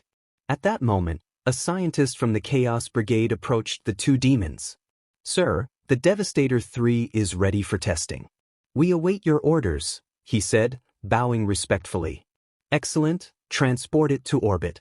I will return with those members of the Alliance to avoid raising suspicions, Anstral replied maliciously. Kateria thought to herself, I just hope this doesn't delay my plans to meet him and make him pay. A magic circle was generated, transporting them to South America. In Buenos Aires, Argentina, a magic circle appeared, and Anstral stepped out. Just then, someone knocked on the door. Mr. Anstral, Mr. Bosco Estrada is waiting for you with the others at the bar. I'm on my way, I'm getting ready to head south, he said, a wicked smile playing on his lips. A few minutes later, Anstral descended to the bar, where he found Bosco Estrada, Perseus, Hippolyta, and Baldur, accompanied by soldiers from the 3 factions. Finally, you come down, Anstral, Bosco said, sipping a hot coffee. I hope you're prepared. Man, I was getting bored. When do we leave for Antarctica? Baldur asked, annoyance evident. Perseus stood up to defuse the situation caused by the Asgardian. Calm down, Baldur, let's just finish eating, and we'll go in search of the traitor, he said seriously. The Olympian demigoddess, distracted, played with one of her daggers, looking bored. Anstral smiled peacefully, but inside he reveled in the wickedness of his plan, knowing that these 4 members of the Alliance would serve as test subjects for one of his devastators. He was eager to see how much firepower they possessed, but then a strong headache struck him, alarming the others. Not only him, a certain Leviathan also felt the headache as she made her way to the command room. Anstralson, what's wrong? Perseus asked, concerned. Bosco was about to touch his shoulder, but he noticed Asmodeus quickly regain his composure. He sighed. It was nothing, just a simple headache. Anstral's thoughts raced. So it has begun. I never thought I would send that avatar, but where did he send it? Curious. Thoughts mirrored his. He finally sent it. That means her eyes widened, narrowing with hatred for a certain individual from another world. I found him. This time, I will ensure that miserable wretch dies permanently for abandoning me. She composed herself, adding, just wait and enjoy what you have for now, as I will make sure you suffer. A communication magic circle appeared in Asmodeus's ear. Sir, the Devastator is ready to fire. Good, he replied darkly. What's wrong, Anstral? Was it the Zazel? Bosco asked, sensing something was off. Everyone, especially the demigoddess, turned to him. Asmodeus sighed. I would have enjoyed watching you reach the end, but it seems our time together has come to an end, he said, glancing at the demigoddess. I would have liked to have you in my group of wares, but what can I say? You're a proud woman, what a waste, he added with grace. The demigoddess's fury ignited. How dare you speak to me like that, pervert, she shouted, seething with anger. She lunged at Asmodeus, but Perseus intervened. He turned out to be insolent, speaking to us like that, demon, Baldur said, cracking his knuckles. But what are you doing? Bosco couldn't finish as they watched in amazement. A magic circle enveloped Asmodeus, who wore a wicked smile. I wish you a happy death, he said, vanishing from sight. Outside, a commotion erupted. Everyone was agitated as a violet star appeared high above Buenos Aires. This was impossible for 2 reasons. First, that type of star didn't exist, and second, it was daytime, with cloudy skies. What is that? Hippolyta exclaimed, distressed. The citizens of Buenos Aires watched as the violet star intensified in brightness. At the Chaos Brigade base, Anstral reappeared in the command room, where everyone, including Kateria, observed the Devastator 3 in orbit, its main cannon charging with energy. "Sir, we await your order to fire," the scientist said, seriousness etched on his face. Anstral wore a sick smile as he watched the screen. "It's time to rid ourselves of some scum. Scientist, show them why the devastating satellites will bring an end to the human world," he commanded, a malignant aura radiating from him. Everyone in the control room was astonished by the sudden flash of purple light. As the brilliance faded, Kateria and the others surveyed the devastation caused by a catastrophic satellite. Amid the chaos, they noticed Anstral laughing maniacally, a wicked smile spreading across his face. "This is just the beginning," he exclaimed, his voice filled with malevolence. Meanwhile, off the coast of Peru in the South Pacific Ocean, boats lay capsized, and desperate cries echoed as people struggled to reach the overturned vessels in search of help or survivors. Suddenly, bubbles broke the surface of the water, and Elohim's eldest daughter, Selin, emerged, gasping for air. She quickly climbed onto a capsized boat, her heart racing. "What happened?" she shouted, panic evident in her voice as she scanned her surroundings. Her gaze was drawn to the horizon, where a massive mushroom-shaped cloud loomed ominously. It was clear that this cloud did not originate from the coastal city of Peru but rather from deep within the continent. The realization sent a chill through her. Such destruction seemed impossible. Above her, she sensed a tremendous energy and spotted the purple star, deducing it was the source of the chaos, as there were no signs of life nearby. That must have caused that explosion, she thought, her mind racing with analysis. Summoning one of her special light spears from her arsenal, she hurled it with tremendous force toward the star where the Devastator 3 was stationed. As the capsized boat rocked beneath her, the spear surged forward, growing larger with each passing moment, poised to inflict maximum damage. "Prepare to fire at Colombia, Mexico, Canada, and finally Brazil," Anstral ordered maliciously in the command room, where scientists hurried to adjust the coordinates. Unbeknownst to them, Selin's powerful light spear was hurtling toward the Devastator 3 at breakneck speed. In orbit, the Devastator 3 had already targeted its next victims in America when a metallic sound echoed through the air, followed by a deafening crack. The light spear struck the Devastator 3 with tremendous force, destabilizing it. The machine, critically damaged, overloaded with energy, leading to a catastrophic explosion that lit up the void of space. Back in the control room, disbelief washed over everyone as they realized that someone had destroyed the Devastator 3. "What the hell?" Anstral shouted, incredulous and furious as he witnessed the destruction of one of his machines. "Someone destroyed the Devastator from the ground, sir," a scientist reported, his voice trembling with shock. "Diamenit, deploy the other 2 Devastators now." Anstral barked, but his command was cut short when he was suddenly slapped by a Leviathan. Panic surged through the room as everyone feared for their lives. Kateria, her hand outstretched in anger, confronted Asmodeus, who glared back at her, ready to retaliate.